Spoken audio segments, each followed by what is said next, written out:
नमः परमगुरुभ्यो नमः श्रीमदानन्दतीर्थभगवत्पादाचार्यगुरुभ्यो नमः हरिः ओम् सृष्टिस्थित्यप्ययेहा नियतिदृशितमो बन्धमोक्षाश्च यस्मात् अस्य श्रीब्रह्मरुद्रप्रभृतिसुरनरद्वीषशत्रुवात्मकस्य विष्णोर्व्यस्ताः समस्ताः सकलगुणनिधिः सर्वदोषव्यपेतः पूर्णानन्दो व्ययो यो गुरुरपि परमः चिन्तयेतं महान्तम् जन्माद्यस्य यतोऽन्वयात् इतरतश्चार्थेष्वभिज्ञस्वराट् तेने ब्रह्महृदाय आदिकवये मुह्यन्ति यं सूरयः तेजो वारिमृदां यथा विनिमयो यत्र त्रिसर्गो मृषा धाम्ना स्वेन सदा निरस्तकुहकं सत्यं परं धीमहि अशेषवाग्जाढ्यमलापहन्त्री नवं स्पष्टसुवाक्प्रदायिनी ममेह जिह्वाग्रसुरङ्गनर्तकी भवप्रसन्ना वदने च मे श्रीः धर्मविज्ञानवैराग्यपरमैश्वर्यशालिनः आनन्दतीर्थभगवत्पादान् वन्दे निरन्तरम् भवति यदनुभावात् एडमूकोऽपि वाग्मी जडमतिरपि जन्तुर्जायते प्राज्ञमौलिः सकलवचनचेतो देवता भारती सा मम वचसि निधत्तां सन्निधिं मानसे च नमोऽस्तु तात्विका देवाः विष्णुभक्तिपरायणाः धर्ममार्गे प्रेरयन्तु भवन्तः सर्व एव हि यं प्रौरजन्तमनुपेतमपेतकृत्यं द्वैपायनो विरहकातर आजुहाव पुत्रेति तन्मयतया तरवोऽपि नेदुः तं सर्वभूतहृदयं मुनिमानतोऽस्मि यस्य वाक्कामधेनुर्नः कामितार्थान् प्रयच्छति सेवेतं जययोगीन्द्रं कामबाणच्छिदं सदा पूज्याय राघवेन्द्राय सत्यधर्मरताय च भजतां कल्पवृक्षाय नमतां कामधेनवे सत्यधर्माब्धिसम्भूतः चिन्तामणिविजृम्भितः सत्यसङ्कल्पकल्पद्रुः कल्पयेत् कामधुं मम सत्यसङ्कल्पवार्द्योत्थः सत्यसन्तुष्टचन्द्रमाः प्रार्थित अशेषदाता च भक्तवृन्दस्य नित्यदा सत्याभिज्ञकराब्जोत्थान् पञ्चाशद्वर्षपूजकान् सत्यप्रमोदतीर्थार्यान् नौमिन्यायसुधारतान् श्रीसत्यात्मतीर्थस्वामी श्रीपादगुरुभ्यो नमः हरिः ओं हरिः ओं हरिः ओं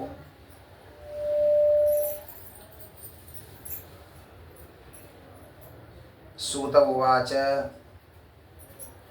इति सम्पृष्टः विप्राणां रौमहर्षिणिः प्रतिपूज्य वचस्तेषां प्रवक्तुम् उपचक्रमे स्वस्त्यस्तु सताम् अखिलसन्मङ्गलानि भवन्तु। ಏಕಾದಶಿಯ ಪರಮ ಪವಿತ್ರವಾದಂತಹ ಈ ಒಂದು ಪರ್ವಕಾಲದಲ್ಲಿ ಸತ್ಕಾಲಕ್ಷೇಪವನ್ನು ಮಾಡುವಂತಹ ಒಂದು ದೊಡ್ಡ ಸೌಭಾಗ್ಯ ನಮ್ಮ ನಿಮ್ಮೆಲ್ಲರ ಪಾಲಿಗೆ ಒದಗಿ ಬಂದಿದೆ. ಭಗವಂತನ ಕಥಾಶ್ರವಣವನ್ನು ಏಕಾದಶಿಯ ದಿವಸ ಏನೇನು ನಾವು ಮಾಡ್ತೇವೆ ಎಲ್ಲದರ ಹಿಂದೆಯೂ ಭಕ್ತಿ ಇರಬೇಕು. ನಮ್ಮ ಜೀವನದಲ್ಲಿ ಏನೇನು ಸಾಧನೆಗಳು ಅಂತ ಮಾಡ್ತೇವೆ, ಇದೊಂದು ತರಹದ ವೈರಾಗ್ಯ. ಏಕಾದಶಿ ನಾವೇನು ಪದಾರ್ಥಗಳನ್ನು ತಿಂದಿಲ್ಲ, ಉಪವಾಸದಿಂದ ಇದ್ದೇವೆ. ಹಾಗಾದರೆ ಕೇವಲ ನಾವು ವೈರಾಗ್ಯದಿಂದ ಇದ್ದೇವೆ, ಪುಣ್ಯ ಬರುತ್ತಾ? ಬರುವುದಿಲ್ಲ. ಆ ವೈರಾಗ್ಯದ ಹಿಂದೆಯೂ ಭಕ್ತಿ ಇರಬೇಕು. ಭಕ್ತಿಪೂರ್ವಕವಾಗಿ ವೈರಾಗ್ಯವನ್ನು ನನಗೆ ಬೇಡ, ಇಂತಹ ವಸ್ತು ತಿನ್ನಬೇಕಾಗಿತ್ತು, ಇವತ್ತು ತಿನ್ನಬೇಕು ಅಂತ ಅನಿಸಿದರೂ ನಾನು ತಿನ್ನಲಿಲ್ಲ. ಯಾಕೆ? ದೇವರು ಸರ್ವೋತ್ತಮ ಗುಣಪೂರ್ಣ, ಅವನ ಪ್ರೀತಿಗಾಗಿ ನಾನು ಇವತ್ತು ಪದಾರ್ಥಗಳ ತ್ಯಾಗವನ್ನು ಮಾಡಿದೆ ಅಂತಂದುಕೊಂಡು ನಾವು ವೈರಾಗ್ಯವನ್ನು ತಾಳಿದರೆ ಆಗ ಮಾತ್ರ ಆ ವೈರಾಗ್ಯಕ್ಕೆ ಒಂದು ಅರ್ಥ. ಹಾಗಾದರೆ ಜ್ಞಾನವೋ ಭಕ್ತಿಯೋ ವೈರಾಗ್ಯ, ಆ ಜ್ಞಾನ ವೈರಾಗ್ಯ ಎರಡಕ್ಕೂ ಕೂಡ ಭಕ್ತಿ ಸೇರಿಕೊಂಡಾಗಲೇ ಅದಕ್ಕೊಂದು ಬೆಲೆ. ಹೀಗಾಗಿ ಆ ಭಕ್ತಿ ಬರಬೇಕಾದರೆ ದೇವರ ಮೇಲೆ ಪ್ರೀತಿ ಬರಬೇಕಾದರೆ ದೇವರ ಮಹಿಮೆ ಗೊತ್ತಾಗಬೇಕು. ಆ ಮಹಿಮೆಯನ್ನು ತಿಳಿಸುವುದಕ್ಕೆ ಎಲ್ಲ ಗ್ರಂಥಗಳು ಹೊರಟಿದೆ. ಹಾಗಾಗಿ ಅಂತಹ ಏಕಾದಶಿಯ ಪರ್ವಕಾಲದಲ್ಲಿ ಶ್ರೀಮದ್ ಭಾಗವತದ ಉಪದೇಶವನ್ನು ಸೂತ ಪುರಾಣಿಕರು ಶೌನಕಾದಿ ಮಹರ್ಷಿಗಳಿಗೆ ಮಾಡ್ತಾ ಇದ್ದಾರೆ. ನಿನ್ನೆಯ ದಿವಸ ನಾವು ತಿಳಿದಂತೆ 6 ಪ್ರಶ್ನೆಗಳನ್ನು ಶೌನಕರು ಸೂತರಿಗೆ ಮಾಡ್ತಾ ಇದ್ದಾರೆ. ಆ ಒಂದೊಂದು ಪ್ರಶ್ನೆಗಳಿಗೂ ಕೂಡ ಉತ್ತರವನ್ನು ನೀಡ್ತಾ ಸೂತಾಚಾರ್ಯರು ಮೊದಲು ತಮ್ಮ ಗುರುಗಳಾದ ಶುಕಾಚಾರ್ಯರಿಗೆ ನಮಸ್ಕಾರವನ್ನು ಮಾಡ್ತಾರೆ. ನಂತರ ವೇದವ್ಯಾಸ ದೇವರು ಎಲ್ಲ ಅನೇಕ ರೂಪಗಳ ಭಗವಂತನಿಗೆ ನಮಸ್ಕಾರವನ್ನು ಮಾಡಿ ಶೌನಕರು ಕೇಳಿದ ಮೊದಲ ಪ್ರಶ್ನೆ ಇದು: ಶ್ರೇಯಸ್ಸಾಧನ ಯಾವುದು? ನಿಜವಾದ ಶ್ರೇಯಸ್ಸು ಯಾವುದು? ಆ ಶ್ರೇಯಸ್ಸು ನಮಗೆ ದೊರಕುವುದಕ್ಕೆ ನಾವು ಮಾಡಬೇಕಾದ ಸಾಧನೆ ಏನು? ಇದು 2 ಪ್ರಶ್ನೆ. ಬಹಳ ಚೆನ್ನಾಗಿದೆ. ಭಾಗವತದ ಮೊದಲ ಪ್ರಶ್ನೆ ಇದು. ನಮ್ಮೆಲ್ಲರ ಸಾಧನೆಯ ಜೀವನದಲ್ಲಿ ಇದು ಮೊದಲ ಪ್ರಶ್ನೆ. ಸಾಕಷ್ಟು ಕೆಲವರು ಮಡಿಮೈಲಿಗೆಯ ಸಾಧನೆಯನ್ನು ಮಾಡ್ತಾರೆ, ಕೆಲವರು ಶಾಸ್ತ್ರಾಧ್ಯಯನಗಳ ಸಾಧನೆಯನ್ನು ಮಾಡ್ತಾರೆ, ಕೆಲವರು ಬೆಳಗಿನಿಂದ ರಾತ್ರಿಯವರೆಗೆ ಅಧ್ಯಯನವನ್ನು ಮಾಡ್ತಿರ್ತಾರೆ. ನಿರಂತರ ಅಧ್ಯಯನ, ವಾಕ್ಯಾರ್ಥ, ಪರಮತ ನಿರಾಕರಣೆ, ಮತದ ಸ್ಥಾಪನೆ, ಇದನ್ನೆಲ್ಲ ಮಾಡ್ತಿರ್ತಾರೆ. ಈ ಸಾಧನೆ ಕೆಲವು ಕಡೆ. ಕೆಲವರು ಉಪವಾಸ, ವನವಾಸ, ಮಡಿ ಮೈಲಿಗೆ, ಅಡಿಗೆ, ಊಟ, ದೇವರಿಗೆ ಸಮರ್ಪಣೆ, ಬ್ರಾಹ್ಮಣರಿಗೆ ಅನ್ನ ಸಂತರ್ಪಣೆ, ಈ ತರಹದ ಕರ್ಮಗಳನ್ನು ಕೆಲವರು ಮಾಡ್ತಿರ್ತಾರೆ. ಹಾಗಾದರೆ ಈ 2ರಲ್ಲಿ ಶ್ರೇಯಸ್ಸು ಯಾವುದು ಅಂದರೆ 2 ಶ್ರೇಯಸ್ಸೇ. ಯಾವಾಗ ಶ್ರೇಯಸ್ಸಾಗತ್ತೆ ಅಂದರೆ ಯಾವಾಗ ಅದರ ಜೊತೆಗೆ ಭಕ್ತಿ ಸೇರಿಕೊಳ್ಳತ್ತೆ. ಧರ್ಮ ಸ್ವನುಷ್ಠಿತ ಪುಂಸಾಂ ವಿಶ್ವಕ್ಸೇನ ಕಥಾಶ್ರಯಾಂ ನೋತ್ಪಾದಯೇದ್ಯದಿ ರತಿಂ ಶ್ರಮ ಏವ ಹಿ ಕೇವಲಂ. ಸೂತಾಚಾರ್ಯರು, ನಾವು ಭಾಗವತವನ್ನು ಕೇಳ್ತೇವೆ, ಸಾಕಷ್ಟು ಕಥೆಗಳನ್ನು ಮುಂದೆ ಕೇಳಲಿಕ್ಕಿದ್ದೇವೆ. 7 ದಿವಸ, ನಾಳೆ ಪ್ರೋಷ್ಠಪದಿ ಬರುತ್ತೆ, 15 ದಿವಸ ಎಲ್ಲೋ ತೀರ್ಥ ಯಾತ್ರೆಗೆ ಅಂತ ಹೋದರೆ 8 ತಾಸು 10 ತಾಸು ಪುರಾಣಗಳನ್ನು ಕೇಳ್ತೀವಿ. ಅಲ್ಲೆಲ್ಲೋ ಹೋಗಿ ಉಪವಾಸಗಳನ್ನು ಮಾಡ್ತೇವೆ, ವನವಾಸಗಳು, ದಾನ ಬೇಕಾದಷ್ಟು ಮಾಡ್ತೀವಿ. ಹಾಗಾದರೆ ಇದೆಲ್ಲ ಮಾಡಿದರೆ ನಮಗೆ ಪುಣ್ಯ ಬರುತ್ತಾ? ಬರುತ್ತೆ. ಆದರೆ ಇದು ನಿಜವಾಗಿ ಸಾರ್ಥಕವಾಗಬೇಕು ಅಂತಾದರೆ ನೋತ್ಪಾದಯೇತ್ ಯದಿ ರತಿಂ, ದೇವರಲ್ಲಿ ನಮಗೆ ಭಕ್ತಿ ಬರಬೇಕು. ಏನಾಗುತ್ತೆ, ನಮ್ಮ ಪ್ರಾರಬ್ಧ ಕರ್ಮ ಶುರು ಮಾಡುವಾಗ ಭಕ್ತಿಗಾಗಿಯೇ ಪ್ರಾರಂಭ ಮಾಡಿರ್ತೇವೆ, ಆದರೆ ಅದು ಮುಗಿಯುವಾಗ ಕೃಷ್ಣಾರ್ಪಣ ಹೇಳುವಾಗ ಕೈ ಚಾಚೋದೇ ಇಲ್ಲ. ಮುಂದೆ ಮಂತ್ರಾಕ್ಷತೆ ಹಾಕ್ಕೊಂಡು ನೀರು ಬಿಡಬೇಕು. ಇಷ್ಟೆಲ್ಲ ಖರ್ಚು ಮಾಡಿ ಹರಿದ್ವಾರದ ತನಕ ಹೋಗಿ ಯಾತ್ರಾ ಮಾಡಿ ಇದು ಕೃಷ್ಣನಿಗೆ ಅರ್ಪಣ ಮಾಡಿದರೆ ನಮಗೇನು ಉಳಿತ್ರಿ ಅನಿಸ್ಬಿಡುತ್ತೆ. ದೇವರು ನಮ್ಮ ಕರ್ಮ ತೊಗೊಂಡು ಅವನಿಗೇನು ಶ್ರೀಮಂತ ಆಗಬೇಕಾಗಿಲ್ಲ. ಆದರೆ ಕರ್ಮಗಳನ್ನು ಮಾಡ್ತೇವೆ, ಆ ಕರ್ಮಗಳನ್ನು ದೇವರಿಗೆ ಸಮರ್ಪಣೆ ಮಾಡುವುದಿದೆಯಲ್ಲ, ಅದರ ಹಿಂದೆ ದೇವರು ಸರ್ವೋತ್ತಮ ಗುಣಪೂರ್ಣ, ಅವನೇ ನನ್ನಲ್ಲಿ ನಿಂತು ಈ ಕರ್ಮಗಳನ್ನು ಮಾಡಿಸಿದ್ದಕ್ಕೆ ನಾನು ಮಾಡಿದೆ ಅನ್ನುವ ದೇವರಲ್ಲಿ ಭಾವನೆ ಹುಟ್ಟಬೇಕಲ್ಲ. ಇದು ಹುಟ್ಟದೇ ಇದ್ದರೆ ಕರ್ಮ ಕಂಪ್ಲೀಟ್ ಆಗೋದಿಲ್ಲ. ಏನೋ ಸ್ವಲ್ಪ ಪುಣ್ಯ ಬರುತ್ತೆ, ನಿಮಗೆ ಬೇಜಾರಾಗ್ಬೋದು ಅಂತ ನಾನು ಪುರಾಣ ಹೇಳ್ತೇನೆ. ಆದರೆ ಸೂತಾಚಾರ್ಯರಿಗೆ ಯಾವ ಬೇಜಾರೇ ಇಲ್ಲ. ಅವರು ಇದ್ದದ್ದನ್ನು ಹೇಳ್ತಾರೆ, ಶ್ರಮ ಏವ ಹಿ ಕೇವಲಂ. ಅದೆಲ್ಲವೂ ಒಬ್ಬ ಮೋಕ್ಷವನ್ನು ಬಯಸುವ ವ್ಯಕ್ತಿಯ ಪ್ರಕಾರ ವೇಸ್ಟ್ ಅಂತಹ ಪುಣ್ಯ. ಯಾಕೆಂದರೆ ಅಲ್ರಿ, ನಾನು ಹೋಮ ಮಾಡಿದ್ದಕ್ಕೆ ಹಣ ಬಂದಿದೆ, ಶ್ರೀಮಂತನಾದೆ, ಮಕ್ಕಳಿಗೆ ಮದುವೆ ಆಗಿದೆ, ಎಲ್ಲ ಆಗಿದೆ, ಆದರೆ ನೀನು ಮಾಡಿದ ಪುಣ್ಯಕ್ಕೆ ನಿಜವಾದ ಫಲ ಅದಲ್ಲ. ದೇವರಲ್ಲಿ ಎಷ್ಟು ಭಕ್ತಿ ಬಂತು? ನಾನು ಹೋಮ ಮಾಡಿದೆ, ದೇವರಲ್ಲಿ ಆ ಪುಣ್ಯದಿಂದ ಸ್ವಲ್ಪ ಭಕ್ತಿ ಹೆಚ್ಚಾಯಿತಾ? ನಾನು ಶಾಸ್ತ್ರಾಧ್ಯಯನ ಮಾಡಿದೆ, ಅದರಿಂದ ಏನಾದರೂ ದೇವರ ಮಹಿಮೆ ಹೆಚ್ಚು ಗೊತ್ತಾಯಿತಾ? ನಾನು ಶಾಸ್ತ್ರಾಧ್ಯಯನ ಮಾಡಿಯೂ ದೇವರಲ್ಲಿ ನನಗೆ ಭಕ್ತಿ ಬರದೇ ಇದ್ದರೆ ಆ ಶಾಸ್ತ್ರಾಧ್ಯಯನಕ್ಕೂ ಏನು ಬೆಲೆ ಇಲ್ಲ. ಹಾಗಾದರೆ ನಾನು ಮಾಡಿದ ನಿಜವಾದ ಶ್ರೇಯಸ್ಸು ಯಾವುದು? ನಿಜವಾದ ಶ್ರೇಯಸ್ಸು ಅಂತಂದರೆ ಅದು ದೇವರ ಕಥಾಶ್ರವಣವನ್ನು ಮಾಡುವುದು. ಆ ಶ್ರೇಯಸ್ಸಿಗೆ ಸಾಧನ ಯಾವುದು? ಅದರಿಂದ ನಮಗೆ ಬರಬಹುದಾದ ವಿಷ್ಣು ಭಕ್ತಿ. ಹೀಗಾಗಿ ಅದನ್ನು ಜೀವನದಲ್ಲಿ ನಾವು ಸಾಧನೆಯನ್ನು ಮಾಡಬೇಕು. ಕಾಮಸ್ಯ ನೇಂದ್ರಿಯ ಪ್ರೀತಿ ಲಾಭೋ ಜೀವತಿ ಯಾವತ ಜೀವಸ್ಯ ಅತತ್ವ ಜಿಜ್ಞಾಸೋ ನಾರ್ಥೋ ಯಶ್ಚೇಹ ಕರ್ಮಭಿಃ ಅತಃ ಪುಂಭಿರ್ದ್ವಿಜಶ್ರೇಷ್ಠಾಃ ವರ್ಣಾಶ್ರಮ ವಿಭಾಗಶಃ ಸ್ವನುಷ್ಠಿತಸ್ಯ ಧರ್ಮಸ್ಯ ಸಂಸಿದ್ಧಿ ಹರಿತೋಷಣಂ. ನೋಡಿ, ಭಾಗವತ ಬಹಳ ಸುಂದರವಾಗಿ ಹೇಳುತ್ತೆ. ಇವತ್ತು ಅನೇಕ ಜನ ಬೈಯೋದುಂಟು, ನೀವೇನೇನು ಪುರಾಣ ಪುಣ್ಯಕಥೆ ಇದೆ ಎಲ್ಲವೂ ಬ್ರಾಹ್ಮಣರಿಗೆ ಇರೋದು, ಬೇರೆ ಯಾರಿಗೂ ಇಲ್ಲ, ನೀವು ಬರೀ ನಿಮಗೆ ಎಷ್ಟು ಬೇಕೋ ಅಷ್ಟೇ ಮಾಡ್ಕೊಂಡಿದ್ದೀರಿ ಅಂತ. ಆದರೆ ಭಾಗವತ ಹೇಳೋದು ವರ್ಣಾಶ್ರಮ ವಿಭಾಗತಃ, ಎಲ್ಲ ಜಾತಿಯವರಿಗೆ, ಎಲ್ಲ ವರ್ಣದವರಿಗೆ, ಎಲ್ಲ ಆಶ್ರಮದವರಿಗೆ ಎಲ್ಲರಿಗೂ ಅವರವರಿಗೆ ವಿಹಿತವಾದಂತಹ ಧರ್ಮಗಳಿದೆ, ಅವರವರು ಮಾಡಬೇಕಾದ ಕರ್ಮಗಳಿದೆ. ಆದರೆ ಎಲ್ಲರಿಗೂ ಕಾಮನ್ ಆಗಿದ್ವಂತೇನು ಗೊತ್ತಾ? ಸಂಸಿದ್ಧಿ ಹರಿತೋಷಣಂ. ದೇವರನ್ನು ಸಂತೋಷಪಡಿಸಬೇಕು, ದೇವರನ್ನು ಸಂತೋಷಪಡಿಸಬೇಕು. ದೇವರನ್ನು ಸಂತೋಷಪಡಿಸೋದರೊಳಗೆ ಬ್ರಾಹ್ಮಣ, ಕ್ಷತ್ರಿಯ, ವೈಶ್ಯ, ಶೂದ್ರ, ಮಾಧ್ವ, ಇನ್ನೊಂದೇನೋ ಶ್ರೀ ವೈಷ್ಣವ ಯಾವುದೂ ಇಲ್ಲ. ಎಲ್ಲರ ಮೂಲ ಉದ್ದೇಶ ಏನು ಅಂದರೆ ಸ್ವನುಷ್ಠಿತಸ್ಯ ಧರ್ಮಸ್ಯ ಸಂಸಿದ್ಧಿ ಹರಿತೋಷಣಂ. ನಾವು ಮಾಡಿದ ಎಲ್ಲ ಧರ್ಮದ ಸಿದ್ಧಿ, ಅದರ ಕೊನೆ ರಿಸಲ್ಟ್ ಯಾವುದು? ದೇವರ ಪ್ರೀತಿ ಎಷ್ಟಾಯಿತು. ದೇವರ ಪ್ರೀತಿ ಆಗಿದೆ.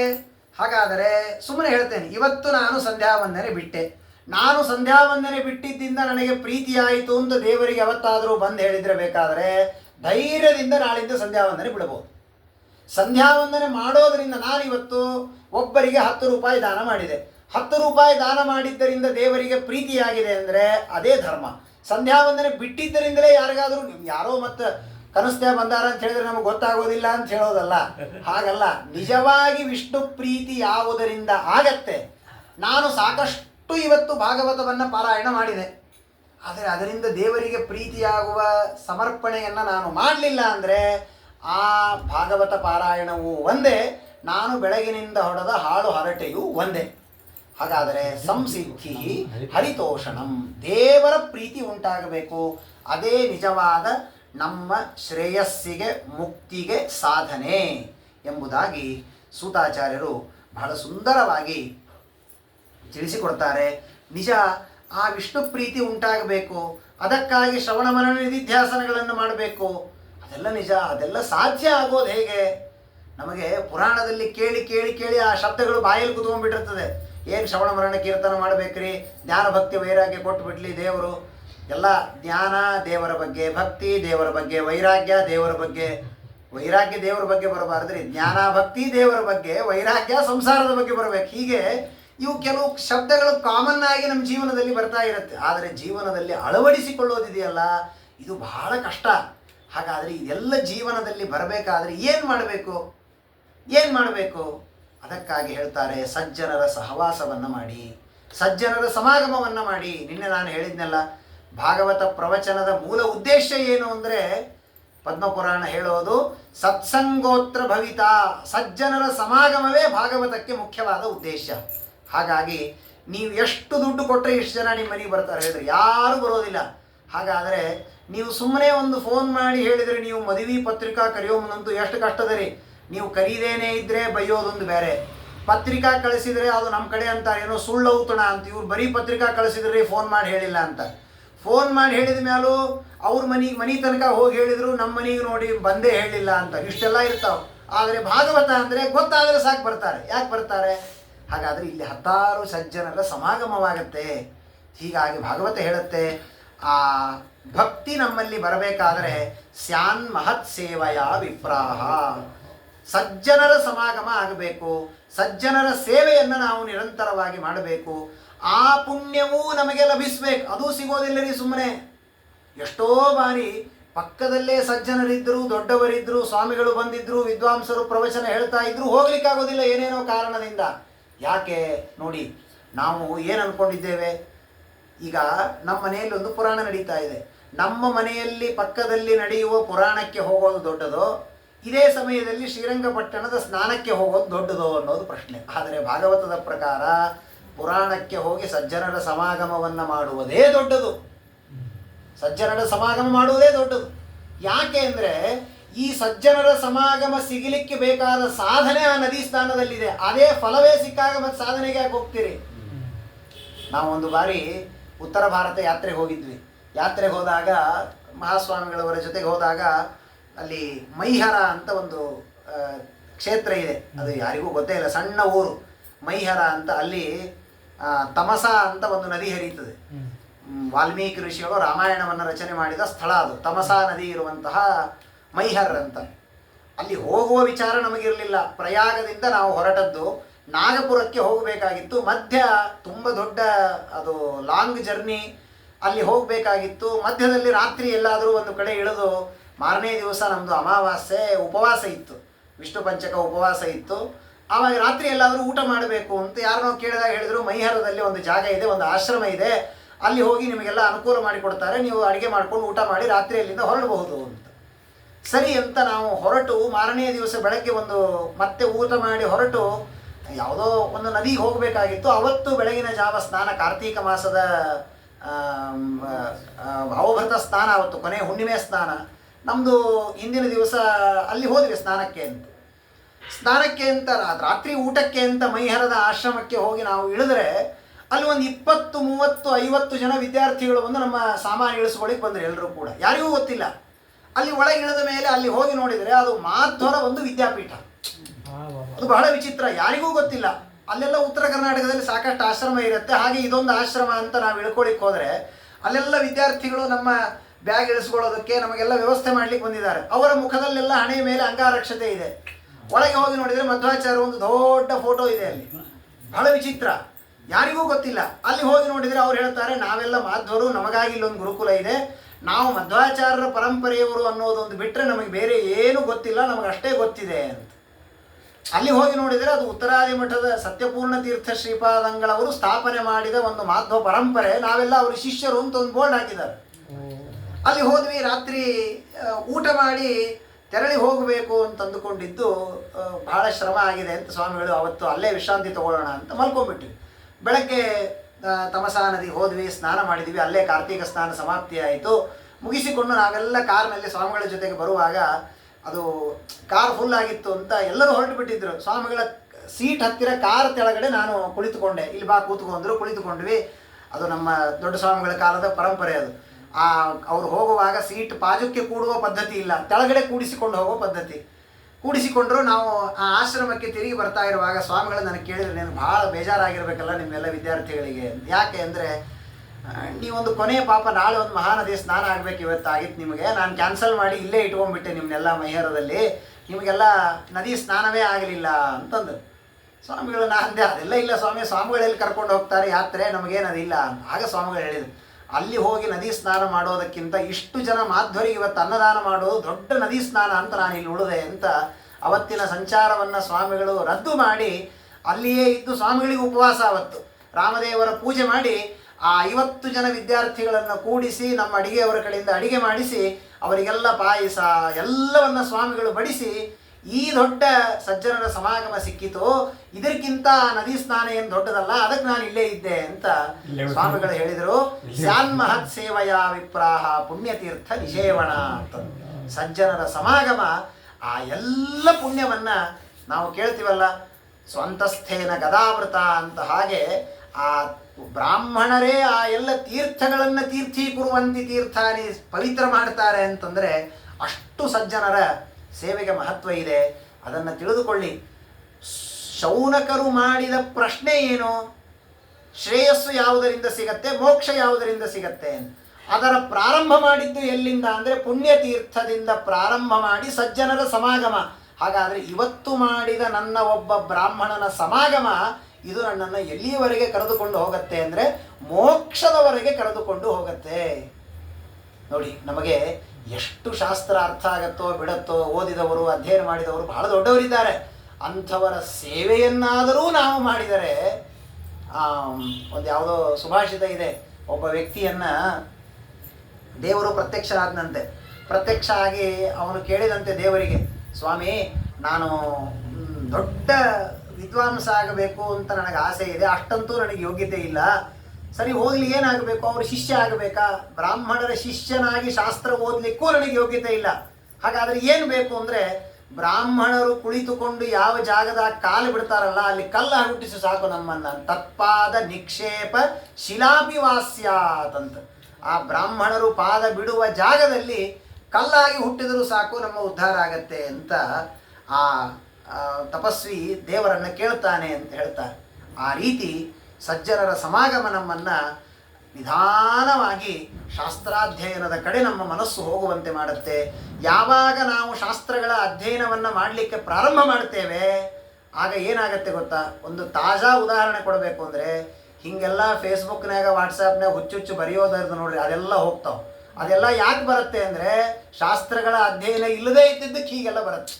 ಭಿದ್ಯತೆ ಹೃದಯ ಗ್ರಂಥಿ ಛಿದ್ಯಂತೆ ಸರ್ವ ಸಂಶಯಾ ಕ್ಷೀಯಂತೆ ಚಾಸ್ಯ ಕರ್ಮಾಣಿ ದೃಷ್ಟ ಏವಾತ್ಮನೀಶ್ವರೇ.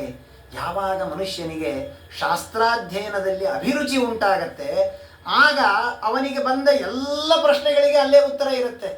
ಯಾವಾಗ ಇವನಿಗೂ ಶಾಸ್ತ್ರಗಳಿಂದ ಒಳ್ಳೆಯ ಉತ್ತರಗಳು ಸಿಗ್ಲಿಕ್ಕೆ ಪ್ರಾರಂಭ ಆಗತ್ತೆ ಆಗ ಇವನು ದೊಡ್ಡವರ ಅವಮಾನವನ್ನು ಮಾಡೋದು, ಇನ್ನೊಬ್ಬರ ಬಗ್ಗೆ ಕೀಳಾಗಿ ಮಾತನಾಡೋದು, ಅಥವಾ ಯಾರೋ ಹೇಳಿದ ವಿಷಯದ ಬಗ್ಗೆ ಇದು ಹೇಗೆ ಸಾಧ್ಯ ಅಂದರೆ ಅದು ಹೇಗೆ ಸಾಧ್ಯ ಅಂತ ನಿನಗೆ ಗೊತ್ತೇ ಇಲ್ಲ, ಶಾಸ್ತ್ರಾಧ್ಯಯನ ಮಾಡಿಲ್ಲ ನೀನು. ಹಾಗಾಗಿ ಅವರ ಮೇಲೆ ಪ್ರಶ್ನೆಗಳು ನಮಗೆ ಬರ್ತಾ ಇದೆ ಇವತ್ತು. ಯಾವಾಗ ಶಾಸ್ತ್ರಗಳ ಅಧ್ಯಯನವನ್ನು ಮಾಡ್ತೇವೆ ಆಗ ನಮ್ಮೆಲ್ಲ ಪ್ರಶ್ನೆಗಳಿಗೆ ಉತ್ತರ ಸಿಗಲಿಕ್ಕೆ ಸಾಧ್ಯ ಇದೆ. ನಮ್ಮ ಮನಸ್ಸಿನಲ್ಲಿರುವಂತಹ ಗಂಟು, ಸಂಶಯಗಳೆಂಬ ಗಂಟು ಯಾವಾಗ ಬಿಚ್ಚಿಕೊಳ್ಳತ್ತೆ ಆ ದೇವರ ಬಗ್ಗೆ ಯಥಾರ್ಥವಾದಂತಹ ಜ್ಞಾನ ನಮಗೆ ಆಗತ್ತೆ. ಆದ್ದರಿಂದ ಅತೋ ವೈ ಕವಯಃ ನಿತ್ಯಂ ಭಕ್ತಿಂ ಪರಮಯ ಮುದಾ ವಾಸುದೇವೇ ಭಗವತಿ ಕುರುವಂತ್ಯಾತ್ಮ ಪ್ರಸಾದನೀಂ. ಎಲ್ಲ ಸಜ್ಜನರು ಮಾಡೋದೇನು ಗೊತ್ತಾ? ವಿಷ್ಣು ಪ್ರೀತಿಗಾಗಿ ಕರ್ಮಗಳನ್ನು ಮಾಡ್ತಾರೆ. ಯಾವಾಗ ನಾವು ನನಗಾಗಿ ಅಂತ ಮಾಡಿಕೊಳ್ಳಿಕ್ಕೆ ಪ್ರಾರಂಭ ಮಾಡ್ತೇವೆ ಆಗ ಮನುಷ್ಯನಿಗೆ ಎಷ್ಟು ಮಾಡಿದರೂ ಸಾಕಾಗೋದಿಲ್ಲ. ದೇವರ ಪ್ರೀತಿಗಾಗಿ ನಾನು ಮಾಡ್ತೇನೆ ಅಂದಾಗ ದೇವರು ಕೊಟ್ಟಿದ್ದಾನೆ, ಅವನಿಗೆ ಯಾವಾಗ ಬೇಕನ್ಸತ್ತೋ ಕೊಡ್ತಾನೆ. ಕೊಟ್ಟಾಗ ಅವನ ಪ್ರೀತಿಗಾಗಿ ಮಾಡಿದರೆ ಆಯಿತು. ನನಗೆ ಬೇಕು ಅಂತ ಅನಿಸಿದಾಗ ನನಗೆ ಎಷ್ಟು ಬಂದರೂ ಕೂಡ ತೃಪ್ತಿ ಇರೋದಿಲ್ಲ. ಆದ್ದರಿಂದ ಈ ರೀತಿಯ ಸಾಧನೆಯನ್ನು ಮಾಡಬೇಕು ಅಂತ ಬಹಳ ಸುಂದರವಾದಂತಹ ಉಪದೇಶಗಳನ್ನು ಮಾಡ್ತಾರೆ. ಭಾವಯನ್ನೇಷ ಸತ್ವೇನ ಲೋಕಾನ್ವೈ ಲೋಕಭಾವನಃ ಲೀಲಾವತಾರಾನುಗತಃ ತಿರಿಯಂಗ್ ಸುರಾದಿಷು. ಭಗವಂತ ತಾನು ಅನೇಕ ರೂಪಗಳನ್ನು ತಾಳ್ತಾನೆ. ಆ ಎಲ್ಲ ರೂಪಗಳನ್ನು ದೇವರು ಶ್ರೀಮದಾಚಾರ್ಯರು ತಾತ್ಪರ್ಯದಲ್ಲಿ ಹೇಳುವಂತೆ ಎಲ್ಲ ರೀತಿಯ ಅವತಾರಗಳನ್ನು ದೇವರು ಮಾಡಿದ್ದಾನೆ. ಮನುಷ್ಯನಾಗಿ ಮಾಡಿದ್ದಾನೆ, ಪ್ರಾಣಿಯಾಗಿ ಮಾಡಿದ್ದಾನೆ, ಮನುಷ್ಯನೂ ಅಲ್ಲದ ಪ್ರಾಣಿಯೂ ಅಲ್ಲದ ನರಸಿಂಹಾದಿ ವಿಶೇಷ ರೂಪಗಳನ್ನು ದೇವರು ತೆಗೆದುಕೊಂಡಿದ್ದಾನೆ. ಹೀಗೆ ಅನೇಕ ರೂಪಗಳನ್ನು ದೇವರು ತಾಳ್ತಾನೆ. ಲೀಲಾವತಾರ. ಯಾವ ದೇವರಿಗೆ ಕರ್ಮದಿಂದ ದೇವರಿಗೆ ಯಾರೋ ಮೀಮಾಂಸಕರು ಹೇಳುವಂತಹ ಒಂದು ಮಾತು, ತಸ್ಮೈ ನಮಃ ಕರ್ಮಣೆ ಅಂತ ಅವರು ಹೇಳ್ತಾರೆ. ದೇವರು ಅರಣ್ಯಕ್ಕೆ ಹೋದ ಯಾಕೆ ಅವನ ಕರ್ಮ, ದೇವರು ಮತ್ಸ್ಯ ಆದ ಯಾಕೆ ಹೊಲಸು ವಾಸನೆ ಬರುವ ಮೀನಾದ ದೇವರು ಯಾಕೆ ಅವನ ಕರ್ಮ. ಹೀಗಾಗಿ ಎಲ್ಲರೂ ಅವರವರ ಕರ್ಮಕ್ಕೆ ಅನುಗುಣವಾಗಿ ಮಾಡ್ತಾರೆ. ನಮಗೆ ಕರ್ಮ ಇದೆ ಹೊರತಾಗಿ ದೇವರಿಗೆ ಕರ್ಮದ ಲೇಪ ಇಲ್ಲ. ಕೇವಲ ಲೀಲೆಗಾಗಿ ಭಗವಂತ ಲೋಕದಲ್ಲಿ ಅವತಾರಗಳನ್ನು ಮಾಡ್ತಾನೆ ಎಂಬುದಾಗಿ ಅನೇಕ ಭಗವಂತನ ರೂಪಗಳನ್ನು ತಿಳಿಸಿಕೊಡ್ತಾರೆ. ವರಾಹ, ಐತರೇಯ, ದತ್ತಾತ್ರೇಯ, ಮಹಿದಾಸ ಇತ್ಯಾದಿ ಅನೇಕ ದೇವರ ಅವತಾರಗಳ ಬಗ್ಗೆ ಉಪದೇಶ ಮಾಡಿ ಅಂತ ಸೌನಕರು ಪ್ರಶ್ನೆ ಮಾಡಿದ್ದಕ್ಕೆ ಅನೇಕ ಅವತಾರಗಳ ಬಗ್ಗೆ ತಿಳಿಸಿ ಈ ಎಲ್ಲ ದೇವರ ಮಹಿಮೆಯನ್ನು ತಿಳಿಸಿಕೊಡಲು ಹೊರಟ ಗ್ರಂಥವೇ ಅದು ಶ್ರೀಮದ್ ಭಾಗವತ. ಇದಂ ಭಾಗವತಂ ನಾಮ ಪುರಾಣಂ ಬ್ರಹ್ಮ ಸಂಹಿತಂ ಉತ್ತಮ ಶ್ಲೋಕ ಚರಿತಂ ಚಕಾರ ಭಗವಾನ್ ಋಷಿ.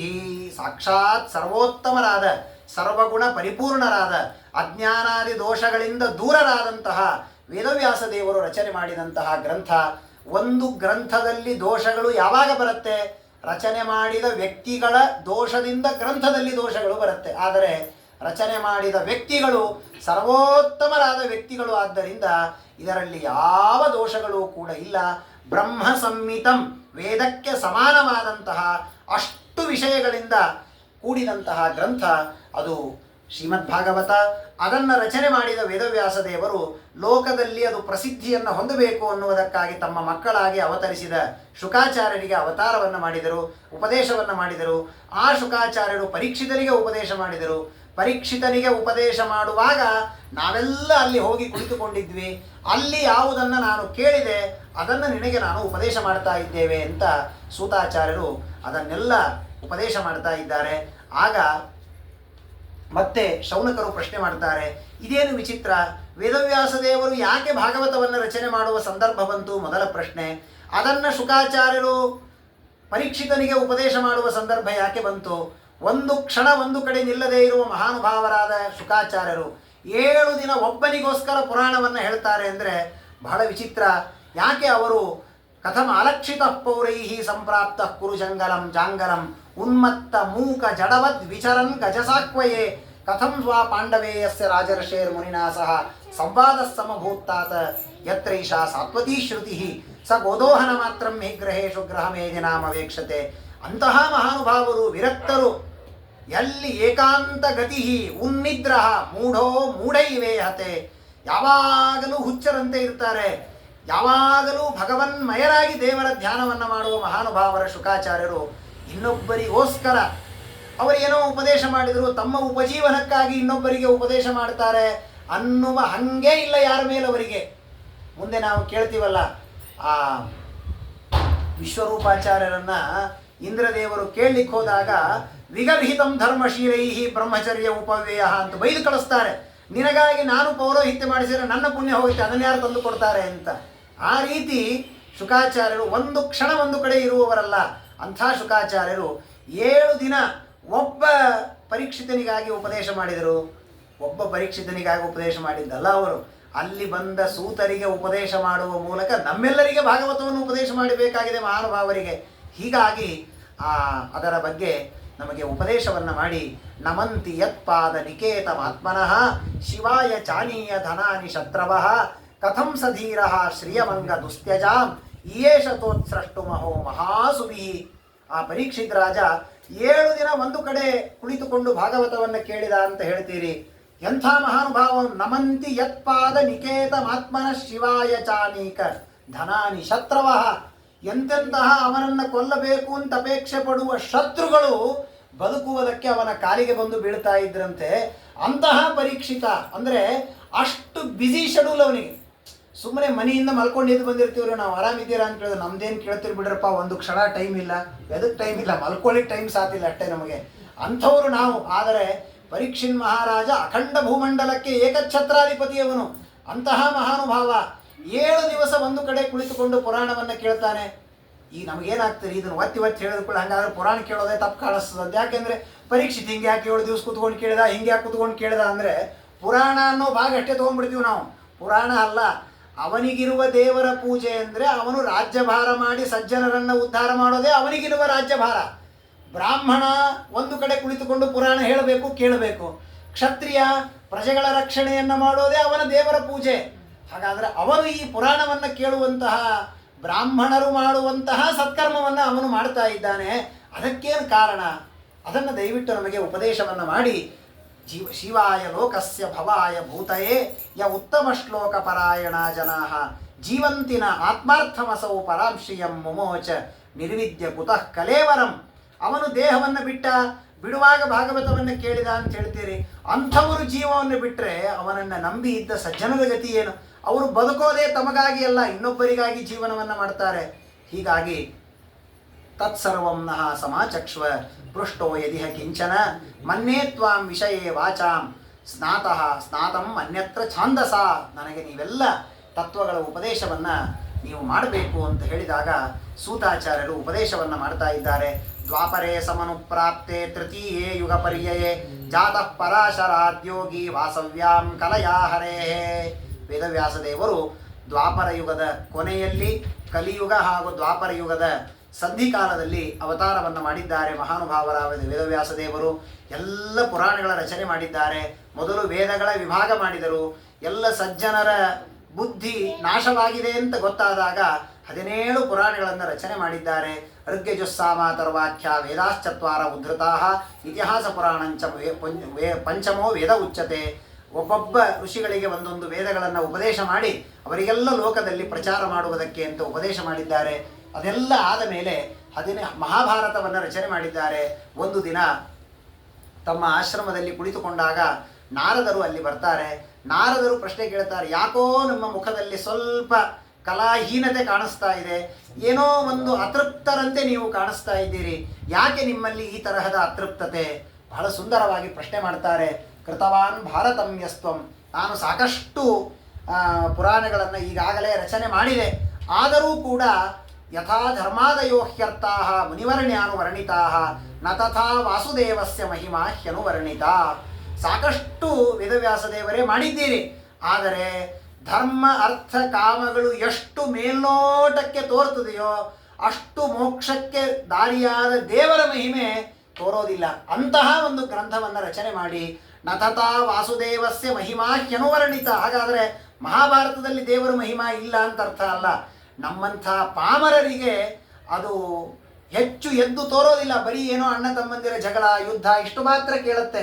ಅಂತಹ ಒಂದು ಗ್ರಂಥವನ್ನು ರಚನೆ ಮಾಡಿ ಅಂತ ಕೇಳಿದಾಗ ಆ ವೇದವ್ಯಾಸ ದೇವರು ಶಮ್ಯಾಪ್ರಾಸ ಎಂಬ ತಮ್ಮ ಆಶ್ರಮದಲ್ಲಿ ಕುಳಿತುಕೊಂಡು ರಚನೆ ಮಾಡ್ತಾರೆ. ಅದಕ್ಕೂ ಪೂರ್ವದಲ್ಲಿ ನಾರದರು ಪ್ರಾರ್ಥನೆ ಮಾಡುವಾಗ ಒಂದು ಗ್ರಂಥವನ್ನು ನೀವು ರಚನೆ ಮಾಡಬೇಕು, ಅದು ಎಂಥದ್ದಿರಬೇಕು? ಸಮಾಧಿನ ಅನುಸ್ಮರ ಯದ್ವಿಚೇಷ್ಟಿತಂ. ಸಮಾಧಿ ಭಾಷೆಯಲ್ಲಿ, ಅಂದರೆ ಮೇಲೆ ಶ್ಲೋಕ ಓದಿದ ಕೂಡಲೇ ದೇವರ ಮಹಿಮಾ ಗೊತ್ತಾಗಬೇಕು. ಅಂತಹ ಒಂದು ಅದ್ಭುತವಾದ ಗ್ರಂಥವನ್ನು ನೀವು ರಚನೆ ಮಾಡಬೇಕು. ಆ ರಚನೆ ಮಾಡಿದ್ದರಿಂದ ಏನಾಗಬೇಕು ಗೊತ್ತಾ? ಮತ್ತೆ ಅದೇ ಸಜ್ಜನರ ಸಮಾಗಮ ಆಗಬೇಕು. ಆ ಸಜ್ಜನರ ಸಮಾಗಮದಿಂದ ಸಂಗದಿಂದ ಲಿಂಗದೇಹ ಭಂಗವಾಗುವುದು ಅಂತ ಹೇಳಿದ ಹಾಗೆ ಸಜ್ಜನರ ಸಮಾಗಮ ಆಗಬೇಕು. ಏನು ಸಜ್ಜನರ ಸಮಾಗಮ? ಎಲ್ಲಿ ದೇವರು, ಎಲ್ಲಿ ಭಾಗವತ, ಎಲ್ಲಿ ಸಜ್ಜನರು, ಎಲ್ಲಿಂದ ಎಲ್ಲಿಗೆ ಸಂಬಂಧ? ನಾರದರಂತಾರೆ, ನಾನು ಪೂರ್ವಜನ್ಮದಲ್ಲಿ ಅಹಂ ಪುರಾತೀತ ಭವೇ ಭವಂ ಮುನೇ ದಾಸ್ಯಾಸ್ತು ಕಸ್ಯಾಶ್ಚನ ವೇದವಾದಿನಾಂ ನಿರೂಪಿತೋ ಬಾಲಕ ಏವ ಯೋಗಿನಾಂ ಶುಶ್ರೂಷಣೆ ಪ್ರಾವೃಷಿ ನಿರ್ವಿವಿಕ್ಷತಾಂ. ನಾನೊಬ್ಬ ಶೂದ್ರಳ ಮನೆಯಲ್ಲಿ ದಾಸಿಯ ಪುತ್ರನಾಗಿ ನಾನು ಹುಟ್ಟಿದ್ದೆ. ನನ್ನ ತಾಯಿ ಅವರವರೇ ಮನೆಯಲ್ಲಿ ಸೇವೆಯನ್ನು ಮಾಡಿ ಜೀವನವನ್ನು ಕಳೀತಾ ಇದ್ಲು. ಒಂದು ದಿನ ನಮ್ಮೂರಿಗೆ ಅನೇಕ ಜನ ಸನ್ಯಾಸಿಗಳು ಬಂದಾಗ ನಾನು ಅವರ ಸೇವೆಯನ್ನು ಮಾಡಿದೆ. ಮಾಡುವಾಗ ನನ್ನ ತಾಯಿ ಮಾಡುವಾಗ ನನಗೇನು ಮಾಡಬೇಕೋ ಗೊತ್ತಿಲ್ಲ, ಸುಮ್ಮನೆ ಒಂದು ಮೂಲೆಯಲ್ಲಿ ಕೂತಿರ್ತಾ ಇದ್ದೆ. ಅವರು ಮಾಡುವ ಪಾಠ ಪ್ರವಚನಗಳನ್ನು ದೂರದಲ್ಲಿ ಕುಳಿತುಕೊಂಡು ಕೇಳಿಸಿಕೊಳ್ತಾ ಇದ್ದೆ. ಸುಧಾಮಂಗಳಕ್ಕೆ ಹೋದಾಗಿರ್ತದಿಲ್ರಿ, ಪರೀಕ್ಷೆ ಶುರು ಆಯಿತು ಅಂದರೆ ಎದ್ದು ಹೋಗ್ತೀವಿ, ಸ್ವಾಮಿಗಳು ಉಪನ್ಯಾಸ ಶುರು ಆಯಿತು ಅಂದ್ರೆ ಬಂದು ಕೊಡ್ತೀವಿ, ಯಾಕಂದ್ರೆ ಈ ಸುಧಾಮಂಗಳು ನಮಗೇನು ಸಂಬಂಧಪಟ್ಟಿದ್ದಲ್ಲ. ಹಂಗೆ ನಾರದರು ಎದ್ದು ಹೋಗಿದ್ರೆ ಇವತ್ತವರು ನಾರದರು ಅಂತ ದೇವರ ತೊಡೆಯಿಂದ ಹುಟ್ಟುತ್ತಾನೇ ಇರಲಿಲ್ಲ, ಏನು ಅರ್ಥ ಆಗ್ತಾ ಇರಲಿಲ್ಲ ಅವರಿಗೆ. ಆದರೆ ಸುಮ್ಮನೆ ಕುಳಿತುಕೊಂಡು ಅಲ್ಲಿ ಕೇಳ್ತಾ ಇದ್ದಾರೆ. ಕೇಳ್ತಾ ಇರುವಾಗ ಜ್ಞಾನಂ ಗುಹ್ಯತಮಂ ಯತ್ತತ್ ಸಾಕ್ಷಾತ್ ಭಗವತೋದಿತಂ. ಅವರೆಲ್ಲ ತತ್ವಗಳ ಚರ್ಚೆಯನ್ನು ಮಾಡ್ತಾ ಇದ್ದಿದ್ರು. ಏವಂ ಪ್ರವೃತ್ತಸ್ಯ ವಿಶುದ್ಧ ಚೇತಸಃ ತದ್ಧರ್ಮ ಏವ ಅಭಿರುಚಿ ಪ್ರಜಾಯತೆ. ಬಹಳ ಸುಂದರವಾಗಿ ನಾರದರು ಹೇಳ್ತಾರೆ. ಅಂದರೆ ಅವರ ವಾಕ್ಯ ಪ್ರಯೋಗ ಎಷ್ಟು ಚೆನ್ನಾಗಿದೆ ಅಂದರೆ, ನಾನಲ್ಲೇ ಕುಳಿತುಕೊಂಡು ತತ್ವಗಳನ್ನು ಕೇಳ್ತಾ ಇದ್ದೆ. ಕೇಳುವಾಗ ನನ್ನ ಮನಸ್ಸಿನಲ್ಲಿ ಆ ಶಾಸ್ತ್ರದ ಬಗ್ಗೆ ಅಭಿರುಚಿ ಹುಟ್ಟುತ್ತಾ ಇತ್ತು ಅನ್ನೋದಿಲ್ಲ, ಅವರು ಹುಟ್ಟತ್ತೆ ಅಂತ ಹೇಳ್ತಾರೆ. ಪ್ರಜಾಯತೆ ಅಂದರೆ ಯಾಕೆ ಹಾಗೆ ಅಂದರೆ, ಬರೀ ನನಗೆ ಹಿಂಗಾಗ್ತದೆ ಅನ್ಕೋಬೇಡ್ರಿ, ನೀವು ಕೂತ್ಕೊಂಡು ಕೇಳಿದ್ರೆ ನಿಮಗೂ ಆಗತ್ತೆ. ಇಲ್ಲಾಂದ್ರೆ ತಮ್ಮ ಕತೆ ಹೇಳುವಾಗ ಅವರು ತಮಗೇನಾಯ್ತು ಅದನ್ನ ಹೇಳ್ಕೋಬೇಕು, ನಿಮಗೇನಾಗತ್ತೆ ಅದನ್ನ ಯಾಕೆ ಹೇಳಬೇಕು? ಎಷ್ಟು ಚೆನ್ನಾಗಿದೆ ನೋಡಿ.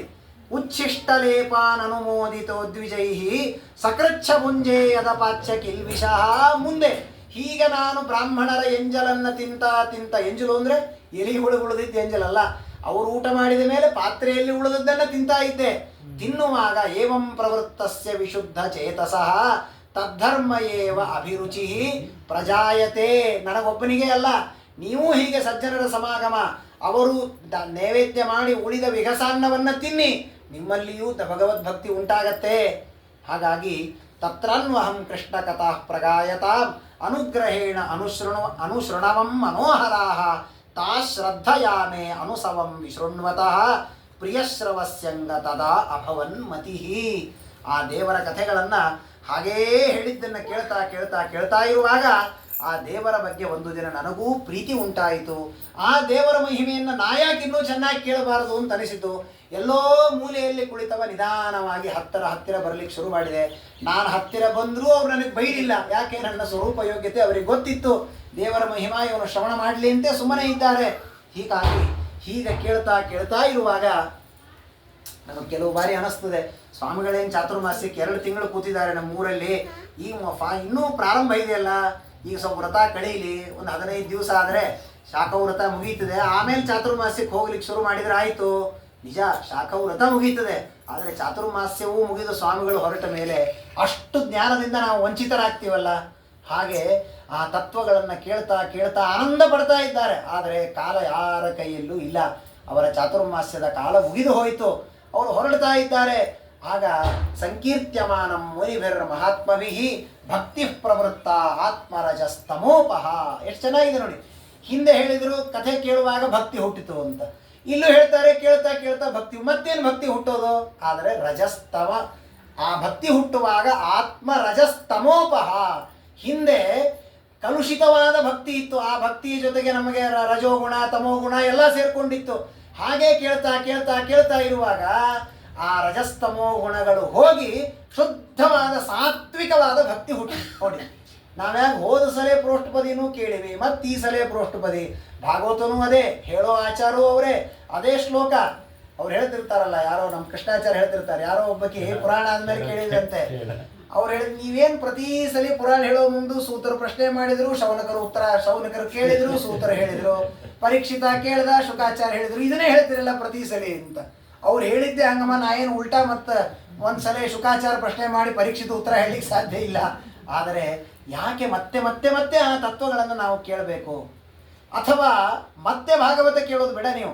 ಈ ಬರೀ ಭಾಗವತ ಕೇಳಿ ಮುಂದಿನ ಬಾರಿ ಮಹಾಭಾರತ ಕೇಳಿದ್ರು, ಆ ಭಾಗವತದೊಳಗೂ ಇದೇ ದೇವರ ಮಹಿಮಾನೇ ಇರುತ್ತೆ. ಮತ್ತೆ ಕಥೆ ಚೇಂಜು, ಆ ಕಥೆಯ ಸಾರಾಂಶ ಏನು? ದೇವರು ಸರ್ವೋತ್ತಮ. ಹಾಗಾದರೆ ಯಾಕೆ ನಾವು ಅದನ್ನೇ ಕೇಳಬೇಕು? ನಾರದರಿಗೆ ಮೊದಲ ದಿವಸ ಪುರಾಣ ಕೇಳಿದಾಗಲೂ ಹುಟ್ಟಿದ್ದು ಭಕ್ತಿಯೇ. ಕೊನೆಯ ದಿವಸದ ಕೇಳುವಾಗ ಸೀಮೋಲ್ಲಂಘನದ ದಿವಸ ಕೇಳಿದ ಪ್ರವಚನದಿಂದ ಕೇಳಿದ್ದು ಹುಟ್ಟಿದ್ದು ಭಕ್ತಿಯೇ. ಆದರೆ ಆ ಭಕ್ತಿಯಲ್ಲಿ ಕಲುಷಿತತೆ ಇತ್ತು. ಅವರ ಕರ್ಮವೂ ಸ್ವಲ್ಪ ಸೇರಿತ್ತು, ಇವರ ಪುರಾಣದ ಭಕ್ತಿಯೂ ಸ್ವಲ್ಪ ಸೇರಿತ್ತು. ಆದರೆ ಆ ಭಕ್ತಿ ಹೆಚ್ಚಾದಂತೆ ಆದಂತೆ ನಮ್ಮ ಮನಸ್ಸಿನಲ್ಲಿರುವ ಕಲ್ಮಶಗಳು ದೂರವಾಗ್ತಾ ಆಗ್ತಾ ಆ ಭಕ್ತಿ ಪಕ್ವ ಭಕ್ತಿ, ಪರಿಪಕ್ವ ಭಕ್ತಿ, ಅತಿ ಪರಿಪಕ್ವ ಭಕ್ತಿ ಹೀಗೆ ಆಗ್ತಾ ಆಗ್ತಾ ಹೋಯಿತು. ಆಗ ಅವರು ಹೋಗುವಾಗ ಆಮಯೋಯಂಚ ಭೂತಾನಾಂ ಜಾಯತೆ ಏನ ಸೂರತ ತದೇವ ಹ್ಯಾಮಯ ದ್ರವ್ಯಂ ಯತ್ಪುನಾತಿ ಚಿಕಿತ್ಸಿತಂ. ಬಹಳ ಸುಂದರವಾಗಿ ನಾನು ಆಗ ಕರ್ಮಗಳನ್ನು ಮಾಡಲಿಕ್ಕೆ ಶುರು ಮಾಡಿದೆ. ಕರ್ಮಗಳನ್ನು ಮೊದಲು ಮಾಡ್ತಿದ್ಯಲ್ಲ, ಬಹಳ ಸುಂದರವಾಗಿ ಹೇಳ್ತಾರೆ. 1 ಲೋಟ ಹಾಲನ್ನು ಕುಡಿತಾ ಇದ್ವಿ, ಆ ಹಾಲು ನಮಗೆ ರೋಗವಾಗಿ ಪರಿಣಾಮವಾಗುತ್ತೆ. ಆದರೆ ವೈದ್ಯರು ಹೇಳಿ ಯಾವ ಸಮಯದಲ್ಲಿ ಎಷ್ಟು ಹಾಲು ಕುಡಿಯಬೇಕು ಅಂತ ಹೇಳ್ತಾರೆ, ಆ ಸಮಯದಲ್ಲಿ ಅಷ್ಟು ಹಾಲು ಕುಡಿದರೆ ಆ ಹಾಲೇ ಔಷಧಿ ಆಗುತ್ತೆ. ಎಷ್ಟು ಚೆನ್ನಾಗಿದೆ. ಮೊದಲು ತೆಗೆದುಕೊಂಡಾಗ ರೋಗ ಕೊಡ್ತಿತ್ತು, ಈಗ ಒಳ್ಳೆಯ ಆರೋಗ್ಯವನ್ನು ಕೊಡುತ್ತೆ. ಹಾಗೆ ಕರ್ಮವನ್ನು ನಾವು ಮೊದಲು ಸಕಾಮವಾಗಿ ಮಾಡಿದಾಗ ಅದು ನಮಗೆ ಸಂಸಾರವನ್ನು ಕೊಡುತ್ತೆ. ಅದೇ ಕರ್ಮದ ಜೊತೆಗೆ ಭಕ್ತಿಯನ್ನು ಸೇರಿಸಿಕೊಂಡು ಕರ್ಮವನ್ನು ಮಾಡಿದರೆ ಬರೀ ಪುಣ್ಯ ಬರುತ್ತೆ ಅಲ್ಲ, ಸಂಸಾರಕ್ಕೆ ಔಷಧಿಯೇ ಆಗತ್ತೆ ಆ ಕರ್ಮಗಳು. ಹಾಗೆ ನಾನು ಸತ್ಕರ್ಮಗಳನ್ನು ಮಾಡ್ತಾ ಹೋದೆ. ಹೀಗೆ ಆ ಋಷಿಗಳು ಹೋಗುವಾಗ ನನಗೆ ಅನೇಕ ತತ್ವಗಳ ಉಪದೇಶವನ್ನು ಮಾಡಿದರು. ಮುಂದೆ ತಾಯಿಯ ಸೇವೆಯನ್ನು ಮಾಡ್ತಾ ಇರುವಾಗ ಆ ತಾಯಿಗೆ ಆ ಮಯ್ಯಾತ್ಮಜೆ ಅನನ್ಯಗತವು ಚಕ್ರೆ ಸ್ನೇಹಾನುಬಂಧನಂ. ಹಾಗೆಯೇ ತಾಯಿಯ ಜೊತೆಗಿದ್ದಾಗ ಒಂದು ದಿನ ದುಹಂತೀಂ ನಿಶಿಗಾಂ ಪತಿ ಸರ್ಪೋ ಅದಶತ್ಪದ ಸ್ಪೃಷ್ಟ ಕೃಪಣಾಂ ಕಾಲಚೋದಿತ. ಹೀಗೇ ನಿರಂತರವಾಗಿ ತಾಯಿಯ ಜೊತೆಗೆ ಅಡ್ಡಾಡ್ತಾ ಇದ್ದೆ. ಮನಸ್ಸಿನಲ್ಲಿ ಋಷಿಗಳು ಹೇಳಿದ ಆ ತತ್ವಗಳನ್ನೇ ಚಿಂತನೆ ಮಾಡುವಾಗ ಒಂದು ದಿನ ತಾಯಿಗೆ ಹಾವು ಕಚ್ಚಿ ಅವಳು ಎಲ್ಲೋ ಕೆಲಸಕ್ಕೆ ಹೋದಾಗ ಸತ್ತು ಹೋಗ್ತಾಳೆ. ಬಹಳ ಕಷ್ಟ ಇದೆ. ಭಾಗವತದ ಆ ಶ್ಲೋಕವನ್ನು ಕೇಳಿಬಿಟ್ರೆ ಇವತ್ತು ನೀವು ತಂದೆ ತಾಯಿ ಸೇವಾ ಮಾಡಬೇಕು ಅಂತ ಹೇಳುವ ಎಲ್ಲ ಉಪನ್ಯಾಸಗಳು ಬಿದ್ದು ಹೋಗುತ್ತೆ. ಯಾಕೆ ಅಂದರೆ ನಾರದರು ಏನು ಮಾಡಿದರು ಅಂದರೆ ತಾಯಿ ಸತ್ತಿದ್ದನ್ನು ನೋಡಿ ದೊಡ್ಡ ದೇವರ ಅನುಗ್ರಹ ಅಂತ ಹೇಳಿದ್ರು ಅಂತಿದೆ ಭಾಗವತ ಶ್ಲೋಕ.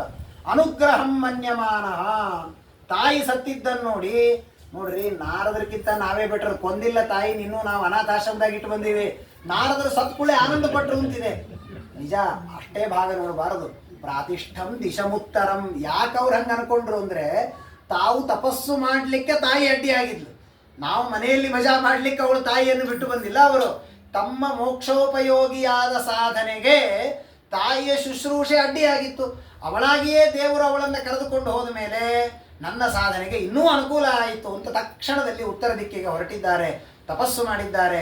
ತಪಸ್ಸು ಮಾಡ್ತಾ ಮಾಡ್ತಾ ಇರುವಾಗ ಧ್ಯಾಯತಶ್ಚರಣಾಂಭೋಜಂ ಭಾವನಿರ್ವೃತ ಚೇತಸಃ ಉತ್ಕಂಠಾಶ್ರು ಕಲಾಕ್ಷಸ್ಯ ಹೃದಯಾಸೀನ್ಮೇ ಶನೈರ್ಹರಿಹಿ. ಹೀಗೆ ತಪಸ್ಸು ಮಾಡ್ತಾ ಇರುವಾಗ ಆ ಋಷಿಗಳು ಹೇಳಿದ ಏನು ಭಗವಂತನ ತತ್ವಗಳಿತ್ತೋ, ಯಾವ ತತ್ವಗಳನ್ನು ಪರೋಕ್ಷವಾಗಿ ಅವರು ಶಾಸ್ತ್ರದ ಮೂಲಕ ಉಪದೇಶ ಮಾಡಿದ್ರೋ ಆ ತತ್ವಗಳನ್ನು ಹೃದಯದಲ್ಲಿ ನಿರಂತರವಾಗಿ ಚಿಂತನೆಯನ್ನು ಮಾಡ್ತಾ ಇದ್ದಾರೆ ನಾರದರು. ಮಾಡುವಾಗ ಒಂದೇ ಕ್ಷಣವೂ ಅಲ್ಲ ಅದು, ಮುಂದೆ ದ್ವಿತೀಯ ಸ್ಕಂದದಲ್ಲಿ ಹೇಳುವಾಗ ಕ್ಷಣದಲ್ಲಿ ಎಷ್ಟೋ ಭಾಗ ಅನ್ನುವ ಒಂದು ಮಾತ್ರಾ ಕಾಲದೊಳಗೆ 6 ವಿಭಾಗ ಮಾಡಿದರೆ ಎಷ್ಟು ಮಾತ್ರಾ ಕಾಲವೋ ಅಷ್ಟಕ್ಕೊಂದು ಹೆಸರು, ಅಷ್ಟೇ ದೇವರು ಯೋಗಿಗಳು ಅಂತ ಕರೀತಾರೆ. ಹಂಗೆಲ್ಲ ಹೇಳಿದ್ದಾರೆ ದ್ವಿತೀಯ ಸ್ಕಂದದಲ್ಲಿ. ಉತ್ಕಂಠಾಶ್ರು ಕಲಾಕ್ಷಸ್ಯ ಹೃದಯಾಸೀನ್ಮೇ ಶನೈರ್ಹರಿ. ಏನು ಆನಂದ, ನೋಡ್ತಾ ಇದ್ದಾರೆ. ಅಯ್ಯೋ, ಯಾವ ಶಾಸ್ತ್ರದಲ್ಲಿ ದೇವರನ್ನ ಚಿಂತನೆ ಮಾಡ್ತಾ ಇದ್ದೆ ಆ ದೇವರೇ ದರ್ಶನ ಕೊಡ್ತಾ ಇದ್ದಾನೆ ಅಂತ ಆನಂದ ಪಡ್ತಾ ಇದ್ದಾರೆ. ಹೋಯ್ತು ಒಂದೇ ಕ್ಷಣದಲ್ಲಿ ರೂಪ. ನಾನಿಷ್ಟು ಹೇಳಲಿಕ್ಕೊಂದು 5 ನಿಮಿಷ ಹೇಳ್ತಿದ್ದೆ, ಅಷ್ಟೊತ್ತು ದೇವರು ದರ್ಶನ ಕೊಟ್ಟಿಲ್ಲ. ಅಷ್ಟೇ ದರ್ಶನ ಕೊಟ್ಟು ಪ್ರೇಮಾತಿ ಭಾರ ನಿರ್ಭಿಣ್ಣ ಪುಲತಾಂಗಾತಿ ನಿರ್ವೃತ ಆನಂದ ಸಂಪ್ಲುವೆ ಲೀನಃ ನಾಪಶ್ಯಮು ಭಯಂ ಮುನೆ. ಆನಂದ ಪಡ್ತಾ ಇದ್ದಾನೆ. ಅಯ್ಯೋ, ಈ ರೂಪವನ್ನು ಮತ್ತೆ ನೋಡಬೇಕು ಅಂತ ಹಂಬಲಿಸ್ತಾ ಇದ್ದಾನೆ. ತಿರುಪತಿಗೆ ಹೋದವ್ರು ಜಗಳಾಡ್ತಿರ್ತಾರಿಲ್ರಿ, ಅವ್ರು ಹೇಳೋದು ಒಗಿತಿರ್ತಾರೆ, ಇವು ಮತ್ತೆ ಬೇಡ್ಕೋತಾನೆ, ಏನೋ ಆ ಕಡೆಯಿಂದ ಆಸೆ ಬರ್ತಾನೆ, ಜೈ ವಿಜಯರ ಹತ್ರ ಹೋಗ್ತಾನೆ, ಏನೇನೋ ಮಾಡ್ತಾನೆ, ಇವ್ರಿಗಿಂತ ಅವ್ರು ಶಾಣೆ ಇರ್ತಾರೆ. ಅಂತೂ ಇವನಿಗೆ ತೋರಿಸ್ಲಾರ್ದು ದಬ್ಬಿಡ್ತಾರೆ ಮತ್ತೆ ದೇವರನ್ನು. ಹೀಗೆ ಆ ಕಲ್ಲಿನಲ್ಲಿ ಇರುವ ದೇವರಿಗೆ ಇಷ್ಟು ಸೌಂದರ್ಯ, ನಮಗಿಷ್ಟು ಅದರ ಬಗ್ಗೆ ಆ ದೇವರನ್ನ ದರ್ಶನ ಮಾಡುವ ಲಾಲಸೆ ಹುಟ್ಟಬೇಕಾದರೆ ಆ ದೇವರ ಸಚ್ಚಿದಾನಂದಾತ್ಮಕ ರೂಪವನ್ನು ಹೃದಯದಲ್ಲಿ ಕಂಡಿದ್ದಾರೆ ನಾರದರು. ಏನದರಲ್ಲಿರುವ ಆನಂದ. ದಿದೃಕ್ಷು ತದಹಂ ಭೂಯಃ ಪ್ರಣಿದಾಯ ಮನೋಹೃದಿ ವೀಕ್ಷಮಾಣೋಪಿ ನಾಪಶ್ಯತ್ ಅವಿತೃಪ್ತ ಇವಾತುರಃ. ಎಷ್ಟು ನೋಡಿದರೂ ಯಾವ ರೂಪವನ್ನು ನೋಡಿದರೆ ತೃಪ್ತಿ ಇಲ್ಲ, ಆ ರೂಪವನ್ನು ಇಷ್ಟೇ ನೋಡಿಬಿಟ್ಟಿದ್ದಾರೆ ನಾರದರು. ಹೇಗೆ ಸಂತೋಷ ಆಗುತ್ತೆ. ಮತ್ತೆ ನಾನು ತಪಸ್ಸು ಮಾಡ್ತೇನೆ. ಏವಂ ಯತಂತಂ ವಿಜನೆ ಮಾಮಾಹ ಗೋಚರೋ ಗಿರಾಂ ಗಂಭೀರಶ್ಲಕ್ಷ್ಣಯ ವಾಚ ಶುಚಃ ಪ್ರಶಮಯನ್ನಿವ. ತಪಸ್ಸು ಮಾಡ್ತಾ ಇದ್ದಾರೆ. ನಾನು ಮತ್ತೆ ತಪಸ್ಸಿ ಕೂಡ್ತೇನೆ, ದೇವರನ್ನ ನೋಡೋ ತನಕ ನಾನು ಊಟವೇ ಮಾಡೋದಿಲ್ಲ ಅಂತ ಕೂತ್ಕೊಂಡಿದ್ದಾರೆ. ಆಗ ಆಕಾಶವಾಣಿ ಆಯಿತು. ಹಂತಾಸ್ಮಿನ್ ಜನ್ಮನಿ ಭವಾನ್ ನಮಾಂ ದ್ರಷ್ಟುಂ ಯಹಾರ್ಹಸಿ ಅವಿಪಕ್ವ ಕಷಾಯಾಣಾಂ ದುರ್ದರ್ಶೋಯಂ ಕುಯೋಗಿನಾಂ. ಯಾರಲ್ಲಿ ಪಾಪ ಇದೆ, ಯಾರಲ್ಲಿ ಇನ್ನೂ ಪ್ರಾರಬ್ಧ ಕರ್ಮ ಇದೆ, ಅಂಥವರಿಗೆ ನಾನು ದರ್ಶನವನ್ನು ಎಂದೂ ಕೊಡೋದಿಲ್ಲ. ಆದರೆ ನಿನಗೆ ನನ್ನ ರೂಪದ ರುಚಿಯನ್ನು ತೋರಿಸ್ಬೇಕು. ನಾವು ಸಂಸಾರದಲ್ಲಿ ಮುಳುಗಿ ಬರೇ ಇದೇ ಆನಂದ ಅಂತ ಅನ್ಕೊಂಡ್ಬಿಟ್ಟಿರ್ತೇವೆ. ಒಂದು ದಿವಸ ಸ್ವಾಮಿಗಳ ಉಪನ್ಯಾಸ ಕೂತ್ಕೊಂಡು ಪೆಂಡಾಲ್ನಲ್ಲಿ ಶಾಂತವಾಗಿ ಕೇಳಿದ್ವಿ ಅಂದರೆ, ಓ ಹಾಗಾದರೆ ನಿಜವಾದ ಆನಂದ ಮನೆಯೊಳಗಿಲ್ರಿ, ಇಲ್ಲಿ ಕೂತ್ಕೊಂಡು ಕೇಳೋ ಪ್ರವಚನದಲ್ಲಿದೆ ಅಂತ ಗೊತ್ತಾಗತ್ತೋ ಇಲ್ಲ. ಹಾಗಾದರೆ ದೇವರ ಮಹಿಮೆಯನ್ನು ಉಪದೇಶ ಮಾಡುವ ಗುರುಗಳ ಪ್ರವಚನದಲ್ಲೇ ಇಷ್ಟ ಆನಂದ ಇರಬೇಕಾದ್ರೆ ದೇವರ ರೂಪದಲ್ಲಿ ಇನ್ನೇನು ಆನಂದ ಇರಬೇಕು. ಹಾಗಾಗಿ ಸಕೃದ್ಯದರ್ಶಿತಂ ರೂಪಂ ಮೇ ತತ್ಕಾಮಾಯ ಮೇನಘ ಮತ್ಕಾಮಶ್ಚನ ಕೈ ಸಾಧು ಸರ್ವಾನ್ ಮುಂಚತಿ ಹೃಚ್ಛ್ರಯ. ಒಂದು ಬಾರಿ ನಿನಗೆ ನಾನು ದರ್ಶನ ಮಾಡಿಸಿದ್ದೇನೆ.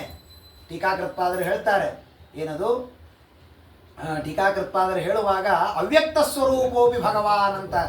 ದೇವರ ಸ್ವರೂಪ ಏನು, ದೇವರ ಗುಣ ಏನು ಅಂದರೆ ಯಾರ ಕಣ್ಣಿಗೂ ಕಾಣದೇ ಇರೋದೇ ದೇವರ ಗುಣ. ನಿಮಗೆ ಹೀಗೆ ಪ್ರವಚನ ಕೂತಾಗ ಯಾರಾದರೂ ಹಿಂದೆ ಅಂದರೆ ತಲೆ ಮುಟ್ತಾರೆ, ಭಾರಿ ಸಿಟ್ಟು ಬರುತ್ತೆ. ಹಿಂಗೆ ತಿರುಗಿ ಹೇಳ್ತಾನೆ, ಏನು ಬೇಕಾದ್ ಮಾಡ್ರಿ, ತಲೆ ಮುಟ್ಟಿದ್ರು ನೋಡ್ರಿ ನೋಡಿ ನಿಮ್ಮನ್ನು ಬಿಡಂಗಿಲ್ಲ ಅಂತಾನೆ. ಯಾಕೆ? ಅದರೊಂದು ಸ್ವಭಾವ. ಯಾರ ತಲೆ ಮುಟ್ಟಿದರೆ ಭಾರಿ ಸಿಟ್ಟು ಬರ್ತದೆ, ಕೆಲವರಿಗೆ ಬೆನ್ನು ಮುಟ್ಟಿದರೆ ಸಿಟ್ಟು ಬರ್ತಿರುತ್ತೆ. ಹಾಗಾದರೆ ತಲೆ ಬೆನ್ನು ಮುಟ್ಟಿದರೆ ಸಿಟ್ಟು ಬರುತ್ತೆ ಅನ್ನೋದು ನಮ್ದು ಹೆಂಗೆ ಸ್ವಭಾವನೋ, ದೇವ್ರ ಸ್ವಭಾವ ಹೆಂಗೆಂದ್ರೆ ಯಾರ ಕಣ್ಣಿಗೂ ನಾನು ಕಾಣಿಸ್ಬಾರದು ಅನ್ನೋದೇ ದೇವ್ರ ಸ್ವಭಾವ. ಗತಿ ಏನ್ರಿ ಮತ್ತೆ? ದೇವರು ಕಾಣಿಸ್ತದೆ ಮೋಕ್ಷ ಆಗಂಗಿಲ್ಲ ಅನ್ನೋ ನಮ್ಮ ಹಣೆ ಬಾರ, ದೇವರಿಗೆ ಕಾಣಿಸ್ಲೇಬಾರದು ಅನ್ನೋದು ಅವನ ಸ್ವಭಾವ. ಹಾಗೆ ಇದ್ಬಿಟ್ಟಿದ್ದಾನೆ. ಹಾಗಾದ್ರೆ ನಮಗೆ ಮೋಕ್ಷ ಆಗೋದೇನು? ಶ್ರೀಮದಾಚಾರ್ಯ ಹೇಳ್ತಾರೆ, ಅವ್ಯಕ್ತ ಸ್ವಭಾವೋಪಿ ಭಗವಾನ್ ಪ್ರಯತ್ನೇನ ಸಹಸ್ರಾಣಂ. ಅವನ ಸ್ವಭಾವವನ್ನು ಭಕ್ತರಿಗಾಗಿ ದೇವರು ಮುರಿದು, ಮುಂದೆ ನಾವು ಭೀಷ್ಮಾಚಾರ್ಯರ ಪ್ರತಿಜ್ಞೆಯನ್ನು ಸ್ತೋತ್ರ ಮಾಡುವಾಗ ಸ್ವನಿಯಮಂ ಅಪಹಾಯ ಮತ್ಪ್ರತಿಜ್ಞಾಂ ರಥಮಧಿಕರ್ತುಂ ಅವಿಪ್ಲುತೋ ರಥಸ್ಥಃ ಅಂತ ಸ್ತೋತ್ರ ಮಾಡ್ತಾರೆ. ಹಾಗೆ ಬರೇ ಒಬ್ಬ ಭೀಷ್ಮಾಚಾರ್ಯರಿಗಾಗಿ ದೇವರು ತನ್ನ ಪ್ರತಿಜ್ಞೆಯನ್ನು ಸುಳ್ಳು ಮಾಡಿದ ಅಂತ ತಿಳ್ಕೊಬೇಡ್ರಿ. ಪ್ರತಿ ಕ್ಷಣ ಯಾರ್ಯಾರಿಗೆ ಮೋಕ್ಷವಾಗುತ್ತೆ, ಯಾರ್ಯಾರಿಗೆ ದೇವರು ಅಪರೋಕ್ಷ ಜ್ಞಾನ ಕೊಡ್ತಾನೆ, ಅವರೆಲ್ಲರಿಗೂ ತನ್ನ ನಿಯಮವನ್ನು ಬಿಟ್ಟೇನೇ ದೇವರು ಅಪರೋಕ್ಷ ಜ್ಞಾನವನ್ನು ಕೊಡ್ತಾನೆ. ಇಲ್ಲ ಅಂದರೆ ನಮಗೆ ದೇವರು ಕಾಣಿಸ್ಲಿಕ್ಕೆ ಸಾಧ್ಯ ಇಲ್ಲ. ಹಾಗಾಗಿ ಮತ್ಕಾಮಶ್ಚನ ಕೈ ಸಾಧು ಸರ್ವಾನ್ ಮುಂಚತಿ ಹೃತ್ಸಯಾನ್. ದೇವರ ದರ್ಶನ ನಮಗೇನಾಗತ್ತೆ? ನಮ್ಮ ಮನಸ್ಸಿನಲ್ಲಿರುವ ಸಾಧು ಸರ್ವಾನ್ ಮುಂಚತಿ ಹೃತ್ಸಯಾನ್. ಏನೇನು ನಮ್ಮ ಮನಸ್ಸಿನಲ್ಲಿ ಕಲ್ಮಶಗಳಿದೆ ಅದನ್ನೆಲ್ಲ ಪರಿಹರಿಸುವ ಶಕ್ತಿ ದೇವರ ದರ್ಶನಕ್ಕೆ ಇದೆ. ಇವತ್ತು ನಾವು ದೇವರ ದರ್ಶನ ಮಾಡಿದ್ವಿ, ಮೂಲರಾಮದೇವರ ದರ್ಶನ ಮಾಡಿದ್ವಿ, ತಿರುಪತಿಯ ವೆಂಕಪ್ಪನ ದರ್ಶನ ಮಾಡಿದ್ವಿ ಅಂದರೆ ಏನಾಯಿತು? ಏನಾಯಿತು? ಭಾಳ ಚೆನ್ನಾಗಿತ್ತು. ಅಲ್ಲೊಂದು ಕಿರೀಟ ಹಾಕಿದ್ರು, ಅಲ್ಲಿ ಏನು ದೊಡ್ಡ ಸರ ಹಾಕಿದ್ರಪ್ಪ, ಅದೆಲ್ಲ ಭಾಳ ಚೆನ್ನಾಗಿತ್ತು. ಅಲ್ಲ, ಸರ್ವಾನ್ ಮುಂಚತಿ ಹೃಚ್ಛ್ರಯಾನ್, ಮನಸ್ಸಿನಲ್ಲಿರುವ ನನ್ನೆಲ್ಲ ಪಾಪಗಳು ಕಳೆದಿದೆ. ನಾನು ಶಾಸ್ತ್ರಗಳ ಶ್ರವಣ ಅಧ್ಯಯನ ಮಾಡಲಿಕ್ಕೆ ಏನೇನು ಪ್ರತಿಬಂಧಕ ಇತ್ತೋ ಅದೆಲ್ಲವೂ ಇವತ್ತು ನಿವೃತ್ತಿಯಾಗಿದೆ ಅಂತ ತಿಳ್ಕೋಬೇಕು. ಹಾಗಾಗಿ ಸತ್ಸೇವೆಯ ದೀರ್ಘಯ ವೈ ಜಾತಾ ಮೈ ದೃಢಾಮತಿ ಹಿತ್ವಾ ಅವಧ್ಯಮಿಮಂ ಲೋಕಂ ಗಂತಾ ಮಜ್ಜನ ತಾಮಸಿ. ಈ ಶರೀರವನ್ನು ಹೀಗೆ ನೀನು ಅನುಭವಿಸು, ಸಜ್ಜನರ ಸಮಾಗಮ ಮಾಡು, ಅವರ ಸೇವೆಯನ್ನು ಮಾಡು. ಮತಿರ್ಮೈ ನಿಬದ್ಧೇಯಂ ನ ವಿಪದ್ಯೇತ ಕರ್ಹಿಚಿತ ಪ್ರಜಾಸರ್ಗ ನಿರೋಧೋಪಿ ಸ್ಮೃತಿಶ್ಚ ಮದನುಗ್ರಹ. ನಿನಗೆಲ್ಲ ಒಳ್ಳೆಯದಾಗತ್ತೆ, ಸಾಧನೆ ಮಾಡು, ಈ ಶರೀರ ಬಿಡು, ಮುಂದಿನ ಜನ್ಮದಲ್ಲಿ ನಿನಗೆ ಒಳ್ಳೆಯದಾಗತ್ತೆ ಅಂತ ಹೇಳಿದರೆ, ನಾರದರು ಆ ಶರೀರವನ್ನು ಬಿಟ್ಟರೆ ಮುಂದಿನ ಶರೀರದಲ್ಲಿ ಆ ದೇವರ ದರ್ಶನದಿಂದ ಉಂಟಾದ ಪುಣ್ಯದಿಂದ ಆಗಿದ್ದೇನು ಅಂದರೆ ಜೀವೋತ್ತಮರಾದ ಚತುರ್ಮುಖ ಬ್ರಹ್ಮದೇವರ ತೊಡೆಯಿಂದ ಹುಟ್ಟುವ ಸೌಭಾಗ್ಯವನ್ನು ಪಡೆದಿದ್ದಾರೆ ನಾರದರು. ಉತ್ಸಂಗ ನಾರದೋ ಜನ್ಮೆ, ನಾರದರು ಹುಟ್ಟಿದ್ದು ಬ್ರಹ್ಮದೇವರ ತೊಡೆಯಿಂದ. ಇದಕ್ಕೆಲ್ಲ ಮೂಲ ಏನು? ಚಾತುರ್ಮಾಸ್ಯದಲ್ಲಿ ಅವರಿಗಾದ ಸಜ್ಜನರ ಸಮಾಗಮ. ಹಾಗಾದರೆ ನಮಗೆಲ್ಲ ಈಗ ಸ್ವಾಮಿಗಳ ಸಮಾಗಮ 1 ತಿಂಗಳು ಆಗಲಿಕ್ಕಿದೆ. ನಮ್ಮ ಕೈ ಒಳಗಿದೆ. ನಾವು ಹೇಗೆ ಪುಣ್ಯ ಸಂಪಾದನೆ ಮಾಡ್ತೀವಿ, ಎಷ್ಟು ಊಟ ಮಾಡ್ತೀವಿ, ಎಷ್ಟು ರಾಮದೇವರನ್ನು ನೋಡ್ತೀವಿ, ಎಷ್ಟು ಪ್ರವಚನ ಕೇಳ್ತೀವಿ. ಊಟಕ್ಕೆ ಬಂದರೆ ಏನು ಅನ್ಕೊಂಡ್ಬಿಡ್ತಾರೋ, ಪ್ರವಚನಕ್ಕೆ ಚೇರ್ ಫುಲ್ ಆಗಿಬಿಟ್ಟಿರತ್ತೆ, ಏನು ಮಾಡೋದು? ಯಾವುದೂ ಇಲ್ಲ. ಪುಣ್ಯ ಬಾಚಿಕೊಳ್ಳೋದಷ್ಟೇ ನಮ್ಮ ಕೈಯಲ್ಲಿದೆ. ಯಾರೋ ಬೈತಾರೆ, ಯಾರೋ ಏನೋ ಅಂತಾರೆ, ನೀವೆಲ್ಲ ಭಾಳ ಸಂಕೋಚ ಮಾಡ್ಕೋತೀರಿ. ನಮ್ಮ ಉತ್ತರ ಕರ್ನಾಟಕದ ನೋಡು, ರಾಮದೇವರು ನಿಮ್ಗೆ ಭುಜಂಗಿಸ್ಲಿಕ್ಕೆ ಅಂತ ತಿಳ್ಕೊಂಡಿರ್ತಾರೆ. ಯಾರನ್ನೋ ಯಾರೋ ತುಳಿದು, ಯಾವುದೋ ಮೈ ಮೇಲೆ ಯಾರೋ ಬಿದ್ದು, ಅಂತೂ ದೇವರನ್ನು ಭುಜಂಗಿಸುವಾಗ ಲಾಸ್ಟ್ ಒಮ್ಮೆ ದೇವರನ್ನು ನೋಡ್ಬೇಕ್ರಿ. 1 ತಾಸು ನೋಡಿರ್ತಾರೆ, ಮತ್ತೆ ದೇವ್ರನ್ನ ಅಲ್ಲೇ ಕೂತ್ಕೊಂಡು. ಆದರೆ ಕೊನೆ ಕ್ಷಣದಲ್ಲಿ ಒಂದ್ಸಲಿ ದೇವ್ರು ನೋಡ್ಬೇಕು ಮತ್ತೆ. ಹಾಗೆ ಆ ಸಜ್ಜನರ ಸಮಾಗಮ ನಮಗೆ. ಅಹೋ ದೇವರ್ಷಿ ಗಂಧರ್ವ ಅಯಂ ಯಃ ಕೀರ್ತಿಂ ಶಾರ್ಂಗಧನ್ವನ ಗಾಯನ್ ಮಾಧ್ವ್ಯಾ ಗಿರಾ ತಂತ್ರ್ಯ ರಮಯತ್ಯಾತುರಂ ಜಗತ್. ಯಾವ ಸಜ್ಜನರ ಸಮಾಗಮದಿಂದ ನಾರದರಿಗೆ ಸಿಕ್ಕ ದೊಡ್ಡ ಪದವಿ ಏನು ಗೊತ್ತಾ? ಬ್ರಹ್ಮದೇವರಿಂದ ಹುಟ್ಟಿದ್ರು. ಇದು ದೊಡ್ಡ ಪದವಿ ಅಲ್ರಿ. ಸಾವಿರಾರು ಜನರಲ್ಲಿ ವಿಷ್ಣು ಭಕ್ತಿಯನ್ನ ತುಂಬುವ ದೊಡ್ಡ ಸೌಭಾಗ್ಯವನ್ನು ಪಡೆದರು ನಾರದರು. ಗಾಯನ್ ಮಾಧ್ವ್ಯಾ ಗಿರಾ ತಂತ್ರ್ಯ ರಮಯತ್ಯಾತುರಂ ಜಗತ್. ಯಾವ ಭಗವತ್ ತತ್ವವನ್ನ ಎಲ್ಲರಿಗೆ ಉಪದೇಶವನ್ನ ಮಾಡ್ತಾ ನೋಡ್ರಿ. ನಾರದರು ಅಂದ್ರೆ ಬಳೆ ಜಗಳ ಹಚ್ಚವರು ಅಂತ ಚಿಂತನೆ ಮಾಡಬಾರದು. ಅವರು ಇಂತಹ ಕೀರ್ತಿಂ ಶಾರ್ಗಧನ್ವನಃ, ಭಗವಂತನ ಕೀರ್ತಿಯನ್ನ ಅವರ ಕೈಯಲ್ಲಿ ತಂಬೂರಿಯನ್ನ ಹಿಡಿದುಕೊಂಡು ಸಾರ್ತಾ ಹೋದರೆ 10 ಕೋಟಿ ಜನರ ಮನಸ್ಸಿನಲ್ಲಿ ಭಗವದ್ಭಕ್ತಿ ಹುಟ್ಟತ್ತಲ್ಲ. ಈ ಭಗವದ್ಭಕ್ತಿಯನ್ನ ತಮ್ಮಲ್ಲಿ ಹುಟ್ಟೋದಲ್ಲ, ಸಾವಿರಾರು ಜನರಲ್ಲಿ ಹುಟ್ಟಿಸುವ ಸೌಭಾಗ್ಯ ಅವರಿಗೆ ಯಾವುದರಿಂದ ದೊರಕಿತು? ಸಜ್ಜನರ ಸಮಾಗಮದಿಂದ ದೊರಕಿದೆ. ಅಂತಹ ಗ್ರಂಥವನ್ನು ರಚನೆ ಮಾಡಿ ಎಂಬುದಾಗಿ ಕೇಳಿದಾಗ ವೇದವ್ಯಾಸ ದೇವರು ಸರಸ್ವತಿ ನದಿಯ ತೀರದಲ್ಲಿ ಶಮ್ಯಾಪ್ರಾಸ ಎಂಬ ತಮ್ಮ ಆಶ್ರಮದಲ್ಲಿ ಕುಳಿತುಕೊಂಡು ಶ್ರೀಮದ್ ಭಾಗವತ ಎಂಬ 18,000 ಶ್ಲೋಕಗಳ 12 ಸ್ಕಂದಗಳಿಂದ ಕೂಡಿದಂತಹ ಗ್ರಂಥವನ್ನು ರಚನೆ ಮಾಡಿದ್ದಾರೆ. ಯಸ್ಯಾಂ ವೈ ಶ್ರೂಯಮಾಣಾಯಾಂ ಕೃಷ್ಣೇ ಪರಮಪೂರುಷೇ ಭಕ್ತಿರುತ್ಪದ್ಯತೆ ಪುಂಸಾಂ ಶೋಕ ಮೋಹ ಭಯಾಪಹ. ಎಂತಹ ಭಾಗವತ! ಎಂತಹ ಭಾಗವತ ಅಂದರೆ ಈ ಭಾಗವತವನ್ನು ಕೇಳಿ ಮನೆಗೆ ಹೋಗಿ ದೇವ್ರ ಮನೆಯಾಗ ಕೂತ್ಕೊಂಡು ಇನ್ನೊಂದ್ಸಲ ಯೂಟ್ಯೂಬ್ ಆನ್ ಮಾಡಿ ಏನೇನು ಹೇಳಿದ್ರು ಚಿಂತನ ಮಾಡಿ ದೇವರಲ್ಲಿ ಭಕ್ತಿ ಮಾಡೋದು ಬೇಕಾಗಿಲ್ಲ ನೀವು. ಯಸ್ಯಾಂ ವೈ ಶ್ರೂಯಮಾಣಾಯಾಂ ಕೃಷ್ಣೇ ಭಕ್ತಿ ರಥೋಕ್ಷಜೆ. ಕೇಳ್ತಾ ಇರುವಾಗಲೇ ದೇವರಲ್ಲಿ ಭಕ್ತಿ ಹುಟ್ಟುವ ಯಾವುದಾದರೂ ಗ್ರಂಥ ಇದ್ದರೆ ಅದು ಶ್ರೀಮದ್ ಭಾಗವತ. ಅಂತಹ ಭಾಗವತವನ್ನು ರಚನೆ ಮಾಡಿದ್ದಾರೆ. ಶುಕ ಮಧ್ಯಾಪಯಾಮಾಸ ನಿವೃತ್ತಿರಿರತಂ ಮುನಿಂ. ಅದನ್ನು ವಿರಕ್ತ ಶಿಖಾಮಣಿಗಳಾದಂತಹ ಶುಕಾಚಾರ್ಯರಿಗೆ ಉಪದೇಶವನ್ನು ಮಾಡಿದ್ದಾರೆ. ಆ ಶುಕಾಚಾರ್ಯರು ಹರೇರ್ ಗುಣಾಕ್ಷಿಪ್ತಮತಿ ಭಗವಾನ್ ಬಾದರಾಯಣಿ ಅಧ್ಯಗಾನ್ ಮುನಿದ ಮಹದಾಖ್ಯಾನಂ ವಿಷ್ಣು ನಿತ್ಯಂ ವಿಷ್ಣು ಜನಪ್ರಿಯಂ. ಆ ಭಾಗವತವನ್ನು ಶುಕಾಚಾರ್ಯರು ಪರೀಕ್ಷಿತ್ ರಾಜರಿಗೆ ಉಪದೇಶವನ್ನು ಮಾಡಿದ್ದಾರೆ ಎಂಬುದಾಗಿ ತಿಳಿಸಿಕೊಡ್ತಾರೆ. ಅದಾದ ಮೇಲೆ ಯದಾ ವೃಧೆ ಕೌರವ ಪಾಂಡವಾನಾಂ ವೀರೇಶ್ವಥೋ ವೀರಗತಿಂ ಗತೇಶು ವೃಕೋದರ ವಿದ್ಧ ಗದಾಭಿಮರ್ಷ ಭಗ್ನೋರು ದಂಡೇ ಧೃತರಾಷ್ಟ್ರಪುತ್ರೇ. ಪರೀಕ್ಷಿತ್ ರಾಜರು ಯಾಕೆ 7 ದಿವಸ ಕುತ್ಕೊಂಡು ಭಾಗವತ ಕೇಳಿದರು ಅನ್ನೋದ್ರ ಬಗ್ಗೆ ಒಂದು ಕಥೆ ಗೊತ್ತಾಗಬೇಕಲ್ಲ. ಅದಕ್ಕೆ ಆ ಪಾಂಡವರ ಕಥೆಯನ್ನು, ಮಹಾಭಾರತದ ಕಥೆಯ ಕೊನೆಯ ಭಾಗವನ್ನು, ಒಂದು ಸ್ವಲ್ಪ ಭಾಗವನ್ನು ಶ್ರೀಮದ್ ಭಾಗವತ ಬಹಳ ಸುಂದರವಾಗಿ ತಿಳಿಸಿಕೊಡುತ್ತೆ. ಆ ಪಾಂಡವರಿಗೆ ಮೋಸವನ್ನು ಮಾಡಿ ದುರ್ಯೋಧನಾದಿಗಳು ವನಕ್ಕೆ ಕಳಿಸಿದರು. ವನವಾಸ ಎಲ್ಲ ಮುಗಿದ ಮೇಲೆ 18 ದಿನದ ಘೋರವಾದಂತಹ ಯುದ್ಧವಾಯಿತು. ಮುಚ್ಯತಾಮೇಷಃ ಬ್ರಾಹ್ಮಣೋ ನಿತರಾಂ ಗುರು. ಹೀಗೆಲ್ಲ ಯುದ್ಧವಾದ ಮೇಲೆ ದುರ್ಯೋಧನ ಯುದ್ಧ ಭೂಮಿಯಲ್ಲಿ ಬಿದ್ದಿದ್ದಾನೆ. ಆಗ ಅಶ್ವತ್ಥಾಮಾಚಾರ್ಯರು ಬಂದು ಕೇಳ್ತಾರೆ, ಸಾಯ್ತಾ ಇದ್ದಿ ಪಾಪ, ಕೊನೆಯ ಆಸೆ ಏನು ನಿಂದು ಹೇಳು ಅಂತ. ಕೊನೆಯ ಆಸೆ ಏನು ಅಂತ ಕೇಳಿದ್ರೆ, ಯಾರಿಗೋ ಕೇಳಿದ್ರೆ ಜೈಲಿಗೆ ಹಾಕೊಂಬಂದು ಕೊನೆಯ ಆಸೆ ಏನು ಅಂದರೆ, ನಮ್ಮ ಮರಿಮಗನ ಮಗನ ನೋಡ್ಬೇಕು ನಾನು, ಅದೇ ಕೊನೆಯ ಆಸೆ ಅಂತ. ಅಂದರೆ ಅಷ್ಟು ದಿವಸ ಇವ್ನು ಬದುಕಿರಬೇಕು, ಇವನು ಹಾಕಬಾರ್ದು ಗಲ್ಲಿಗೆ ಅಂತ ಅರ್ಥ. ಹಾಗೆ ಏನು ನಿನ್ನ ಕೊನೆಯ ಆಸೆ ಅಂತ ಕೇಳಿದ್ರೆ ಅವನು ಹೇಳಿದ, ಎರಡೇ ಆಸೆ, ನಾನು ಆರಾಮಾಗಿ ಸಾಯ್ತೀನಿ. ಒಂದು, ನನ್ನ ಸಂತತಿಯೇ ರಾಜ್ಯಭಾರವನ್ನು ಮಾಡಬೇಕು ಮೊದಲನೇದ್ದು. ಎರಡನೇದ್ದು, ಪಾಂಡವರ ಸಂತತಿ ಉಳಿಯಬಾರದು, ಪೂರ್ಣವಾಗಿ ನಾಶವಾಗಬೇಕು. ಆಯಿತು ಅಂತ ಅಶ್ವತ್ಥಾಮಾಚಾರ್ಯರು ಆ ಶಿಬಿರದಲ್ಲಿ ಮಲಗಿದ ಎಲ್ಲ ಪಾಂಡವರ ಎಲ್ಲ ಸಂತತಿಯನ್ನು ಕೂಡ ನಾಶವನ್ನು ಮಾಡಿದ್ದಾರೆ. ಬಹಳ ಸುಂದರವಾದಂತಹ ಮಹಾಭಾರತದ ಕಥೆ ಇದೆ. ಅಶ್ವತ್ಥಾಮಾಚಾರ್ಯರು ಸಂಹಾರ ಮಾಡ್ಲಿಕ್ಕೆ ಹೋಗಿದ್ದಾರೆ. ಅಶ್ವತ್ಥಾಮಾಚಾರ್ಯರು ಅಂದ್ರೆ ಯಾರು? ರುದ್ರದೇವರ ಅವತಾರ. ಅಲ್ಲಿ ಕಾಯುವುದಕ್ಕೆ ಕುಳಿತವರು ಕೃಪಾಚಾರ್ಯರು, ಅವರು ಅಶ್ವತ್ಥಾಮಾಚಾರ್ಯರ ರುದ್ರದೇವರ ಅವತಾರ. ಎಷ್ಟು ವಿಚಿತ್ರ ದೇವರ ಸಂಕಲ್ಪ ಅಂದರೆ, ಹೋಗಿದ್ದು ರುದ್ರದೇವರೇ, ಅಲ್ಲಿ ರುದ್ರದೇವರ ಜೊತೆ ಯುದ್ಧ ಆದರೆ ಅವರು ಸೋತಿದ್ದಾರೆ, ಇವರು ಗೆದ್ದಿದ್ದಾರೆ. ದೇವರ ಸಂಕಲ್ಪ ವಿಚಿತ್ರ ಅಷ್ಟೇ. ಅವರು ಸಾಯಬೇಕು ಅಂತ ದೇವರ ಸಂಕಲ್ಪ ಇದೆ. ಎಲ್ಲರನ್ನ ಶಿಬಿರದಲ್ಲಿದ್ದವರನ್ನು ನಾಶ ಮಾಡಿದರೆ ಒಬ್ಬನೇ ಒಬ್ಬ ಸೈನಿಕ ಓಡಿ ಬಂದು ಪಾಂಡವರಿಗೆ ಸುದ್ದಿಯನ್ನು ಹೇಳಿದ, ಹೀಗೆ ನಿಮ್ಮೆಲ್ಲ ಮಕ್ಕಳನ್ನು ಅಶ್ವತ್ಥಾಮಾಚಾರ್ಯರು ಕೊಂದಿದ್ದಾರೆ ಅಂತ ಹೇಳಿದರೆ, ಅರ್ಜುನ, ಕೃಷ್ಣ, ಭೀಮಸೇನ ದೇವರು ಎಲ್ಲರೂ ಹೋಗಿದ್ದಾರೆ. ಮಹಾಭಾರತದ ಪ್ರಕಾರ ಭೀಮಸೇನ ದೇವರು ಆ ಅಶ್ವತ್ಥಾಮಾಚಾರ್ಯರನ್ನ ದರದರ ಅಂತ ಎಳೆದುಕೊಂಡು ಬಂದು ಆ ದ್ರೌಪದಿಯ ಪಾದಕ್ಕೆ ಹಾಕಿ ಕೇಳಿದರೆ, ಆಗ ಅವಳು ಹೇಳಿದ್ಲು, ಸರ್ವಥಾ ಅವರನ್ನ ಸಂಹಾರ ಮಾಡಬೇಡ, ಮುಚ್ಚತಾಮೇಷಃ ಬ್ರಹ್ಮಬಂಧು. ಅವರು ಎಂಥವರು ಮಹಾನುಭಾವರು, ಬ್ರಾಹ್ಮಣರು. ಯಾವ ದ್ರೋಣಾಚಾರ್ಯರಿಂದ ನೀವು ಧನುರ್ವಿದ್ಯೆಯನ್ನು ಕಲಿತದ್ದಕ್ಕೆ ಇಷ್ಟು ದೊಡ್ಡ 18 ದಿನದ ಯುದ್ಧವನ್ನು ಗೆದ್ದಿದ್ದೀರಿ. ಆ ದ್ರೋಣಾಚಾರ್ಯರೇ ಪ್ರಜಾರೂಪೇಣ ತಿಷ್ಠತಿ, ಇಲ್ಲಿ ಮಗನ ರೂಪದಿಂದಿದ್ದಾರೆ ನಿಮ್ಮ ಗುರುಗಳವರು, ಗುರುಪುತ್ರ. ಸರ್ವಥಾ ಸಂಹಾರ ಮಾಡಬೇಡ, ಬಿಟ್ಟು ಬಿಡಿ. ಕೊಲ್ಲೋದ್ರಿಂದ ಏನಾಗುತ್ತೆ? ನನ್ನ ಮಕ್ಕಳು ಹೊಳ್ಳಿ ಬರ್ತಾರ, ಕೊಲ್ಲಿರ್ಬೇಕಾದ್ರೆ. ಆದರೆ ಇದರಿಂದ ಯಾವ ಲಾಭವೂ ಆಗೋದಿಲ್ಲ. ಮಾರೋದಿ ದಸ್ಯ ಜನನಿ ಗೌತಮಿ ಪತಿದೇವತಾ. ಅವಳನ್ನು, ಆ ಮಕ್ಕಳನ್ನು ಸಾಯಿಸೋದರಿಂದ ಗೌತಮಿ ದ್ರೋಣಾಚಾರ್ಯರ ಹೆಂಡತಿ ಅವಳೂ ಕೂಡ ದುಃಖ ಪಡಬೇಕಷ್ಟೇ ಹೊರತು ನನ್ನ ಮಕ್ಕಳೇನು ಹೊಳ್ಳಿ ಬರೋದಿಲ್ಲ. ಹಾಗಾದರೆ ಬಿಟ್ಟು ಬಿಡು ಇವರನ್ನ ಅಂತ ಹೇಳಿದಾಗ, ಆಗ ಅರ್ಜುನನಿಗೆ ತುಂಬ ಗೊಂದಲ ಆಯಿತು, ಏನು ಮಾಡಬೇಕು ಅಂತ. ಕೃಷ್ಣ ಹೇಳಿದ, ಬಿಡಬೇಡ ಸಾಯಿಸು ಅಂದ. ಭೀಮಸೇನ ದೇವರು ಹೇಳಿದರು ಬಿಡಬೇಡ ಅಂದರು. ಏನು ಮಾಡಬೇಕು ಹಾಗಾದರೆ?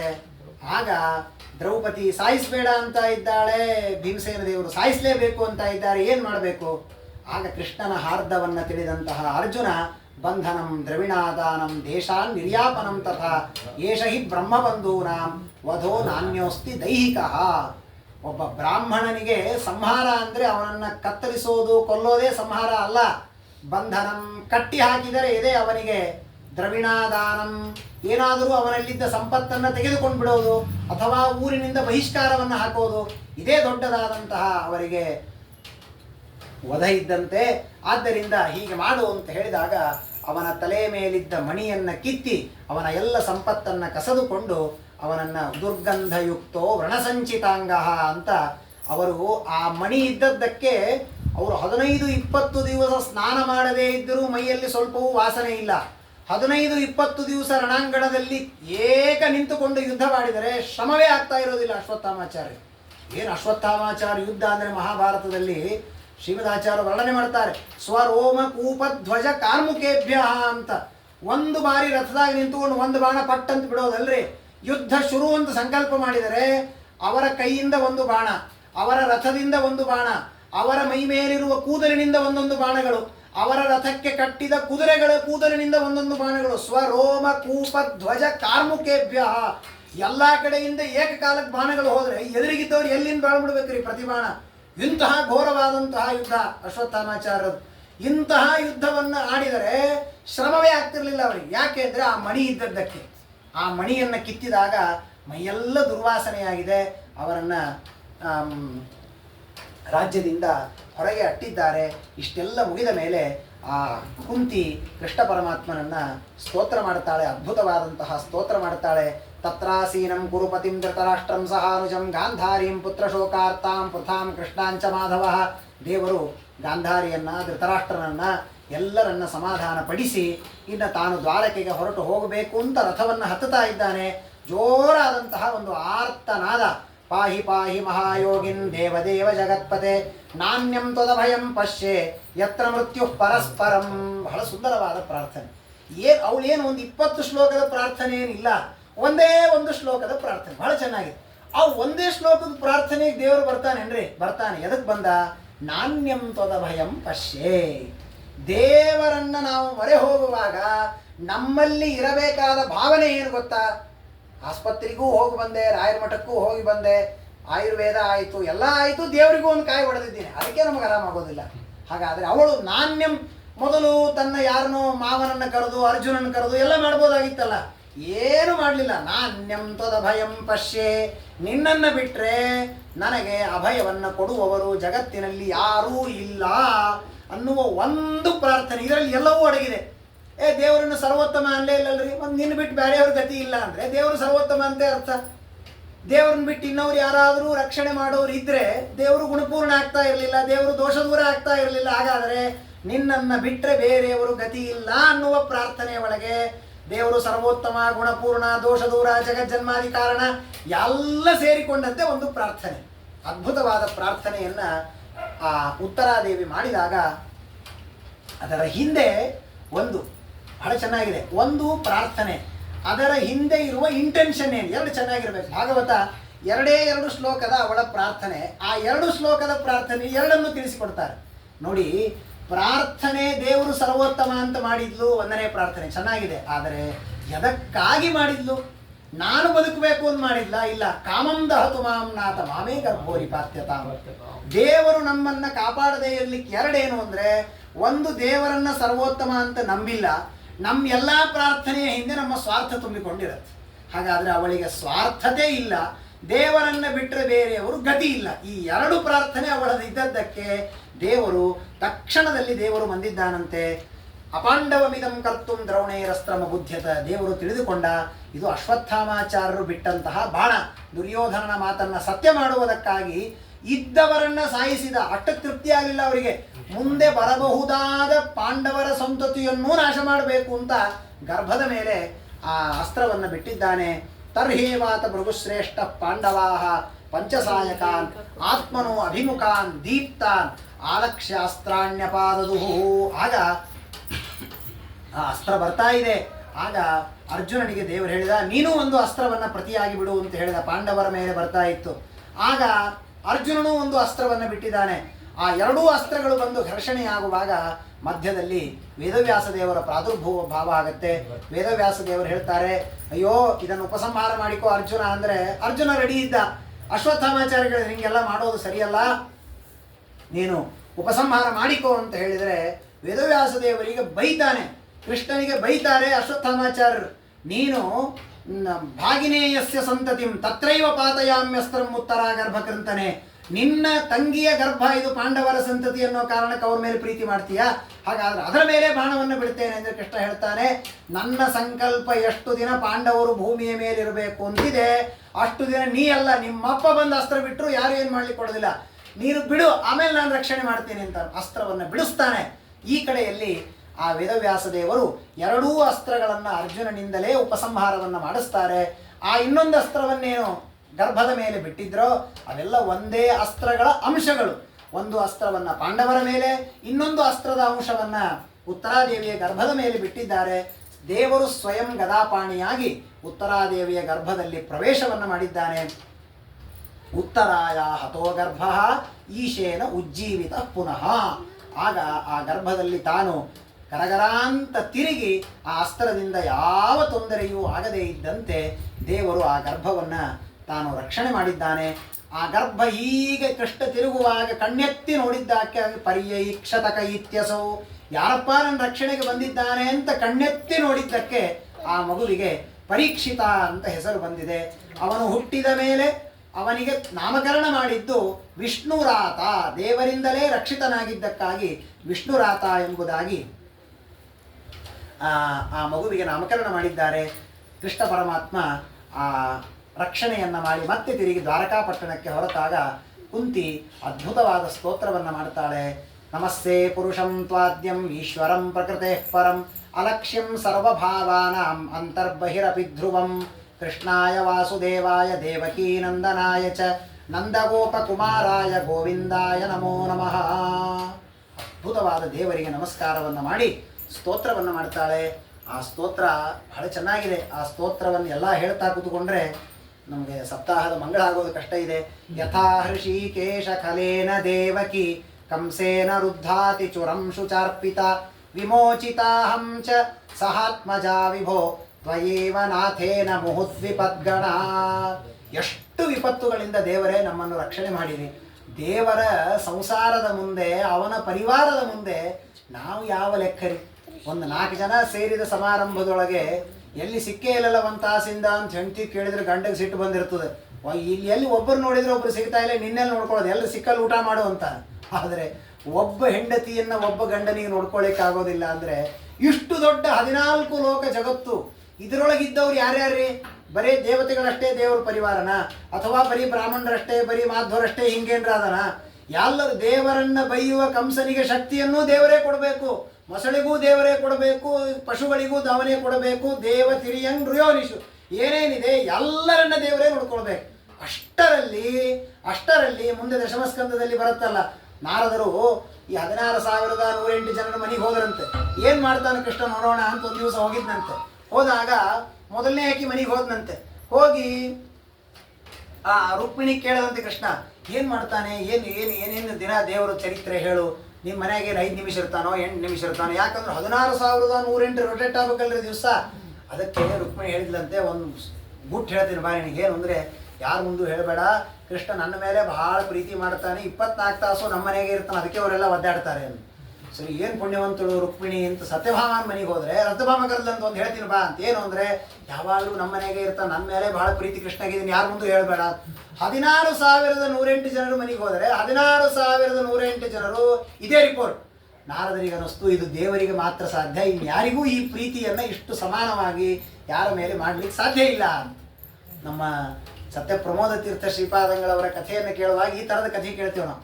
ನಮ್ಮ ಉತ್ತರ ಕರ್ನಾಟಕದಲ್ಲಿ ಈ ಸತ್ತಿ ಇತ್ಯಾದಿಗಳ ಐನಾಪುರ ಅಥಣಿ ಈ ಕಡೆ ಎಲ್ಲ ಹೋಗಿಬಿಟ್ರೆ ಯಾರ ಮನೆಗೆ ನೀವು ಹೋಗಿ ಒಂದು 10 ನಿಮಿಷ ಕಥೆ ಕೇಳಲಿಕ್ಕೆ ಕೂತ್ರೆ ಅವ್ರು ಹೇಳ್ತಾರೆ, ನಮ್ಮ ಮನೆಗೆ ಸ್ವಾಮಿಗಳು ರಾತ್ರಿ 12ಕ್ಕೆ ಬರ್ತಿದ್ರಿ, ಹೇಳೋದಿಲ್ಲ, ಇಲ್ಲ ಬಾಗಿಲ ಬಡಿತಿದ್ರು, ತೆಗೆದ್ರು ಸ್ವಾಮಿಗಳು. ನಮ್ಮ ಮನೆಯಾಗೆ ವಾರಗಟ್ಲೆ ಇರ್ತಿದ್ರಿ, ಏನು ನನ್ನ ಮಾತಾಡಿಸ್ತಿದ್ರಿ, ನನ್ನಷ್ಟು ಪ್ರೀತಿ ನಮ್ಮೂರ ಮೇಲೆ ಯಾರ ಮೇಲೂ ಮಾಡ್ತಿದ್ದಿಲ್ಲ ಅಂತ ಊರ ಮಂದೆಲ್ಲ ಹೇಳ್ತಾರೆ. ಅದು ಹೆಂಗೆ ಸಾಧ್ಯ? ಎಲ್ಲರ ಮೇಲೂ ಸಮಾನ ಪ್ರೀತಿಯನ್ನು ಹೆಂಗೆ ಮಾಡ್ಲಿಕ್ಕೆ ಸಾಧ್ಯ? ದೇವರ ಅನುಗ್ರಹವನ್ನು ಪಡೆದ ಅವರಿಗೇ ಸಾಧ್ಯ, ಅದು ನಮ್ಮಂಥವರಿಗೆ ಸಾಧ್ಯ ಇಲ್ಲ. ಹಾಗೆ ಆ ಕುಂತಿ ಸ್ತೋತ್ರವನ್ನು ಮಾಡ್ತಾಳೆ. ಎಷ್ಟು ಆಪತ್ತುಗಳಿಂದ ದೇವರು ನಮ್ಮನ್ನು ರಕ್ಷಣೆ ಮಾಡಿದ. ವಿಷಾತ್ ಮಹಾಗ್ನೇಹೆ ಪುರುಷಾತ್ ಅದಂಶನಾತ್ ಅಸತ್ಸಭಾಯಾ ವನವಾಸ ಕೃಚ್ಛ್ರತಃ.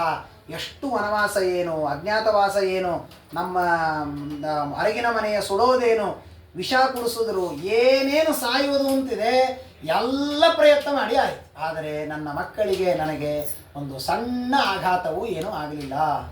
ದ್ರೌಣ್ಯಸ್ತ್ರ ಅಸ್ತ್ರತಶ್ಚಾಸ್ಮ ಹರೇಭಿರಕ್ಷಿತ. ಮೊದಲು ಶುರುವಾಗಿದ್ದೆಲ್ಲಿಂದ ವಿಷಾತ್, ಇವತ್ತೆಲ್ಲಿಗೆ ಮುಗಿತಾ ಇದೆ ದ್ರೌಣ್ಯಸ್ತ್ರತಃ. ಎರಡನ್ನೂ ಸೇರಿಸ್ತಾಳೆ. ಸಣ್ಣವರಿದ್ದಾಗ ವಿಷಪ್ರಾಶನ ಮಾಡಿಸ್ಲಿಕ್ಕೆ ಪ್ರಾರಂಭ ಮಾಡಿದ್ದು ಮೊದಲ ದಿವಸ. ಅವತ್ತಿನಿಂದ ಪ್ರಾರಂಭ ಮಾಡಿಕೊಂಡು ಯಾವತ್ತವರಿಗೆ ಇವರಿಗೆ ರಾಜ್ಯ ಸಿಗಬಹುದು ಅಂತ ಗೊತ್ತಾದಾಗ ವಿಷಪ್ರಾಶನ ಮಾಡಿಸ್ಲಿಕ್ಕೆ ಶುರು ಮಾಡಿದ್ರು. ಅದು ಮೊದಲನೇ ಅಟೆಂಪ್ಟ್. ಕೊನೆಯದು ಅಶ್ವತ್ಥಾಮಾಚಾರ್ಯರು ಬಿಟ್ಟ ಬಾಣ ಕೊನೆಯದು. ಇಷ್ಟು ಎಲ್ಲದರಲ್ಲಿಯೂ ದೇವರು ನಮ್ಮ ಜೊತೆಗಿದ್ದು ನಮ್ಮನ್ನು ರಕ್ಷಣೆ ಮಾಡಿದ. ಆದ್ದರಿಂದ ಎಷ್ಟು ಬಾರಿ ನಮಗೆ ಆಪತ್ತು ಬಂತು ಅಷ್ಟು ಬಾರಿ ದ್ರೌಪದಿ ಪ್ರಾರ್ಥನೆ ಮಾಡಿದ್ಲು, ಅಕ್ಷಯ ವಸ್ತ್ರವನ್ನು ಕೊಟ್ಟು ನನ್ನ ಮಕ್ಕಳಿಗೆ ವಿಷ ಕೊಡಿದ್ರು, ನೀನು ರಕ್ಷಣೆ ಮಾಡಿದಿ, ಅರಗಿನ ಮನೆಯಲ್ಲಿ ರಕ್ಷಣೆ ಮಾಡಿದಿ, 18 ದಿನದ ಯುದ್ಧದಲ್ಲಿ ರಕ್ಷಣೆ ಮಾಡಿದಿ. ಎಷ್ಟೆಷ್ಟು ಆಪತ್ತುಗಳು, ಎಲ್ಲ ಬಾರಿ ಆಪತ್ತು ಬಂತ.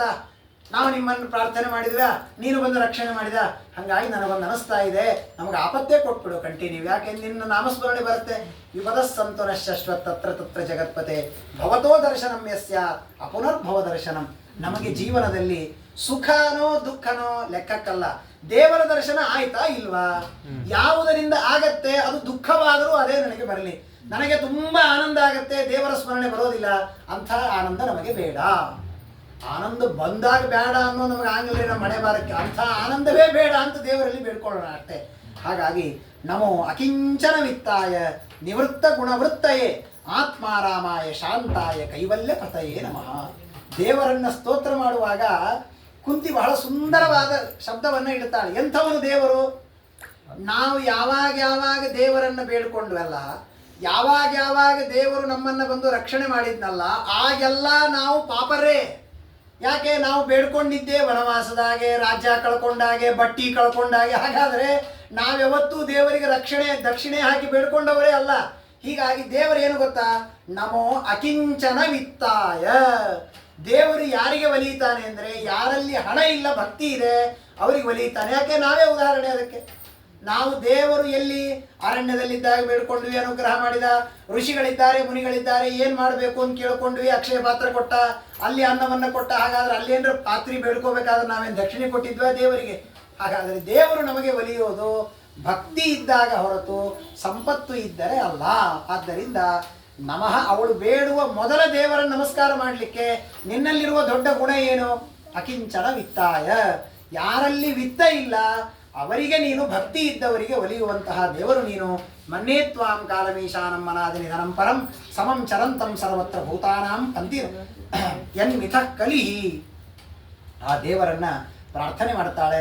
ಬಹಳ ಸುಂದರವಾದ ದೇವರ ಬಾಲಲೀಲೆಗಳನ್ನೆಲ್ಲವನ್ನ ಸ್ತೋತ್ರ ಮಾಡ್ತಾಳೆ.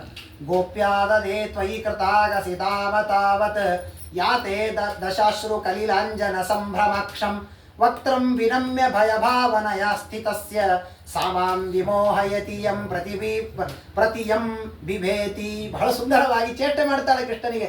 ಕೃಷ್ಣ, ಏನ್ ನಿನ್ ಲೀಲೆ? ಅವತ್ತೊಂದು ದಿವಸ ಮನೆಗೆ ಹೋಗೆಲ್ಲ ಇವನು ಬೆಣ್ಣೆ ಮೊಸರು ಕದೀತಾ ಇದ್ದ. ಯಾರು ಕಂಪ್ಲೇಂಟ್ ಮಾಡಿದ್ರೂ ನಂಬುತ್ತಾ ಇರಲಿಲ್ಲ ಯಶೋದೆ. ಒಂದು ದಿವಸ ಇವಳನ್ನು ಸ್ವಲ್ಪ ತೊಡೆಯಿಂದ ತೆಳಗೆ ಕೂಡಿಸಿ ಯಶೋದೆ ಹಾಲನ್ನು ಇಳಿಸ್ಬೇಕು ಅಂತ ಹೋದಾಗ ಕಲ್ಲು ತಗೊಂಡು ಎಲ್ಲ ಹೊಡೆದ್ಬಿಟ್ಟ ಮನೆಯಾಗಿದ್ದಿತ್ತು. ಅವತ್ತವಳಿಗೆ ಅನಿಸ್ತು, ಯಾರು ಹೇಳಿದ್ದು ಇದು ಸುಳ್ಳು ಕಂಪ್ಲೇಂಟ್ ಅಲ್ಲ, ಇದು ನಿಜನೇ. ದೇವರನ್ನ ಹುಡುಕೋಣ ಅಂತ ಹುಡುಕ್ಲಿಕ್ಕೆ ಬಂದ್ಲಂತೆ. ಎಷ್ಟು ಓಡಿದ್ರೂ ಸಿಗಲಿಲ್ಲ. ಕೊನೆಗೆ ಸಿಕ್ಕು ಆ ಒರಳಿಗೆ ಕಟ್ಟಿ ಹಾಕಿದ್ನಂತೆ. ಕೃಷ್ಣನನ್ನ ಯಶೋದೆ ಕಟ್ಟಿದ್ಲಂತೆ. ಕಟ್ಟಿದಾಗ ಕೈಯಲ್ಲಿ ಕಟ್ಟಿಗೆ ಹಿಡ್ಕೊಂಡು ಭಾರಿ ಸಿಟ್ಟಿಗೆದ್ರೆ ದೇವರು ಭಾರಿ ಭಯಪಟ್ಟು ಕಣ್ಣಿನಲ್ಲಿ ಆ ನೀರು ತುಂಬಿಕೊಂಡು ಕಣ್ಣಿನಲ್ಲಿ ಹಚ್ಚಿಕೊಂಡ ಏನದು ಕಾಡಿಗೆ ಸೇರಿಕೊಂಡು ದೇವರ ಬಿಳಿ ಮುಖದ ಮೇಲೆ ಕಪ್ಪು ನೀರು ಹರಿದು ಬಂತಲ್ಲ, ಆ ನಿನ್ನ ಅಳು ನೋಡಿದರೆ ಎಂಥ ಜ್ಞಾನಿಗಳಿಗೂ ನಿನಗೂ ಅಳುವುದು ಅನ್ಕೊಂಡು ಮೋಹ ಬಂದುಬಿಡತ್ತೆ. ಯಾವ ಸಂಸಾರವೇ ನಿನ್ನನ್ನು ನೋಡಿದರೆ ಭಯಪಡತ್ತೆ. ಸಾಮಾಂ ವಿಮೋಹಯತಿ ಭೀ ಪ್ರತಿಯಂ ಬಿಭೇತಿ. ಸಂಸಾರವೇ ಯಾವ ನಿನ್ನನ್ನು ನೋಡಿದರೆ ಭಯಪಡತ್ತೆ. ನಿನಗೆ ಆ ಯಶೋದೆಯಿಂದ ಭಯ ಆಗತ್ತಾ? ಆದರೂ ನೀನು ಹೀಗೆ ನಾಟಕವನ್ನು ಮಾಡ್ತಿ. ಕೇಚಿದಾಹುರಜಂ ಜಾತಂ ಪುಣ್ಯಶ್ಲೋಕಸ್ಯ ಕೀರ್ತಯೇ ಯದೋ ಪ್ರಿಯಸ್ಯ ಅನ್ವವಾಯೇ ಮಲಯಸ್ಸೇಹ ಚಂದನಂ. ನೀನು ಯಾದವರಲ್ಲಿ ಹುಟ್ಟಿದ್ದಕ್ಕೆ ನಿನಗೇನು ಮಹತ್ವ ಅಲ್ಲ. ನೀನು ಹುಟ್ಟಿದ್ದಕ್ಕೆ ಯಾದವರಿಗೆ ಮಹತ್ವ ಅಷ್ಟೇ. ಮಲಯಸ್ಸೇವ ಚಂದನಂ. ಮಲಯ ಪರ್ವತಕ್ಕೆ ಗೌರವ ಬಂದಿದ್ಯಾಕೆ? ಗಂಧದ ಮರ ಇದ್ದದ್ದಕ್ಕೆ ಹೊರತಾಗಿ ಮಲಯ ಪರ್ವತದಿಂದ ಗಂಧದ ಮರಕ್ಕೇನು ಗೌರವ ಅಲ್ಲ. ಹಾಗೆ ಯಾದವರಲ್ಲಿ ನೀನೊಬ್ಬ ಚಂದನದ ಮರ ಇದ್ದಂತೆ ನೀನು ಅವತಾರ ಮಾಡಿದಿ ಅಂತ ಶ್ರೀಕೃಷ್ಣ ಕೃಷ್ಣ ಸಖ ವೃಷ್ಣಿವೃಷ ಅವನಿದೃಗ್ ರಾಜನ್ಯ ವಂಶದಹನ ಅಮರ ವಂದ್ಯ ವೀರ್ಯ ಗೋವಿಂದ ಗೋದ್ವಿಜ ಸುರಾರ್ತಿ ಹರಾವತಾರ ಯೋಗೇಶ್ವರ ಅಖಿಲ ಗುರು ಭಗವನ್ ನಮಸ್ತೆ. ಆ ದೇವರನ್ನ ಶ್ರೀಕೃಷ್ಣ ಕೃಷ್ಣ ಸಖ ದ್ರೌಪದಿಗೆ ತುಂಬ ಪ್ರೀತ್ಯಾಸ್ಪದನಾದವನು. ವೃಷ್ಣಿ ವೃಷಾವನಿದೃಗ್ ರಾಜನ್ಯದ ವಂಶದಹನ. ಗೋಪಾಲಕರಿಗೆ ಯಾದವರಿಗೆ ದ್ವೇಷಿಗಳಾದ ಇಡೀ ದುಷ್ಟರ ನಾಶವನ್ನು ಮಾಡಿದವನೇನು. ಅಮರವಂದ್ಯ ವೀರ್ಯ, ದೇವತೆಗಳಿಂದ ನಮಸ್ಕೃತನಾದವನು. ಗೋವುಗಳಿಗೆ ಅತ್ಯಂತ ಪ್ರೀತ್ಯಾಸ್ಪದನಾದವನು. ವೇದಗಳಿಂದ ಪ್ರತಿಪಾದ್ಯನಾದವನು. ಗೋದ್ವಿಜ ಸುರಾರ್ತಿ ಹರಾವತಾರ. ಗೋವುಗಳಿಗೆ ಸಜ್ಜನರಿಗೆ ಬಂದ ಎಲ್ಲ ಆರ್ತಿ ದುಃಖವನ್ನು ಪರಿಹಾರ ಮಾಡುವ ಹೇ ದೇವರೇ, ಅಖಿಲ ಗುರು ಭಗವನ್ ನಮಸ್ತೆ, ನಿನಗೆ ನಮಸ್ಕಾರ ಎಂಬುದಾಗಿ ಆ ಕುಂತಿ ಅದ್ಭುತವಾದ ಸ್ತೋತ್ರವನ್ನು ಮಾಡುತ್ತಾಳೆ. ಅವಳಿಗೆ ಅನುಗ್ರಹವನ್ನು ಮಾಡಿ ಕೃಷ್ಣ ಪರಮಾತ್ಮ ತಾನು ಅಲ್ಲಿಂದ ಹೊರಟು ಬರ್ತಾನೆ. ಹೀಗೆ ದ್ವಾರಕೆಗೆ ಬಂದಾಗ ಮತ್ತೆ ದ್ವಾರಕಾಪಟ್ಟಣದಲ್ಲಿ ಇಷ್ಟು ಜನ ಸ್ತೋತ್ರ ಮಾಡೋರು ದೇವರನ್ನು ರೆಡಿ. ಅಲ್ಲಿಂದ ಕಳಿಸೋವಾಗ ಅಷ್ಟು ಜನ ಸ್ತೋತ್ರ. ಇಲ್ಲಿ ಬಂದದ್ದೇ ತಡ, ಅವತ್ತಿನಿಂದ ಕಾಯ್ತಾ ನಿಂತ ಜನ ಇದ್ದಾರೆ. ಆ ಎಲ್ಲ ಯಾದವರು ಸ್ತೋತ್ರ ಮಾಡ್ತಾರೆ. ಯಂ ಮನ್ಯಸೆ ಮಾತುಲೇಯಂ ಪ್ರಿಯಂ ಮಿತ್ರಂ ಸುಹೃಜ್ಜನಂ ಅಕರೋಸ್ ಸಚಿವಂ ದೂತಂ ಸೌಹೃದಾಯಾತ ಸಾರಥಿಂ. ಆ ದೇವರನ್ನು ನೋಡಿ ಎಲ್ಲರೂ ಸ್ತೋತ್ರ ಮಾಡ್ತಾ ಇದ್ದಾರೆ. ಇದಾದ ಮೇಲೆ ಧರ್ಮರಾಜ ನಾನು ರಾಜ್ಯಭಾರವನ್ನು ಮಾಡೋದಿಲ್ಲ, ಇಷ್ಟು ಜನರನ್ನು ನಾನು ಸಂಹಾರ ಮಾಡಿದೆ ಎನ್ನುವ ಪಾಪದ ಬುದ್ಧಿಯಿಂದ ಕುಳಿತುಕೊಂಡಾಗ ಕೃಷ್ಣ ಪರಮಾತ್ಮ ಭೀಷ್ಮಾಚಾರ್ಯರ ಹತ್ತಿರ ಕರೆದುಕೊಂಡು ಬರ್ತಾನೆ. ಅದ್ಭುತವಾದಂತಹ ಸ್ತೋತ್ರವನ್ನು ಮಾಡುತ್ತಾರೆ. ಅಹೋ ಕಷ್ಟಮಹೋ ಅನ್ಯಾಯಂ ಯದ್ಯೂಯಂ ಧರ್ಮನಂದನ ಜೀವಿತುಂ ನಾರ್ಹತ ಕ್ಲಿಷ್ಟಂ ವಿಪ್ರ ಧರ್ಮ ಅಚ್ಯುತಾಶ್ರಯ. ಎಂತಹ ಪುಣ್ಯವಂತ ನೀನು. ನಿನ್ನ ರಕ್ಷಣೆಗೆ ಇಷ್ಟು ಜನ ಬ್ರಾಹ್ಮಣರು, ಸ್ವಯಂ ಧರ್ಮಮೂರ್ತಿಯಾದ ಭಗವಂತ ಇದ್ದಾನೆ, ನೀನು ಪಾಪವನ್ನು ಮಾಡಲಿಕ್ಕೆ ಸಾಧ್ಯ ಇದೆಯಾ? ಯತ್ರ ಧರ್ಮಸುತೋ ರಾಜ ಗದಾಪಾಣಿರ ವೃಕೋದರ ಕೃಷ್ಣೋ ಅಸ್ತ್ರೀ ಗಾಂಡಿವಂ ಚಾಪಂ ಸುಹೃತ್ ಕೃಷ್ಣ ತಥೋ ವಿಪತ್. ನಿನಗಲ್ಲಿ ವಿಪತ್ತು ಬರಲಿಕ್ಕೆ, ಪಾಪ ಬರಲಿಕ್ಕೆ ಸಾಧ್ಯ ಇದೆ? ನಿನ್ನ ಕಡೆಯಲ್ಲಿ ಧರ್ಮರಾಜ ಇದ್ದಾನೆ, ಭೀಮಸೇನ ದೇವರಿದ್ದಾರೆ, ಸ್ವಯಂ ಕೃಷ್ಣ ನಿನ್ನ ಪಕ್ಷದಲ್ಲಿ ನಿಂತಿದ್ದಾನೆ, ಯಾವ ಆಪತ್ತು ನಿನಗೆ ಇಲ್ಲ. ಯಾವ ಕೃಷ್ಣ ಪರಮಾತ್ಮ ಯಂ ಮನ್ಯಸೆ ಮಾತುಲೇಯಂ ಪ್ರಿಯಂ ಮಿತ್ತಂ ಸುಹೃಜ್ಜನಂ, ಯಾವ ಕೃಷ್ಣನನ್ನ ಕೆಲವರು ಬರೀ ನಮ್ಮ ಸೋದರ ಮಾವ, ಸೋದರಳಿಯ, ನನ್ನ ತಮ್ಮ, ಹೆಂಡತಿ, ಗಂಡ ಅಂತ ಅನ್ಕೊಂಡ್ರು. ಜಗದೊಡೆಯನಾದ ದೇವರನ್ನ ದೇವರು ಅಂತ ಅಂದುಕೊಂಡು ಅವನಲ್ಲಿ ಭಕ್ತಿಯನ್ನ ಮಾಡಲಿಲ್ಲಲ್ಲ. ಎಂಥ ಪಾಪಿಷ್ಟರು ನಾವೆಲ್ಲ. ಅಥಾಪ್ಯೇಕಾಂತ ಭಕ್ತೇಶು ಪಶ್ಯವೇ ಭೂತಾನುಕಂಪಿತಂ ಯನ್ಮೇ ಅಸೂಂತ್ಯಜತಃ ಸಾಕ್ಷಾತ್ ಕೃಷ್ಣೋ ದರ್ಶನಮಾಗತಃ. ಭೀಷ್ಮಾಚಾರ್ಯ ಅಂತಾರೆ, ನಾವು ಇಷ್ಟು ಕೃಷ್ಣನನ್ನ ಎಂದೂ ದೇವರು ಅಂತ ತಿಳ್ಕೊಳ್ಳದೆ ದ್ವೇಷನೂ ಮಾಡಿದಿವಿ, ಪ್ರೀತಿನೂ ಮಾಡಿದಿವಿ. ಆ ಪ್ರೀತಿಯನ್ನ ಬರೀ ಬಂಧು ಅಂತ ಮಾಡಿದಿವಿ. ಆದರೆ ದೇವರಿಗೆ ಯಾವುದನ್ನೋ ಮನಸ್ಸಿನಲ್ಲಿ ಇಟ್ಟುಕೊಳ್ಳಲ್ಲ. ಬರೀ ಭಕ್ತ ಅನ್ನುವ ಒಂದು ಕಾರಣಕ್ಕೆ ನನ್ನ ಪ್ರಾಣ ಹೋಗುವ ಸಂದರ್ಭದಲ್ಲಿ ನನ್ನ ಎದುರಿಗೆ ದೇವರು ಬಂದು ನಿಂತಿದ್ದಾನೆ ಅಂದರೆ ಎಂಥ ನೀ ದಯಾಪರನೋ, ನಿನ್ನವರ ಸಾಧನವೋ ಅಂತ ಹೇಳಿದ ಹಾಗೆ ದೇವರ ದಯೆ ಬಹಳ ದೊಡ್ಡದು. ದೇವರು ನಮ್ಮ ಮೇಲೆ ದೊಡ್ಡ ಅನುಗ್ರಹವನ್ನು ಮಾಡಿದ್ದಾನೆ. ಆದ್ದರಿಂದ ಭಗವಂತ ದೊಡ್ಡ ಅನುಗ್ರಹವನ್ನು ಮಾಡಿದ್ದಾನೆ. ಆ ದೇವರ ಸ್ತೋತ್ರವನ್ನು ಮಾಡ್ತಾನೆ. ಅನೇಕ ಮಹಾಭಾರತದ ಪರ್ವಗಳಲ್ಲಿ ದಾನ ಧರ್ಮ ಪರ್ವ, ಸ್ತ್ರೀ ಧರ್ಮ ಎಲ್ಲವನ್ನ ಧರ್ಮರಾಜನಿಗೆ ಭೀಷ್ಮಾಚಾರ್ಯರು ಉಪದೇಶ ಮಾಡಿ ಹೇಳ್ತಾರೆ, ಇನ್ನು ಮುಂದೆ ಮಾತಾಡಿಸ್ಬೇಡ, ಇನ್ನು ಸ್ವಲ್ಪ ಹೊತ್ತಿಗೆ ನಾನು ಸಾಯ್ಲಿಕ್ಕಿದ್ದೀನಿ, ನಿರಂತರ ದೇವರ ಚಿಂತನೆಯನ್ನು ಮಾಡ್ತೀನಿ. ತದಾ ಉಪಸಂಹೃತ್ಯ ಗಿರಂ ಸಹಸ್ರಣಿ ವಿಮುಕ್ತ ಸಂಗಂ ಮನ ಆದಿಪುರುಷೇ ಕೃಷ್ಣೇ ಲಸತ್ಪೀತ ಪಟೇ ಚತುರ್ಭುಜೆ ಪುರಸ್ಥಿತೆ ಅಮೀಲಿತ ದೃಗ್ವ್ಯಧಾರಯತ. ಎದುರಿಗೆ ನಿಂತ ದೇವರು. ಎಷ್ಟು ಸುಂದರವಾಗಿ ಭಾಗವತ. ಯಾವ ದೇವರನ್ನ ಫೋಟೋದಲ್ಲಿ ನೋಡಿದ್ರೂ ನಮಗೆ ದೇವರು ಇದ್ದಾನೆ ಗೊತ್ತಾಗೋದಿಲ್ಲ, ಭಾಗವತ ಓದಿದ್ರಂತೂ ಗೊತ್ತಾಗೋದೇ ಇಲ್ಲ. ಅಂತಹ ಸರ್ವೋತ್ತಮನಾದ ದೇವರನ್ನ ಪುರಸ್ಥಿತೆ, ದೇವರು ಎದುರಿಗೆ ನಿಂತಿದ್ದಾನೆ. ನಿಮೀಲ ದೃಕ್ ಅಪಶ್ಯತ, ದೇವರನ್ನ ಎದುರಿಗೇ ನಿಂತು ದರ್ಶನವನ್ನು ಮಾಡ್ತಾ ಸ್ತೋತ್ರ ಮಾಡ್ತಾ ಇದ್ದಾನೆ. ವಿಶುದ್ಧಯಾಧಾರಣಯ ಧುತಾಶುಭ ತದೀಕ್ಷಯೈವಾಶು ಗದಾಯುಧವ್ಯಥಃ ನಿವೃತ್ತ ಸರ್ವೇಂದ್ರಿಯ ವೃತ್ತಿ ವಿಭ್ರಮ ತುಷ್ಟಾವ ಜಲ್ಪಂ ವಿಸೃಜನ್ ಜನಾರ್ದನಂ. ದೇವರನ್ನ ಸ್ತೋತ್ರ ಮಾಡ್ತಾ ಇದ್ದಾನೆ. ಎಲ್ಲ ಇಂದ್ರಿಯಗಳನ್ನ ಉಪರಮ ಮಾಡಿಕೊಂಡು ಅದ್ಭುತವಾದ ಸ್ತೋತ್ರವನ್ನು ಮಾಡ್ತಾನೆ. ಭೀಷ್ಮ ಉವಾಚ ಇತಿಮತಿರುಪಕಲ್ಪಿತಾ ವಿಕೃಷ್ಣ ಭಗವತಿ ಸಾತ್ವತ ಪುಂಗವೇ ವಿಧುಮ್ನಿ ಸ್ವಸುಖ ಉಪಾಗತೆ ಕ್ವಚಿದ್ ವಿಹರ್ತುಂ ಪ್ರಕೃತಿಮುಪೇಯಿಷು ಯದ್ಭವ ಪ್ರಹಾವಹ ತ್ರಿಭುವನ ಕಮಲಂ ತಮಾಲವರ್ಣಂ ರವಿಕರ ಗೌರವರಂಬರಂ ದಧಾನೆ ವಪುರಲಕ ಕುಲಾವೃತಾನನಾಬ್ಜಂ ವಿಜಯ ಸಖೇ ರತಿರತ್ತು ಮೇನವದ್ಯಾ. ದೇವರನ್ನ ಅದ್ಭುತವಾದ ಸ್ತೋತ್ರ ಮಾಡ್ತಾರೆ. ದೇವರೇ ಏನು ಅದ್ಭುತವಾದ ಅವರ ಭಾಗ್ಯ ಎಂಥದ್ದು ಗೊತ್ತಾ? ಅಲ್ಲಿ ಇಲ್ಲಿ ಹೇಳಿದ ದೇವರ ಮಹಿಮಾ ವರ್ಣನೆ ಮಾಡೋದಲ್ಲ, ತಾವು ಯಾವ ದೇವರ ಮಹಿಮೆಯನ್ನ ಕಂಡಿದ್ದಾರೆ ಆ ಮಹಿಮೆಯನ್ನ ವರ್ಣನೆ ಮಾಡ್ತಾರೆ. ಯುಧಿತುರಗ ರಜೋ ವಿಧುಮ್ರ ವಿದ್ಯುತ್ ಕಥಲುಳಿತ ಶ್ರಮ ವಾರ್ಯಲಂಕೃತಾಸ್ಯೆ ಮಮ ನಿಶಿತ ಶರೀರ ವಿಭಿದ್ಯಮಾನ ತ್ವಚಿ ವಿಲಸತ್ ಕವಚೇಸ್ತು ಕೃಷ್ಣ ಆತ್ಮ. ಯಾವ ದೇವರು ನನ್ನ ಮನಸ್ಸಿನಲ್ಲಿರಬೇಕು ಗೊತ್ತಾ? ಯಾವ ದೇವರನ್ನ ಯುದ್ಧದಲ್ಲಿ ಭೀಷ್ಮಾಚಾರ್ಯರು ಬರೀ ಬಾಣ ಬಿಟ್ಟಾರಂತ ತಿಳ್ಕೊಬೇಡ್ರಿ, ಏನೇನು ನೋಡಿ ತಿಳ್ಕೊಳ್ರಿ. ಅವ್ರು ಹೇಳ್ತಾರೆ, ನಾನು ಯುದ್ಧ ಮಾಡುವಾಗ ಭೀಷ್ಮಾಚಾರ್ಯ ಪುಣ್ಯ ಏನು ಅಂದ್ರೆ ಅವರು ಪಾಂಡವರ ಪಕ್ಷದೊಳಗಿದ್ದರೆ ದೇವರು ಎದುರಿಗೆ ಕಾಣಿಸ್ತಿರ್ಲಿಲ್ಲ. ಅವರಿಗೆ ದುರ್ಯೋಧನನ ಪಕ್ಷದಲ್ಲಿ ಇದ್ದಿದ್ದಕ್ಕೆ ಎದುರಿಗೆ ದೇವರು ನಿಂತಿದ್ದಾನೆ. ಜೋರು ರಥ ಬರ್ತಿತ್ತಂತೆ. ಕೃಷ್ಣ ರಥವನ್ನು ಓಡಿಸಿಕೊಂಡು ಜೋರು ಬರ್ತಾ ಇರುವಾಗ ಏನು ವೇಗ, ಅರ್ಜುನ ಹೇಳ್ತಿದ್ದ ಇನ್ನೂ ವೇಗ, ಇನ್ನೂ ಫಾಸ್ಟ್ ಓಡಿಸು ಅಂತ. ಯುಧಿ ತುರಗ ರಜೋ ವಿಧುಮ್ರ ವಿದ್ಯುತ್ ಕುಚಲುಳಿತ ಶ್ರಮ ವಾರ್ಯಲಂಕೃತಾಸ್ಯೆ. ಆ ಕುದುರೆಗಳು ವೇಗವಾಗಿ ಓಡ್ತಿತ್ತಲ್ಲ, ಓಡಿಸುವಾಗ ದೇವರಿಗೆ ಶ್ರಮ ಆಗಿ ಶ್ರಮವೇ ಇಲ್ಲ ದೇವರಿಗೆ, ಆದರೂ ಶ್ರಮವಾದಂತೆ ನಾಟಕ. ಆ ಶ್ರಮವಾಗಿ ದೇವರ ತಲೆಯಿಂದ ಬೆವರು ಬರ್ತಿತ್ತಂತೆ. ಆ ಬೆವರು ಎಲ್ಲಿ ಕೂತ್ಕೋತಿತ್ತು? ದೇವರ ಕೂದಲು ಗುಂಗುರು ಕೂದಲು. ಆ ಗುಂಗುರು ಕೂದಲಿನ ಮೇಲೆ ಒಂದೊಂದು ಹನಿಗಳು ಹೀಗೆ ಕೂಡ್ತಿತ್ತಂತೆ. ಆ ಕುದುರೆಗಳು ಓಡ್ತಿದ್ವಲ್ಲ, ಓಡಿದಾಗ ಆ ಧೂಳಿನ ಕಣಗಳು ಬಂದು ಈ ಬೆವರಿನ ಹನಿಗಳೊಳಗೆ ಸೇರ್ಕೋತಿದ್ವಂತೆ. ಸೇರಿಕೊಂಡಾಗ ದೇವರಿಗೇನೋ ಮುತ್ತಿನ ಅಲಂಕಾರ ಮಾಡ್ಯಾರೋ ಏನೋ ಅಂತ ಅನಿಸ್ತಿತ್ತಂತೆ. ಆ ರೀತಿ ಮಮ ನಿಶಿತ ಶರೈರ್ ವಿಭಿದ್ಯಮಾನ ತ್ವಚಿ ಕಚಲುಳಿತ ಶ್ರಮವಾರಿ ಅಲಂಕೃತಾಸ್ಯೆ ಮಮ ನಿಶಿತ ಶರೈರ್ ವಿಭಿದ್ಯಮಾನ ತ್ವಚಿ ವಿಲಸತ್ ಕವಚೇಸ್ತು ಕೃಷ್ಣ ಆತ್ಮ. ಆ ದೇವರು ನನ್ನ ದೇಹದಲ್ಲಿ ಯಾವಾಗಲೂ ಕವಚದಂತೆ ಇದ್ದು ನನ್ನನ್ನು ರಕ್ಷಣೆ ಮಾಡಲಿ. ಸಪದಿ ಸಖಿವಚೋ ನಿಶಮ್ಯ ಮಧ್ಯೆ ನಿಜ ಪರಯೋರ್ ಬಲಯೋರಥಂ ನಿವೇಶ್ಯ ಸ್ಥಿತವತಿ ಪರಸೈನಿಕಾಯು ರಕ್ಷಣಾ ವಿಜಯ ಸಖೇ ರತಿರ್ಮಮಸ್ತು ನಿತ್ಯಂ. ಸೇನೆಯೋರ್ ಉಭಯೋರ್ ಮಧ್ಯೆ ಅರ್ಜುನ ಹೇಳ್ತಿದ್ದ ದಿನಾ ಒಂದ್ಸಲಿ, ರಥ ಮಧ್ಯೆ ನಿಲ್ಲಿಸಪ್ಪ, ನಾ ಎಲ್ಲ ಒಂದ್ಸಲಿ ನೋಡ್ಬೇಕು ಯಾರ್ಯಾರನ್ನು ಹೊಡಿಬೇಕು ಅಂತ. ಅವ ನಿಲ್ಲಿಸಿದ್ದಲ್ಲದು, ನೀನೇ ನಿಲ್ಲಿಸಿದ್ದು. ನೀನು ನಿಲ್ಲಿಸಿ ಒಂದು ಬಾರಿ ಕೃಷ್ಣ ಎದ್ದು ನೋಡ್ತಿದ್ದಂತೆ. ಇವತ್ತು ಸೂರ್ಯಾಸ್ತ ಆಗೋದ್ರಲ್ಲಿ ಯಾರ್ಯಾರಿಂದ ಸಾಯ್ಬೇಕಾಗಿದೆ ಅವರೆಲ್ಲರ ಆಯುಷ್ಯವನ್ನ ದೇವರು ಹೃತವತಿ ಪರಸೈನಿಕಾಯು ಅಕ್ಷಣಾ ವಿಜಯ ಸಖೇ ರತಿರ್ಮಮಸ್ತು ನಿತ್ಯಂ. ನಿನ್ನ ಕಣ್ಣಿನಿಂದಲೇ ಎಲ್ಲರ ಆಯುಷ್ಯವನ್ನ ಹರಣ ಮಾಡ್ತಿದ್ದಿ. ಯಾರ ಮೇಲೆ ದುರ್ಯೋಧನ ಬಾಣ ಬಿಟ್ಟ, ಯಾರ ಮೇಲೆ ಅರ್ಜುನ ಬಾಣ ಬಿಟ್ಟ, ಯಾರ ಮೇಲೆ ಗದಾ ಪ್ರಹಾರ ಮಾಡಿದ್ರು ಭೀಮಸೇನ್ ದೇವರು, ಅದೆಲ್ಲ ಡಮ್ಮಿ ಪೀಸ್, ಎಲ್ಲವೂ ನೀನೇ ಅಪಹಾರ ಮಾಡಿಬಿಟ್ಟಿದ್ದಿ. ಅವರಿಗೆ ಕೀರ್ತಿಯನ್ನು ಮಾತ್ರ ದೇವರೇ, ಯಾವ ದೇವರು ಕೊಟ್ಟನೋ ಆ ದೇವರು ನನ್ನ ಮನಸ್ಸಿನಲ್ಲಿರಲಿ. ವ್ಯವಸಿತ ಪ್ರಧನಾ ಮುಖಂ ನಿರೀಕ್ಷ್ಯ ಸ್ವಜನ ವಧಾದ್ವಿಮುಖಸ್ಯ ದೋಷಬುದ್ಧ್ಯ ಕುಮತಿರಹ ಮದಾತ್ಮ ವಿದ್ಯೆಯಾಯಶ್ಚರಣರತಿ ಪರಮಸ್ತು ಮೇರವದ್ಯ ಸ್ವನಿಯಮಪಹಾಯ ಮತ್ಪ್ರತಿಜ್ಞಾ. ಅನೇಕ ಸ್ತೋತ್ರಗಳನ್ನು ಮಾಡ್ತಾರೆ. ನನ್ನ ಮಾತನ್ನ ಸತ್ಯ ಮಾಡುವುದಕ್ಕೆ 18 ದಿನದ ಯುದ್ಧದಲ್ಲಿ ನಾನು ಅಸ್ತ್ರವನ್ನೇ ಹಿಡಿಯೋದಿಲ್ಲ ಅಂತ ಪ್ರತಿಜ್ಞೆ ಮಾಡಿದ ಕೃಷ್ಣ 18 ದಿನದಲ್ಲಿ ಅಸ್ತ್ರವನ್ನು ಹಿಡಿಸೇ ತೀರ್ತೇನೆ ಅಂತ ಭೀಷ್ಮಾಚಾರ್ಯರು ಪ್ರತಿಜ್ಞೆ ಮಾಡಿರ್ತಾರೆ. ಭೀಷ್ಮಾಚಾರ್ಯ ಅಂತಾರೆ, ಇವತ್ತು ನನಗೆ ಅದರ ಅರಿವು ಆಗ್ತಾ ಇದೆ.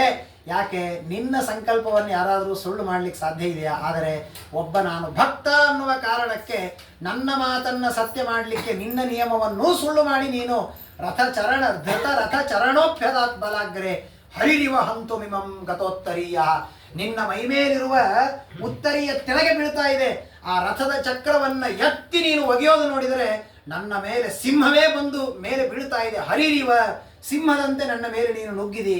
ಆ ನಿನ್ನ ಮಹಿಮೆ ಶೀತ ವಿಶಿಕ ಹತೋ ವಿಶೀರ್ಣ ದಂಸಃ ಕ್ಷತಜ ಪರಿಪ್ಲುತ ಆತತಾಯಿನೋ ಮೇ ಪ್ರಸಭಂ ಅಭಿಸಸಾರ ಮಧ್ವದಾರ್ಥಂ ಸಭವತು ಭೇ ಭಗವಾನ್ ಮುದಾ ಮುಕುಂದ. ಅಂತಹ ಭಗವಂತ ನಮ್ಮನ್ನ ರಕ್ಷಣೆ ಮಾಡಲಿ ಎಂಬುದಾಗಿ ಅದ್ಭುತವಾದ ಸ್ತೋತ್ರವನ್ನು ಮಾಡಿ ಆ ದೇವರ ಸ್ತೋತ್ರವನ್ನು ಮಾಡ್ತಾ ವೇದವ್ಯಾಸ ದೇವರು, ಪರಶುರಾಮ ದೇವರು, ಕೃಷ್ಣ ಆ ದೇವರ ಸ್ಮರಣೆ ಮಾಡ್ತಾ ಉತ್ತರಾಯಣದಲ್ಲಿ ಚಕಾರ ರಾಜ್ಯಂ ಧರ್ಮೇಣ ಆ ಭೀಷ್ಮಾಚಾರ್ಯರು ಕ್ಷಿತಿಭರಂ ಅವರೋಪಿತಂ ಕುರುಣಾಂ ಶ್ವಸನ ಇವಾಸ್ರಜದಂಶ ವಂಶವನ್ಹಿಂ ತಮಿಮಜಂ ಅನೂರದ ತಾರಮ್ಯ ಹಾಂಗ್ರಿಂ ಹೃದಯ ಪರಿರಭ್ಯ ಜಹಾಮಿ ಮರ್ತ್ಯಮೀಢಂ. ಈ ದೇವರನ್ನ ಸ್ಮರಣೆ ಮಾಡ್ತಾ ನನ್ನ ದೇಹವನ್ನು ಬಿಡ್ತೇನೆ ಅಂತ ಆತ್ಮನ್ಯಾತ್ಮಾನಂ ಆವಿಶ್ಯ ಸೋಂತಶ್ವಾಸ ಉಪಾರಮತ. ತಮ್ಮೆಲ್ಲ ಇಂದ್ರಿಯಗಳನ್ನು ನಿಯಮನ ಮಾಡಿ ತಾವು ಶ್ವಾಸವನ್ನು ನಿರೋಧ ಮಾಡಿ ಲಯಚಿಂತನವನ್ನು ಮಾಡಿದ್ದಾರೆ. ತಮ್ಮ ಶರೀರವನ್ನು ಬಿಟ್ಟಿದ್ದಾರೆ. ಸರ್ವೇ ಬಭೂವುಸ್ತೆ ತೂಷ್ಣೀಂ ವಯಾಂಸೀವ ದಿನಾತ್ಯಯೇ ತತ್ರ ದುಂದುಭಯೋ ನೇದುಹೋ ದೇವಗಂಧರ್ವನಾದಿತಾಃ ಶಶಂಸು ಸಾಧವೋ ಬ್ರಹ್ಮನ್ ಖಾತ್ ಪೇತು ಪುಷ್ಪವೃಷ್ಟಯಃ. ಹೀಗೆ ಆ ಭೀಷ್ಮಾಚಾರ್ಯರು ಧರ್ಮರಾಜನಿಗೆ ಉಪದೇಶ ಮಾಡಿ ತಮ್ಮ ಶರೀರವನ್ನು ಬಿಟ್ಟಿದ್ದಾರೆ. ಇಷ್ಟಾದ ಮೇಲೆ ಧರ್ಮರಾಜ ಅದ್ಭುತವಾದ ರಾಜ್ಯಭಾರವನ್ನು ಮಾಡ್ತಾ ಇರುವಾಗ ಒಂದು ಬಾರಿ ಕೃಷ್ಣ ಹೇಗಿದ್ದಾನೆ ನೋಡಿಕೊಂಡು ಬಾ ಅಂತ ಅರ್ಜುನನನ್ನು ಕಳಿಸಿದಾಗ ಎಷ್ಟು ದಿನ ಆದರೂ ಅರ್ಜುನ ತಿರುಗಿ ಬಂದಿಲ್ಲ. ಅಷ್ಟಾದ ಮೇಲೆ ಆಮೇಲೆ ಅರ್ಜುನ ಬಂದಾಗ ಕೇಳ್ತಾನೆ, ಏನಾಯಿತು ಅಂತ ಕೇಳಿದರೆ, ವಂಚಿತೋಹಂ ಮಹಾರಾಜ ಹರಿಣ ಬದ್ಧುರೂಪಿಣ ಏನಮೇ ಅಪಹೃತಂ ತೇಜಃ ದೇವ ವಿಸ್ಮಾಪನಂ ಮಹತ್. ಅರ್ಜುನ ಬಹಳ ಉತ್ತಮವಾದ ಮಾತನ್ನು ಹೇಳ್ತಾನೆ. ಕೃಷ್ಣ ಇವನು ಹೋಗೋದ್ರಲ್ಲಿ ಇರೋದಿಲ್ಲ, ಪರಂಧಾಮಕ್ಕೆ ಹೋಗಿರ್ತಾನೆ. ಕೃಷ್ಣ ಹೋದ ಅಂತ ಹೇಳೋದಿಲ್ಲ ಅರ್ಜುನ, ಕೃಷ್ಣನಿಂದ ನಾವು ವಂಚಿತರಾದ್ವಿ ಇವತ್ತು. ದೇವಸ್ಥಾನಕ್ಕೆ ಹೋಗದೇ ಇದ್ರೆ ಅರ್ಚಕರಿಗೆ ಲಾಸ್ ಅಲ್ಲ, ನಮಗೆ ಲಾಸ್ ಅಷ್ಟೇ ದೇವರ ದರ್ಶನದಿಂದ. ವಂಚಿತೋಹಂ ಮಹಾರಾಜ ಹರಿಣ ಬಂಧುರೂಪಿಣ. ಬಂಧುವಂತೆ ಯಾವ ಸರ್ವೋತ್ತಮನಾದ ದೇವರು ನಮ್ಮ ಜೊತೆಗಿದ್ದ, ಅವನಿಂದ ನಾವು ವಂಚಿತರಾದ್ವಿ. ಯಾವ ದೇವರನ್ನ ಹರಿಂ ಮೀನಾಯಿ ಓಡುಪಾಹ ಅಂತ. ಹೇಗೆ ಮತ್ಸ್ಯಾವತಾರಿಯಾದ ದೇವರು ಸಮುದ್ರದಲ್ಲಿದ್ದರೆ ಪಕ್ಕದಲ್ಲಿದ್ದ ಮೀನುಗಳು ನಮ್ಮಂತೆ ಇದೊಂದು ಮೀನಷ್ಟೇ, ಏನೋ ಎಕ್ಸ್ಟ್ರಾ ಆರ್ಡಿನರಿ ಒಂದು ಕೋಡದ ಮೇಲೆ ಈ 10-11 ಬಟ್ಟೆ ಇರ್ತಾವಿಲ್ರಿ ಕೆಲವರಿಗೆ, ಹಾಗೆ ಇದೊಂದು ಮೀನು ಅಂತ ತಿಳ್ಕೊಂಡಂತೆ. ಹಾಗೆ ನಮ್ಮ ಜೊತೆಗಿದ್ದ ದೇವರನ್ನ ದೇವರು ಅಂತ ನಾವು ತಿಳಿಯಲಿಲ್ಲವಲ್ಲ, ಎಂತಹ ದೌರ್ಭಾಗ್ಯವಂತರು ಅಂತ. ಆ ದೇವರ ಮೇಲೆ ನಾವೇನು ಪ್ರೀತಿ ಮಾಡ್ತಾ ಇದ್ವಿ ಅದನ್ನೇ ಭಕ್ತಿಯಾಗಿ ಕನ್ವರ್ಟ್ ಮಾಡಿಬಿಟ್ಟಿದ್ರೆ ನಮಗೆಲ್ಲ ಮೋಕ್ಷ ಆಗ್ತಿತ್ತು. ಅದನ್ನು ಮಾಡಲಿಲ್ಲ. ಬಹಳ ಸುಂದರವಾಗಿ ತಾತ್ಪರ್ಯದಲ್ಲಿ ಒಂದು ಮಾತು ಬರುತ್ತೆ. ಸತ್ಯವತಿಯ ಪ್ರಸಂಗವನ್ನು ಹೇಳುವಾಗ ಸತ್ಯವತಿ ಅವಳದೆಲ್ಲ ಕಥೆ ಹೇಳ್ತಾರೆ. ಮುಂದೆ ಅವಳು ಧ್ಯಾನವನ್ನು ಮಾಡಿ ದೇಹವನ್ನು ಬಿಡ್ತಾಳೆ ಅಂತ ಒಂದು ಪ್ರಸಂಗ. ಆ ಪ್ರಸಂಗದಲ್ಲಿ ಬಹಳ ಸುಂದರವಾದ ಶಬ್ದ ಇದೆ. ಏನು ಅಂದರೆ, ಅವಳು ದೇಹ ಬಿಡುವಾಗ ಹೇಗೆ ಬಿಟ್ಲು ಅಂದರೆ, ವೇದವ್ಯಾಸ ದೇವರನ್ನ ಮಗ ಅಂತ ತಿಳಿದುಕೊಂಡು ದೇವರು ಅಂತ ತಿಳಿದುಕೊಳ್ತಾ ದೇಹವನ್ನು ಬಿಟ್ಲು ಅಂತ. ಪುತ್ರಂ ಮಗ ಅಂತೂ ತಿಳ್ಕೊಂಡ್ಲು, ದೇವರಂತೂ ತಿಳ್ಕೊಂಡ್ಲು, ದೇಹ ಬಿಟ್ಲು ಅಂತ. ಬಹಳ ಸುಂದರವಾದ ವ್ಯಾಖ್ಯಾನವನ್ನು ಮಾಡ್ತಾರೆ ಸತ್ಯಾಭಿನವ ತೀರ್ಥರು. ಎಲ್ಲರೂ ಏನು ಅದಕ್ಕೆ ಯಥಾರ್ಥವಾಗಿ ಅರ್ಥ, ಪುತ್ರಂ ಮಗನೆಂದು ದೇವನೆಂದು ಮುಗಿದೋಯ್ತು. ಆದರೆ ಸತ್ಯಾಭಿನವ ತೀರ್ಥ ಅಂತಾರೆ ಇದು ಬಹಳ ಘೋರ ಈ ಶಬ್ದ.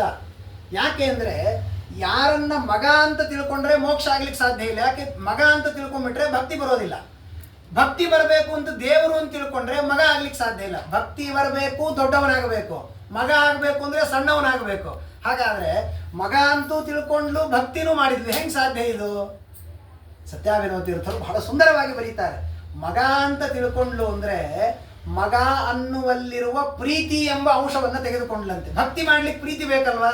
ಪ್ರೀತಿ ಎಂಬ ಅಂಶವನ್ನು ತೆಗೆದುಕೊಂಡು ದೇವರು ದೊಡ್ಡವ ಅಂತ ತಿಳ್ಕೊಂಡು ಮೋಕ್ಷ ಆಯ್ತು ಅವಳಿಗೆ ಅಂತ ಎಷ್ಟು ಸುಂದರವಾದ ವ್ಯಾಖ್ಯಾನವನ್ನು ಮಾಡ್ತಾರೆ. ಹಾಗೆ ಯಾವ ದೇವರು ನಮ್ಮ ಬಂಧು ಆಗಿದ್ದ ಆ ಬಂಧುವನ್ನು ಬಂಧು ಅಂತ ತಿಳಿದುಕೊಂಡು ಬರೀ ಪ್ರೀತಿ ಮಾಡಿದ್ವಿ, ದೇವರು ಅಂತ ತಿಳ್ಕೊಳ್ಳಿಲ್ಲ. ಹೀಗಾಗಿ ನಮ್ಮ ಹಣೆ ಬರಹ ಹೀಗಾಗಿದೆ ಅಂತ ಅವರು ತುಂಬ ದುಃಖಪಟ್ಟಿದ್ದಾರೆ. ಯಾವಾಗ ದೇವರು ಭೂಮಿಯನ್ನು ಬಿಟ್ಟು ಹೋದ ನಾವು ಹೊರಡಬೇಕು ಅಂತ ಪಾಂಡವರೆಲ್ಲ ಹೊರಡುವಾಗ ಪರೀಕ್ಷಿತ್ ರಾಜರನ್ನ ರಾಜ್ಯದಲ್ಲಿ ಪಟ್ಟಾಭಿಷೇಕ ಮಾಡಿ ಹೊರಟಿದ್ದಾರೆ. ಹೊರಡ್ತಾ ಇರುವಾಗ ಪರೀಕ್ಷಿತ್ ರಾಜ ತತಃ ಪರೀಕ್ಷಿತ್ ದ್ವಿಜವರ್ಯ ರಕ್ಷಿತ ಮಹಿಂ ಮಹಾಭಾಗವತಸ್ಯ ಶಾಸಃ ಯಥಾ ಹಿ ಸೂತ್ಯಾಂ ಅಭಿಜಾತ ಕೋವಿದಾಹ ಸಮಾಧಿಶತ್ ವಿಪ್ರಮಹತ್ ಗುಣಾಂಸ್ತಥಾ. ಬಹಳ ಸುಂದರವಾದ ಮಾತು. ಅದ್ಭುತವಾದ ರಾಜ್ಯಭಾರವನ್ನು ಮಾಡ್ತಾ ಇದ್ದಂತೆ ಪರೀಕ್ಷಿತ. ಹೇಗೆ ಮಾಡ್ತಾ ಇದ್ದ? ಸಮಾಧಿಶತ್ ವಿಪ್ರಮಹತ್ ಗುಣ. ಬ್ರಾಹ್ಮಣರು ಹೇಗೆ ಹೇಳ್ತಾರೆ ಹಾಗೆ ರಾಜ್ಯಭಾರ ಮಾಡ್ತಾ ಇದ್ದಂತೆ. ಬ್ರಾಹ್ಮಣರ ಆದೇಶ ರಾಜ್ಯವನ್ನು ಭಾರ ಮಾಡುವ ರಾಜರಿಗೆ ಎಷ್ಟು ಬೇಕು ಅನ್ನುವುದನ್ನು ಭಾಗವತ ತಿಳಿಸಿಕೊಡುತ್ತೆ.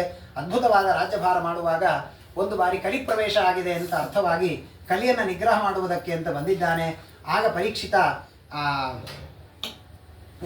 ಕಾಲಿಗೆ ಬಿದ್ದ ಕಲಿ ಬಿಟ್ಟು ಬಿಡು ಅಂತ ಕೇಳಿದಾಗ ದ್ಯೂತಂ ಪಾನಂ ಸ್ತ್ರೀಯ ಸೂನ ಯತ್ರ ಧರ್ಮಶ್ಚತುರ್ವಿಧ. ದ್ಯೂತ ಪಾನ ದುಷ್ಟ ಸ್ತ್ರೀಯರು ಹೀಗೆ ಎಲ್ಲೆಲ್ಲಿರುತ್ತೆ ಅಲ್ಲಿ ನಿನ್ನ ಸ್ಥಾನ ಇರಲಿ ಅಂತ ಕೊಟ್ಟ. ಇನ್ನೊಂದು ಜಾಗ ಕೊಡು ಅಂತ ಕೇಳಿದಾಗ ಜಾತರೂಪ ಮದಾತ್ ಪ್ರಭು. ಆಗ ಬಂಗಾರದಲ್ಲಿ ನಿನ್ನ ಸ್ಥಾನ ಇರಲಿ ಎಂಬುದಾಗಿ ಸ್ಥಾನವನ್ನು ಕೊಟ್ಟಿದ್ದಾರೆ ಅಂತ ಬಹಳ ಸುಂದರವಾಗಿ ಯಾವುದೋ ಪ್ರವಚನಕಾರ ಹೇಳಿದ. ಯಾಕೆ ಐದನೆಯದ್ದನ್ನು ಕೇಳಿದ? ಐದನೆಯದ್ದನ್ನು ಕೇಳಿದ್ದರ ಹಿಂದಿನ ಮರ್ಮ ಏನು, ಇದನ್ನೇ ಯಾಕೆ ಕೊಟ್ಟ ಅಂತ ಒಂದು ಪ್ರಶ್ನೆ. ಬೇರೆ ಏನೋ ಕೊಡ್ಬೋದಾಗಿತ್ತು, ಅಥವಾ ಕೇಳೋದನ್ನು ಒಂದೇ ಯಾಕೆ ಕೇಳಿದ? ಬಹಳ ಸುಂದರವಾಗಿ ಈ ನಾಲ್ಕನ್ನ ಪರೀಕ್ಷಿತ ಕೊಟ್ಟನಲ್ಲ, ಕಲಿ ವಿಚಾರ ಮಾಡಿದ್ದಂತೆ. ಈ ನಾಲ್ಕು ಒಂದೊಂದಿದೆ. ದ್ಯೂತ ಅದಕ್ಕೆ ಸಂಬಂಧಪಟ್ಟ ಹಾಗೆ, ಪಾನ ಸ್ತ್ರೀ ಸೂನ ಎಲ್ಲ ನಿಜ. ಆದರೆ ಈ ನಾಲ್ಕು ಕೂಡ ಬ್ರಾಹ್ಮಣರಲ್ಲಿ ನಾನು ಹೋಗಲಿಕ್ಕೆ ಉಪಯೋಗ ಇಲ್ಲ ಅವರು ವಿಚಾರ ಮಾಡಿದ್ದಂತೆ. ದ್ಯೂತ ಬ್ರಾಹ್ಮಣರು ಮಾಡ್ತಾರಾ? ಇಲ್ಲ. ದುಷ್ಟ ಸ್ತ್ರೀ ಸಂಘ ಬ್ರಾಹ್ಮಣರು ಮಾಡ್ತಾರಾ? ಇಲ್ಲ. ಇನ್ನೊಂದೇನು, ಈ ನಾಲ್ಕನ್ನು ಕೂಡ ಬ್ರಾಹ್ಮಣರು ಮಾಡೋದಿಲ್ಲ. ಹಾಗಾದರೆ ಬ್ರಾಹ್ಮಣರಲ್ಲಿ ನಾನು ಪ್ರವೇಶ ಮಾಡುವ ಯಾವುದಾದ್ರೂ ಒಂದು ಜಾಗ ಕೊಡು ಅಂತ ಕೇಳಿದಾಗ ಜಾತರೂಪ ಮದಾತ್ ಪ್ರಭು, ಬಂಗಾರವನ್ನು ಕೊಟ್ಟ ಅಂತ. ಹೀಗಾಗಿ ಆ ರೀತಿ ಆ ಬಂಗಾರವನ್ನು ಕೊಟ್ಟಿದ್ದಾನೆ. ಅಲ್ಲಿ ಪ್ರವೇಶ ಮಾಡಿದ. ಇವನು ಕಥೆ ಇದೆ, ಅವನು ಕಿರೀಟ ಹಾಕ್ಕೊಂಡಿದ್ದ, ಅದರೊಳಗೆ ಇವನು ಬಂದು ಸೇರ್ಕೊಂಡ ಅಂತ ಅಲ್ಲೆಲ್ಲದೂ ಗೊತ್ತಿಲ್ಲ. ಅಂತೂ ಅವನು ಮಾತು ಕೊಟ್ಟ. ಇವನು ಮುಂದೆ ಹೋದಾಗ ತುಂಬ ನೀರಡಿಕೆ ಆಗಿದೆ. ಒಂದು ದಿನ ತಾನು ಬೇಟೆಗೆ ಅಂತ ಹೋದಾಗ ಶಮೀಕ ಋಷಿಗಳ ಆಶ್ರಮ, ಆ ಶಮೀಕ ಋಷಿಗಳ ಆಶ್ರಮದಲ್ಲಿ ನೀರು ಕೇಳಿದಾಗ ಅವರು ಅಸಂಪ್ರಜ್ಞಾತ ಸಮಾಧಿಯಲ್ಲಿದ್ದಾರೆ, ನೀರು ಕೊಟ್ಟಿಲ್ಲ. ಕೋಪದಿಂದ ಸತ್ತ ಹಾವನ್ನು ಅವರ ಕೊರಳಿಗೆ ಹಾಕಿ ಹೊರಟಿದ್ದಾನೆ. ಹೊರಟಾಗ ಅಲ್ಲಿ ಶೃಂಗಿ ಎನ್ನುವ ಅವರ ಮಗ ಆ ಸುದ್ದಿಯನ್ನು ಕೇಳಿ ಕೌಶಿಕ್ಯತ ಉಪಸ್ಪೃಶ್ಯ ವಾಕ್ವಜ್ರಂ ವಿಸಸರ್ಜ. ಕೋಪದಿಂದ ನಿಂತ ಜಾಗದಲ್ಲಿಯೇ ಶಾಪವನ್ನು ಕೊಟ್ಟಿದ್ದಾನೆ. ನನ್ನ ದಕ್ಷತಿಸ್ಮ ಕುಲಾಂಗಾರಂ ಚೋದಿತೋಮೆ ಪಿತುರ್ದ್ರೋಹಂ. ಯಾರು ನನ್ನ ತಂದೆಗೆ ದ್ರೋಹ ಮಾಡಿದ್ದಾರೆ ಅವರು ಇವತ್ತಿನಿಂದ 7ನೇ ದಿವಸಕ್ಕೆ ತಕ್ಷಕ ಕಚ್ಚಿ ಪ್ರಾಣವನ್ನು ಬಿಡಲಿ. ಎಷ್ಟು ವಿಚಿತ್ರ ಇದು ಕಥೆ, ಬಹಳ ವಿಚಿತ್ರ. ಅವಮಾನ ಮಾಡಿದ್ದಾನೆ ಅನ್ನೋದು ಸತ್ಯ. ಮಾಡಿದಾಗ ಹೊಡೆದ್ರೆ ಒಂದು ಬೇರೆ, ಬಡದಿದ್ರೆ ಏನು, ಹೊಡೆದು ಬಡದು ಮಾಡಿದ್ರೆ ಒಂದು ತೃಪ್ತಿ. ಸತ್ತ ಹಾವನ್ನು ಇವನ ತಲೆಯಲ್ಲಿ ಹಾಕೋದ್ರಿಂದ ಇವನಿಗೆ ನೀರು ಸಿಕ್ತು. ಇದು ದೇವರ ಸಂಕಲ್ಪ. ಬಹಳ ವಿಚಿತ್ರ. ಒಂದು ಶಾಪ ಕೊಡ್ಲಿಕ್ಕೇನೋ ಒಂದು ನಿಮಿತ್ತವನ್ನು ದೇವರು ಹೇಗೆ ಮಾಡ್ತಾನೆ ಅನ್ಲಿಕ್ಕೆ ಇದು ಬಹಳ ವಿಚಿತ್ರ ಕಥೆ. ಅವನೇನೋ ತಿರುಗಿ ಇವನಿಗೆ ಬಾಣ ಬಿಟ್ಟ, ಇವನೇನೋ ಅವನಿಗೆ ತಿರುಗಿ ಬಟ್ಟ, ಅವನು ಬೈದ, ಇವನು ಇದೇನೋ ಒಂದು ಸಮಾಧಾನ ಆದರೂ ಇರುತ್ತೆ. ಈಗ ಕೆಲವು ಬಾರಿ ಹಂಗಾಗತ್ತೆ. ನಾವು ಹೊಡೆದಾಗ ಅವ್ರು ಹಾಗೆ ಸುಮ್ಮನೆ ಕೂತಿದ್ರೆ ನಮಗೊಂದು ಮನಸ್ಸಿನೊಳಗೆ ದುಃಖ. ನಾವು ಹೊಡೆದಾಗೂ ಸುಮ್ಮನೆ ಕೂತಾರೆ ಅಂದರೆ ಇವ್ರಿಗೆ ಏಟು ಬಿದ್ದದೋ ಇಲ್ಲೋ, ಅಥವಾ ಏಟು ಬಿದ್ದಿದ್ರಿಂದ ನೋವಾಗ್ಯದೋ, ಅವನ ತರ ತಿರುಗಿ ಆದರೂ ಹಿಂದೆ ನೋಡಿದರೆ ಹಾಗಾದ್ರೆ ನಾವು ಹೊಡೆದಿದ್ದು ಏಟು ಬಿದ್ದಿದೆ. ಹಾಗೆ ಇವನು ತಿರುಗಿ ಅವನಿಗೆ ಬೈದೂ ಇಲ್ಲ, ಇವನು ಬೈದಿಲ್ಲ, ಇವನು ಹೊಡೆದೂ ಇಲ್ಲ, ಏನೂ ಆಗಲಿಲ್ಲ. ಅಥವಾ ಬದುಕಿದ ಹಾವಾದರೂ ಹಾಕಿದ್ರೆ, ಕಚ್ಚಿ ಏನಾದರೂ ವಿಷ ಆದರೂ ಏರಿದ್ರೆ ಒಂದೇನೋ ಸಿಟ್ಟಿಗೆ ಪ್ರತೀಕಾರ ಅನ್ಬೋದು. ಸತ್ತ ಹಾವನ್ನು ಕೊರಳಿಗೆ ಹಾಕೋದ್ರಿಂದ ಹಾಕಿಸಿಕೊಂಡವನಿಗೂ ಏನು ಲಾಸ್ ಇಲ್ಲ, ಹಾಕಿದವನಿಗೇನು ಲಾಭ ಇಲ್ಲ. ದೇವರ ವಿಚಿತ್ರ ಸಂಕಲ್ಪ. ಕೇವಲ ಅವನಿಂದ ಶಾಪ ಕೊಡಿಸ್ಬೇಕು, ಇವನು ಪ್ರಾಣ ಬಿಡಬೇಕು, ಇಷ್ಟೇ. ಇಷ್ಟಕ್ಕೋಸ್ಕರ ಇಷ್ಟು ದೊಡ್ಡ ಒಂದು ನಾಟಕ ಅಷ್ಟೇ ಇದೆಲ್ಲ. ಹಾಗೆ ಅವನು ಹಾಕಿದ್ದಾನೆ. ಪರೀಕ್ಷಿತನು ಕೂಡ ನಾನು ಇಂತಹ ತಪ್ಪು ಮಾಡಿಬಿಟ್ಟೆ, ಏನಾದರೂ ಇದಕ್ಕೆ ಪ್ರಾಯಶ್ಚಿತ್ತ ಮಾಡಿಕೊಳ್ಳಬೇಕು ಅಂತ ಕುಳಿತಾಗ ಆ ಶಮೀಕರು ಕಣ್ಣಿ ತೆರೆದು ನೋಡ್ತಾರೆ. ಸತ್ತ ನಾವು ಇದಕ್ಕೆ ಯಾಕೆ ಇಷ್ಟು ಟೆನ್ಷನ್ ಮಾಡ್ಕೋತಿ, ಎಂಥ ತಪ್ಪು ಮಾಡಿಬಿಟ್ಟೆ. ಅಪಾಪೇಶು ಸ್ವಭೃತ್ತೇಶು ಬಾಲೇನ ಅಪಕ್ವ ಬುದ್ಧಿನ ಪಾಪಂ ಕೃತಂ ತದ್ ಭಗವಾನ್ ಸರ್ವಾತ್ಮ ಕ್ಷಂತು ಅರ್ಹತ. ಆ ಶಮೀಕರು ದೇವರನ್ನ ಪ್ರಾರ್ಥನೆ ಮಾಡ್ತಾರಂತೆ, ನನ್ನ ಮಗ ಮಾಡಿದ ತಪ್ಪನ್ನ ಕ್ಷಮೆ ಮಾಡ್ರಿ. ಉತ್ತಮನಾದ ರಾಜ ಅವನು, ಅವನಿಗೇನೂ ತಪ್ಪು ಮಾಡದೇ ಇದ್ದಾಗಲೂ ಇಂಥ ಶಾಪ ಕೊಟ್ಟು ಬಿಟ್ಟ ಅಂತ ಹೇಳಿದ್ದಾರೆ. ಆದರೆ ಏನೋ ಸಣ್ಣ ಹುಡುಗಿ ಬಿಡ್ರಿ, ಕೊಟ್ಟ ಏನಾಗಂಗಿಲ್ಲ ಅಂತ ಅನ್ಬೇಕಲ್ಲ, ಆಗತ್ತೇ. ಗಾಯತ್ರಿ ಮಂತ್ರದ ಜಪದ ಶಕ್ತಿಯಿಂದ ತಿರಸ್ಕೃತ ವಿಪ್ರಲಬ್ಧ ಶಪ್ತ ಕ್ಷಿಪ್ತ ಹತ ಅಪಿ ನಾಸ್ಯ ತತ್ ಪ್ರತಿಕುರುವಂತಿ ತದ್ಭಕ್ತ ಪ್ರಭವೋಪಿ. ಇವನನ್ನ ಬೈತಾನೆ, ಶಮೀಕರು ಬೈತಾರೆ ಅವರ ಮಗನನ್ನ ಶೃಂಗಿಯನ್ನ. ಬ್ರಾಹ್ಮಣರು ಪುಣ್ಯ ಗಳಿಸೋದು ಬಹಳ ಕಷ್ಟನೋ ಮಾರಾಯ, ಪುಣ್ಯ ಹಾಳು ಮಾಡ್ಕೊಂಡ್ಬಿಟ್ಟಿಲ್ಲ ಎಷ್ಟೋ ದಿವಸದಿಂದ ಮಾಡಿದ್ದು. ಎಂಥೆಂಥವರಿಗೆ ಶಾಪ ಕೊಡಬಾರದು ಅಂತ ಕೇಳ್ತಾರೆ. ರಾಮಾಯಣದಲ್ಲಿ ವಿಶ್ವಾಮಿತ್ರರು ಬಂದರು ಆ ಸುಬಾಹು ಮಾರೀಚರ ಸಂಹಾರಕ್ಕೆ ಅಂತ. ಯಾಕೆ ಅವ್ರಿಗೆ ಮಾಡ್ಲಿಕ್ಕೆ ಬರ್ತಾ ಇರಲಿಲ್ವೇ? ಕಣ್ಣು ತೆಗೆದಿದ್ರೆ ಸತ್ತು ಹೋಗ್ತಿದ್ರು. ಅವ್ರು ಯಾಕೆ ಬಂದರು? ತಾವು ಸಾಯ್ತೇವೆ ಅಂತ ಗೊತ್ತಾದರೂ ನಮ್ಮ ತಪಸ್ಸನ್ನು ಹಾಳು ಮಾಡ್ಕೋಬಾರದು, ದೇವರಿದ್ದಾನೆ ಅಂತ ಬಂದರು ದೇವರ ಹತ್ತಿರ. ಅಂತಹದ್ದು ತಿರಸ್ಕೃತ ವಿಪ್ರಲಬ್ಧ ಶಪ್ತಾ ಕ್ಷಿಪ್ತಾ ಹತಾಪಿ, ನಮ್ಮನ್ನ ಬೈಲಿ ನಿಂದಿಸಲಿ ನಮ್ಮನ್ನ ಸಾಯಿಸಲಿ ಶಾಪ ಕೊಡಬಾರದಂತೆ ಬ್ರಾಹ್ಮಣರು. ಯಾಕೆಂದ್ರೆ ಪುಣ್ಯ ಗಳಿಸೋದು ಬಹಳ ಸುಲಭ, ಅದನ್ನು ಉಳಿಸ್ಕೊಳ್ಳೋದು ಬಹಳ ಕಷ್ಟ ಇದೆ. ನಾಸ್ಯ ತತ್ ಪ್ರತಿಕುರುವಂತಿ ತದ್ಭಕ್ತಾ. ನಿಜವಾದ ವಿಷ್ಣು ಭಕ್ತರ ಲಕ್ಷಣ ಏನು? ಪುಣ್ಯ ಗಳಿಸೋದಲ್ಲ, ಏನು ಮಾಡಿದಾಗಲೂ ತಿರುಗಿ ಒಬ್ಬರಿಗೆ ಶಾಪ ಕೊಡದೇ ಇರೋದಿದೆಯಲ್ಲ, ಇದು ನಿಜವಾದಂತಹ ಸಂಯಮ. ಇತಿ ಪುತ್ರಕೃತಾಘೇನ ಸೋನು ತಪ್ತೋ ಮಹಾಮುನಿ ಸ್ವಯಂ ವಿಪ್ರಕೃತೋ ರಾಜ್ಞ ನೈವಾಗಂ ತದ ಚಿಂತಯತ್. ನನ್ನ ಮಗ ತಪ್ಪು ಮಾಡಿದ ಅಂತ ಅನ್ಕೊಂಡೇ ಹೊರತಾಗಿ ಋಷಿಗಳು ರಾಜ ತಪ್ಪು ಮಾಡಿದ ಅಂತ ಅಂದುಕೊಳ್ಳಿಲ್ವಂತೆ. ಸಾಧವ ಪ್ರಾಯಶೋ ಲೋಕೆ ಪರೈರ್ದ್ವಂದ್ವೇಷು ಯೋಜಿತಾ ನವ್ಯತಂತಿನ ಹರಿಷ್ಯಂತಿ ಯತ ಆತ್ಮ ಗುಣಾಶ್ರಯ. ಆ ಶಮೀಕರನ್ನು ಹೊಗಳತ್ತೆ ಭಾಗವತ. ಇಷ್ಟಾದರೆ ಎಲ್ಲೋ ಒಂದು ಮೂಲೆಯ ಒಳಗೆ ಪರೀಕ್ಷಿತನು ಮಾಡಿದ ತಪ್ಪರಿ, ನನಗೆ ಕಾಮ ಹಾಕಬೇಕಾಗಿತ್ತು ಅಂತ ಅನ್ಬೇಕಾಗಿತ್ತು. ಪರೀಕ್ಷಿತ ಮಾಡಿದ್ದು ತಪ್ಪೇ, ಆದ್ರೆ ಅದನ್ನು ಅಂದು ಪಾಪ ನಾವು ಕಟ್ಕೋಬಾರ್ದು. ಅದನ್ನು ನೋಡ್ಲಿಕ್ಕೆ ದೇವರಿದ್ದಾನೆ. ಅದನ್ನು ಶಾಪ ಕೊಟ್ಟಿದ್ದು ಶೃಂಗಿಯ ತಪ್ಪು ಅಂತ ಅವರಿಗೆ ಬೈತಾರೆ ಹೊರತಾಗಿ ತಾವು ಮಾಡಿದ್ದು ಪರೀಕ್ಷಿತ ಮಾಡಿದ್ದು ತಪ್ಪು ಅಂತ ಅನ್ನೋದಿಲ್ಲ. ಆ ರೀತಿ ಮಹೀಪತಿಸ್ತ್ವತ ತತ್ಕರ್ಮ ಗಹ್ಯಂ ವಿಚಿಂತಯನ್ನಾತ್ಮಕೃತಂ ಸುದುರ್ಮನಾಹ ಅಹೋಮಯ ನೀಚಮನಾರ್ಯ ವತ್ಕೃತಂ ನಿರಾಗಸಿ ಬ್ರಾಹ್ಮಣಿ ಗೂಢಚೇತಸಿ. ಎಂಥ ತಪ್ಪು ಮಾಡಿಬಿಟ್ಟೆ, ಒಬ್ಬ ಬ್ರಾಹ್ಮಣನಿಗೆ ನಾನು ಇಂತಹ ಅನರ್ಥವನ್ನು ಮಾಡಿಬಿಟ್ಟೆಲ್ಲ. ಧ್ರುವಂ ತಥೋ ಮೇ ಕೃತದೇವ ಹೇರಣ ದುರತ್ಯಯಂ ವ್ಯಸನಂ ನಾತಿ ದೀರ್ಘಾತ್ ತದಸ್ತು ಕಾಮಂ ಅಘನಿಷ್ಕೃತಾಯ ಮೇ ಯಥಾನ ಕುರ್ಯಾತ್ ಪುನರೇತ ಮಧ್ಯ. ನಾನು ಇಂಥ ತಪ್ಪು ಮಾಡಬಾರದು ಅಂದರೆ ಶಿಕ್ಷೆ ಆಗಲೇಬೇಕು. ಯಾವಾಗ ನಮಗೆ ಶಿಕ್ಷೆ ಆಗೋದಿಲ್ಲ ಅಲ್ಲಿಯವರೆಗೆ ನಾವು ಮಾಡಿದ ತಪ್ಪು ಅಂತ ನಮಗೆ ಅನಿಸೋದಿಲ್ಲ. ನೋಡಿ ಪರೀಕ್ಷಿತ ಅಂತಾನೆ, ಯಥಾನ ಕುರ್ಯಾಂ ಪುನರೇವ ಮಧ್ಯ, ಇಂಥ ತಪ್ಪು ಮತ್ತೆ ನನ್ನಿಂದ ನಡೆದಿರಬಾರದು, ಅಂಥ ಶಿಕ್ಷೆ ನನಗೇನಾದರೂ ಆಗಬೇಕು. ಅದ್ಯೈವ ರಾಜ್ಯಂ ಫಲಮೃದ್ಧಕೋಶಂ ಪ್ರಕೋಪಿತ ಬ್ರಹ್ಮಕುಲ ಅನಲೋಮೆ ದಹತ್ವಭದ್ರಸ್ಯ ಪುನರ್ನಮೇ ಭೂಯಾತ್ ಪಾಪೀಯಸಿ ಧೀಹಿ ದ್ವಿಜದೇವತಾಸು. ನನ್ನ ಇಡೀ ಕುಲ ನಾಶ ಆಗಲಿ. ಯಾವುದರಿಂದ? ಬ್ರಾಹ್ಮಣರ ಸಿಟ್ಟೆಂಬ ಅಗ್ನಿಯಿಂದ ನನ್ನ ಕುಲವೇ ನಾಶವಾಗುತ್ತೆ. ಸಚಿಂತಯನ್ನಿತ್ತಮಥಾ ಶೃಣೋದ್ಯಥ ಮುನೇ ಸುತೋಕ್ತಾನ್ ನಿಕೃತಿಂ ತಕ್ಷಕಾಖ್ಯಂ ಸ ಸಾಧುಮೇನೇನ ಚಿರೇಣ ತಕ್ಷಕ ಅಲಂ ಪ್ರಸಕ್ತಸ್ಯ ವಿರಕ್ತಿ ಕಾರಣಂ. ಅವನು ಬಂದ ಅಷ್ಟರಲ್ಲಿ ಗೌರಮುಖ ಅಂತ ಶಿಷ್ಯ, ನಿನಗೆ ಹೀಗೆ ಶಾಪ ಆಗಿದೆ, ಇನ್ನು 7 ದಿವಸಕ್ಕೆ ಸಾಯಿತಿ ಅಂದರೆ ಸ ಸಾಧುಮೇನೇನ ಚಿರೇಣ ತಕ್ಷಕ, ತಕ್ಷಕರಿಂದ ಸಾಯಿತಿ ಅಂದರೆ ಇದು ಶಾಪ ಅಲ್ಲ ವರ ಅಂತ ತಿಳಿದುಕೊಂಡ ಅವನು. ಯಾಕೆ ಅಂದರೆ ಈ ಪಾಪ ಇನ್ನು ಯಾವುದೋ ಜನ್ಮಕ್ಕೆ ಕಾಡೋಕ್ಕಿಂತ ಇದೇ ಜನ್ಮದಲ್ಲೇ ಪಾಪವನ್ನು ಪರಿಹರಿಸಿಕೊಳ್ಳುವ ಸೌಭಾಗ್ಯವನ್ನ ದೇವರು ಕೊಡ್ತಾನೆ. ನಾನು ಏಕಾದಶಿ ತಿಂದೆ ಯಾರಿಗೂ ಕಾಣಿಸ್ಬಾರದು ಅಂತ, ಯಾರಿಗೋ ಕಾಣಿಸ್ತೀರಿ, ಬೈದ್ರು ಒಂದು ಬೈದ್ರು ಹೇಳ್ತೇನೆ, ಏನು ಅನುಗ್ರಹ, ಇವತ್ತು ತಿಂದು ಪಾಪ ಇವತ್ತೇ ಕಳೀತು ಅಂತೂ. ಮತ್ತೆ ಹಿಂಗೆ ಪ್ರತಿ ಏಕಾದಶಿ ತಿಂದು ಬೈಸೋಬಿಟ್ರೆ ಪಾಪ ಕಳೀತು ಅಂತ ತಿಳ್ಕೋಬಾರದು, ಅಕಸ್ಮಾತ್ ತಿಂದಾಗ. ಹಾಗೆ ಅವನು ಅಥೋ ವಿಹಾಯ ಇಮಂ ಅಮುಂಚ ಲೋಕಂ ವಿಮೃಶ್ಯತೌ ಹೇಯತಯ ಪುರಸ್ತಾತ್ ಕೃಷ್ಣಾಂಗ್ರಿ ಸೇವಾಂ ಅಭಿಮನ್ಯಮಾನಃ ಉಪಾವಿಶತ್ ಪ್ರಾಯಮರ್ತ್ಯ ನದ್ಯಾಂ. ಭಾಗವತ್ ಸಾರೋದ್ಧಾರದಲ್ಲಿ ಶ್ಲೋಕ ಇದೆ. ಅಮರ್ತ್ಯ ನದ್ಯಾಂ, ಯಾವ ನದಿ ಸ್ನಾನ ಮಾಡಿದರೆ ಇನ್ನೊಬ್ಬರಿಗೆ ಮೋಕ್ಷವನ್ನೇ ಕೊಡುತ್ತೆ, ಆ ನದಿಯ ದಡದಲ್ಲಿ, ಗಂಗಾ ನದಿಯ ದಡದಲ್ಲಿ ಕುಳಿತಿದ್ದಾನೆ. ಯಾವೈನ ಸಚ್ಛ್ರೀ ತುಳಸಿ ವಿಮೃಶ್ಯ ಕೃಷ್ಣಾಂಗ್ರಿ ರೇಣ್ವಾಭ್ಯಧಿಕಾಂಬು ನೇತ್ರಿ ಪುನಾತ್ಯಶೇಷಾತ್ ಉಭಯತ್ರ ಲೋಕಾನ್ ಕಸ್ತಾಂನ ಸೇವೇತ ಮರಿಷ್ಯಮಾಣಃ. ಆ ಗಂಗಾ ನದಿಯ ತಟದಲ್ಲಿ ಕುಳಿತುಕೊಂಡಿದ್ದಾನೆ. ನಾವು 4 ಜನರಿಗೆ ಒಳ್ಳೆಯದನ್ನು ಮಾಡಿರಬೇಕು ದೇವರು ನಮಗೆ ಕೊಟ್ಟಾಗ. ಯಾಕೆಂದರೆ ನಮಗೂ ಕಷ್ಟ ಕಾಲದಲ್ಲಿ 4 ಜನ ಸಹಾಯ ಮಾಡ್ತಾರೆ. ಇವನು ಮಾಡಿದ ಅನೇಕ ಸಜ್ಜನರ ಸೇವೆಯ ಫಲವಾಗಿ ಇವನು ಕರೀದೇ ಇದ್ದರೂ ಇವನು ಕುಳಿತ ಗಂಗಾತಟಕ್ಕೆ ಸಾವಿರ ಜನ ಋಷಿಗಳು ಬಂದಿದ್ದಾರೆ. ಅತ್ರಿಹಿ ವಸಿಷ್ಠ ಚವನಃ ಶರದ್ವಾನ್ ಅರಿಷ್ಟನೇಮಿ ಭೃಗು ಅಂಗಿರಾಶ್ಚ. ಪರೀಕ್ಷಿತ ಅಂತಾನೆ ಮುಂದೆ ಕೊನೆಗೆ ಹೇಳುವಾಗ, ಯಸ್ಯ ಸಂಸ್ಮರಣಾತ್ ಪುಂಸಃ ಸದ್ಯ ಶುದ್ಧ್ಯಂತಿ ವೈಗ್ರಹಾಃ ಕಿಂ ಪುನರ್ದರ್ಶನ ಸ್ಪರ್ಶ ಪಾದ ಶೌಚಾಸನಾದಿಭಿ ಅಂತಾನೆ. ಯಾವ ಋಷಿಗಳ ಸ್ಮರಣೆಯನ್ನು ಮನೆಯೊಳಗೆ ಕೂತ್ಕೊಂಡು ಮಾಡಿದರೆ ನಮ್ಮ ಉದ್ಧಾರ ಆಗತ್ತೆ, ಅಂಥವರನ್ನು ನೋಡುವ, ಮಾತನಾಡುವ, ನಿಮಗೆ ಪ್ರಶ್ನೆ ಕೇಳುವ, ನಿಮ್ಮಿಂದ ಉತ್ತರ ಪಡೆಯುವ, ನಿಮ್ಮ ಪಾದಗಳನ್ನು ಮುಟ್ಟುವ, ನಿಮ್ಮ ಪಾದಪೂಜೆಯನ್ನು ತಲೆ ಮೇಲೆ ಉದಕವನ್ನು ಹಾಕ್ಕೊಳ್ಳುವ ಸೌಭಾಗ್ಯ ಸಿಕ್ಕಿದೆ ಅಂದರೆ ಇದು ವರವೋ ಶಾಪವೋ? ಇಂಥ ಪುಣ್ಯ ಯಾರು ಕೊಡ್ಲಿಕ್ಕೆ ಸಾಧ್ಯ ಇದೆ? ಎಲ್ಲ ಋಷಿಗಳು ಬಂದಿದ್ದಾರೆ. ಅವರೆಲ್ಲರೂ ಕೂಡ ನಮಸ್ಕಾರ ಮಾಡಿದ. ನಾನು ಹೀಗೆ ಮರಣವನ್ನು ಹೊಂದಲಿಕ್ಕಿದ್ದೇನೆ, ಏನಾದರೂ ಉಪಾಯವನ್ನು ಹೇಳಿ ಅಂತ ಕೇಳುವಾಗ, ತತ್ರಾಭವದ್ ಭಗವಾನ್ ವ್ಯಾಸಪುತ್ರಃ ಯದೃಚ್ಛಯಾಗಾಮಟ ಮಾನೋನಪೇಕ್ಷಃ ಅಲಕ್ಷಲಿಂಗೋ ನಿಜ ಲಾಭ ತುಷ್ಟಃ ವೃತಶ್ಚ ಬಾಲೈರವಧೂತ ವೇಷಃ. ಅವಧೂತ ವೇಷದಲ್ಲಿ ಮೈ ಮೇಲೆ ಬಟ್ಟೆಯೇ ಇಲ್ಲ, ವಿರಕ್ತ ಶಿಖಾಮಣಿಗಳು. ಶುಕಾಚಾರ್ಯರು ಋಷಿಗಳು ಅಂದರೆ ಹೀಗೇನೋ ಚಿತ್ರ ಬಿಡಿಸಿರ್ತಾರೆ, ಒಂದಿಗೆಲ್ಲ ಗಡ್ಡ ಇರ್ತದ, ಒಂದು 400-500 ವರ್ಷ ಆಗಿರ್ತದೆ, ಹಂಗಲ್ಲ. ಆಪೀಚ್ಯ ವಯೋಂಗ ಲಕ್ಷ್ಮ್ಯ. ಆಪೀಚ್ಯ ವಯ ಅಂದರೆ 16 ವರ್ಷದ ತರುಣ. ಶುಕಾಚಾರ್ಯರು 16 ವರ್ಷದ ತರುಣ.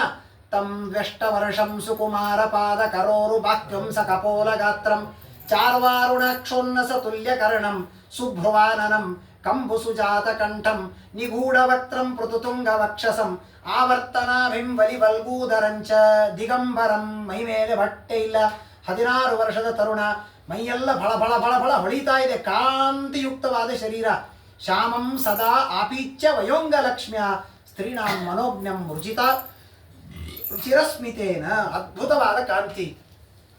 ಅವರೆಲ್ಲ ಅವಳನ್ನು ಕೆಲವರು ಮದುವೆ ಮಾಡ್ಕೋಬೇಕು ಅಂತ ಹತ್ರ ಬರ್ತಿದ್ರಂತೆ, ಕೆಲವರು ಹುಚ್ಚ ಅಂತ ಕಲ್ಲು ಒಗೀತಿದ್ರಂತೆ. ಅವನು ಯಾವುದು ಲಕ್ಷ್ಯವೇ ಇಲ್ಲ ಅವರಿಗೆ. ಮಹಾನುಭಾವರು ಭಗವತ್ ಚಿಂತನೆ ಮಾಡ್ತಾ ಬಂದಿದ್ದಾರೆ. ಪ್ರತ್ಯುತ್ಥಿತಾ ಮುನಯಶ್ಚಾಸನೇಭ್ಯ ತಲ್ಲಕ್ಷಣಜ್ಞಾಪಿ ಗೂಢವರ್ಚಸಂ. ಅವರು ಯಾರು ಅಂತ ಗೊತ್ತಿಲ್ಲ ಬಂದವರಿಗೆಲ್ಲ, ಆದರೆ ಇವರ ಮುಖದ ಮೇಲೆ ಕಾಂತಿ ನೋಡಿದರೆ ಎದ್ದು ನಿಲ್ಲಬೇಕು ಅಂತ ಅನಿಸ್ತದೆ. ಎದ್ದು ನಿಂತು ನಮಸ್ಕಾರ ಮಾಡ್ತಾರೆ. ಬಂದಾಗ ಪರೀಕ್ಷಿತ ಸಾಷ್ಟಾಂಗ ನಮಸ್ಕಾರ ಮಾಡ್ತಾನೆ. ಪ್ರಶಾಂತ ಮಾಸೀನ ಮಕುಂಠ ಮೇಧಸಂ ಮುನಿಂ ಮೃಗ ನೃಪಃ ಭಾಗವತೋಭ್ಯುಪೇತ್ಯ ಪ್ರಣಮ್ಯ ಮೂರ್ಧನ ಅವಹಿತ ಕೃತಾಂಜಲಿ ನತ್ವಾ ಗಿರ ಸೌಂದ್ರತಯ ಅನ್ನುವ ಪೃಚ್ಛತ. ಸಾಷ್ಟಾಂಗ ನಮಸ್ಕಾರ ಮಾಡಿದ, ಪಾದಪೂಜೆ ಮಾಡಿದ. ಕೇಳಿಕೊಳ್ಳುತ್ತಾನೆ, ಅಪಿಮೇ ಭಗವನ್ ಪ್ರೀತಃ ಕೃಷ್ಣ ಪಾಂಡುಸುತ ಪ್ರಿಯ ಪೈತೃಶ್ವಸೆ ಪ್ರೀತ್ಯರ್ಥಂ ತದ್ಗೋತ್ರಸ್ಯಾಪ್ತ ಬಾಂಧವಃ ಅನ್ಯಥಾ ತೇ ಅವ್ಯಕ್ತಗತೇರ್ ದರ್ಶನಂ ನ ಕಥಂ ನೃಣಾಂ. ನಿಮ್ಮ ದರ್ಶನ ನಮಗಾಗ್ತಾ ಇದೆ ಅಂದರೆ ಅದು ನನ್ನ ಪುಣ್ಯ ಅಲ್ಲ, ನನ್ನ ಪೂರ್ವ ಪಿತೃಗಳಾದ ಪಾಂಡವರು ದೇವರಲ್ಲಿ ಮದಾರ್ಯಾಹ ಆಬಾಲ್ಯಂ ತವ ಭಜನ ಸಂಸಕ್ತ ಹೃದಯಾಹ ಜಹುರ್ನಿದ್ರಾಂ ತೇಷಾಂ ರಘುವರ ವಿನೇಯೋಸ್ಮ್ಯವತು ಮಾಂ ಅಂತ ಸತ್ಯಸಂಧ ತೀರ್ಥರು ದೇವರನ್ನು ಸತ್ಯಸಂಧ ತೀರ್ಥರಂತಾರೆ. ನಮ್ಮದು ಬೇಡಿಕೆ ಭಾಳ ಇರುತ್ತೆ ದೇವರ ಹತ್ರ. ದೇವರಂದ ನಿಮ್ಮ ಬೇಡಿಕೆ ಈಡೇರಿಸೋದು ಮುಂದಿಂದ ನಿನ್ಗೆ ದರ್ಶನ ಕೊಡ್ಲಿಕ್ಕೆ ನಿಮ್ಗೆ ಯೋಗ್ಯತಾ ಇದೇನೋ ಒಂದ್ಸಲ ವಿಚಾರ ಮಾಡ್ರಿ. ಅದಕ್ಕೆ ಸತ್ಯಸಂಧರಂತಾರೆ, ನಮಗೆ ಯೋಗ್ಯತಾ ಇಲ್ಲ. ಮತ್ತು ಯೋಗ್ಯತಾ ಇಲ್ಲ ಅಂದ್ರೂ ಬೇಡ್ಲಿಗತ್ತೀರಿ ಯಾಕೆ? ನನ್ನ ನೋಡಿ ಬರಬೇಡ. ಮದ ಆರ್ಯಾಹ ಆಬಾಲ್ಯಂ. ನಮ್ಮ ಗುರುಗಳಾದ ಸತ್ಯಬೋಧ ತೀರ್ಥರಿದ್ದಾರಲ್ಲ, ಅವರು ಇಡೀ ಜೀವನ ನಿನ್ನನ್ನು ಸ್ಮರಣೆ ಮಾಡಿದ್ದಾರೆ, ನಿನಗೋಸ್ಕರ ಜೀವನ ಮುಡುಪಾಗಿಟ್ಟಿದ್ದಾರೆ. ಅವರ ಶಿಷ್ಯ ಅಂತ ನಮ್ಮ ಮೇಲೆ ಒಂದು ಸ್ವಲ್ಪ ಕಣ್ಣು ತೆಗಿ. ಮದ ಆರ್ಯಾಹ ಆಬಾಲ್ಯಂ ತವ ಭಜನ ಸಂಸಕ್ತ ಹೃದಯಾಹ ಜಹುರ್ನಿದ್ರಾಂ ತೇಷಾಂ ರಘುವರ ವಿನೇಯೋಸ್ಮ್ಯವತು ಮಾಂ. ಹೇ ರಾಮದೇವರೇ, ಅವರ ಭಕ್ತರು ನಾವು, ಅವರ ಶಿಷ್ಯರು ಅನ್ನೋ ಕಾರಣಕ್ಕೆ ನಮ್ಮನ್ನು ನೋಡ್ರಿ.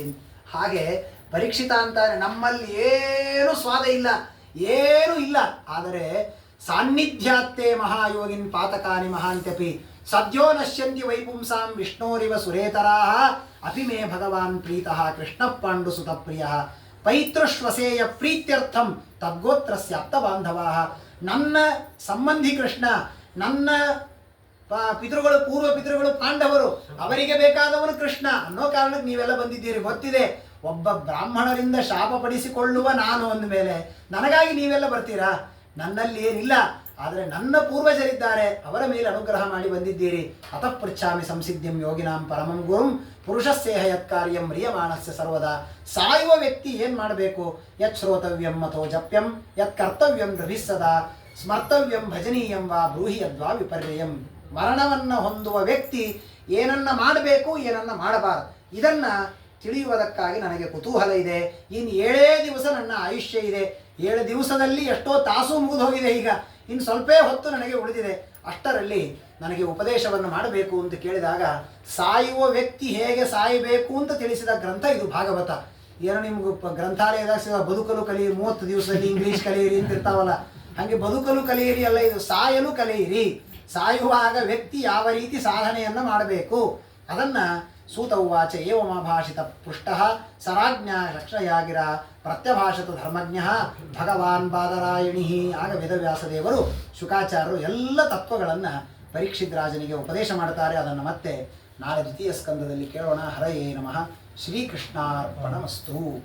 ಹರೇ ರಾಮ ಹರೇ ರಾಮ ಹರೇ ರಾಮ ಹರೇ ರಾಮ ರಾಮ ರಾಮ ಹರೇ ಹರೇ ರಾಮ ರಾಮ ಹರೇ ಹರೇ ಹರೇ ಕೃಷ್ಣ ಹರೇ ಕೃಷ್ಣ ಹರೇ ಕೃಷ್ಣ ಹರೇ ಕೃಷ್ಣ ಕೃಷ್ಣ ಕೃಷ್ಣ ಹರೇ ಹರೇ ಕೃಷ್ಣ ಕೃಷ್ಣ ಹರೇ ಹರೇ ಹರೇ ರಾಮ ಹರೇ ರಾಮ ಹರೇ ರಾಮ ಹರೇ ರಾಮ ರಾಮ ರಾಮ ಹರೇ ಹರೇ ರಾಮ ರಾಮ ಹರೇ ಹರೇ ಹರೇ ಕೃಷ್ಣ ಹರೇ ಕೃಷ್ಣ ಹರೇ ಕೃಷ್ಣ ಹರೇ ಕೃಷ್ಣ ಕೃಷ್ಣ ಕೃಷ್ಣ ಹರೇ ಹರೇ ಕೃಷ್ಣ ಕೃಷ್ಣ ಹರೇ ಹರೇ ಹರೇ ರಾಮ ಹರೇ ರಾಮ ಹರೇ ರಾಮ ಹರೇ ರಾಮ ರಾಮ ರಾಮ ಹರೇ ಹರೇ ರಾಮ ರಾಮ ಹರೇ ಹರೇ ಹರೇ ಕೃಷ್ಣ ಹರೇ ಕೃಷ್ಣ ಹರೇ ಕೃಷ್ಣ ಹರೇ ಕೃಷ್ಣ ಕೃಷ್ಣ ಕೃಷ್ಣ ಹರೇ ಹರೇ ಕೃಷ್ಣ ಕೃಷ್ಣ ಹರೇ ಹರೇ ಗೋಪಾಲ ಕೃಷ್ಣ ಭಗವಾನ್ ಕಿ ವೇದವ್ಯಾಸ ಗುರು ಭಗವಾನ್ ಕಿ ತ್ರೈಲೋಕ್ಯಾಚಾರ್ಯ ಶ್ರೀಮದ್ ಆನಂದ ತೀರ್ಥ ಗುರು ಮಹಾರಾಜ್ ಕಿ ಶ್ರೀ ಶ್ರೀ ಸತ್ಯ ಸಂಕಲ್ಪ ತೀರ್ಥ ಮಹಾರಾಜ್ ಕಿ ಶ್ರೀ ಶ್ರೀ ಸತ್ಯ ಪ್ರಮೋದ ತೀರ್ಥ ಮಹಾರಾಜ್ ಕಿ ಶ್ರೀ ಶ್ರೀ ಸತ್ಯಾತ್ಮ ತೀರ್ಥ ಗುರು ಮಹಾರಾಜ್ ಕಿ.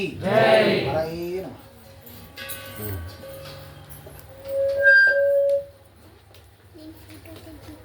ತೆಗಿತೀನಿ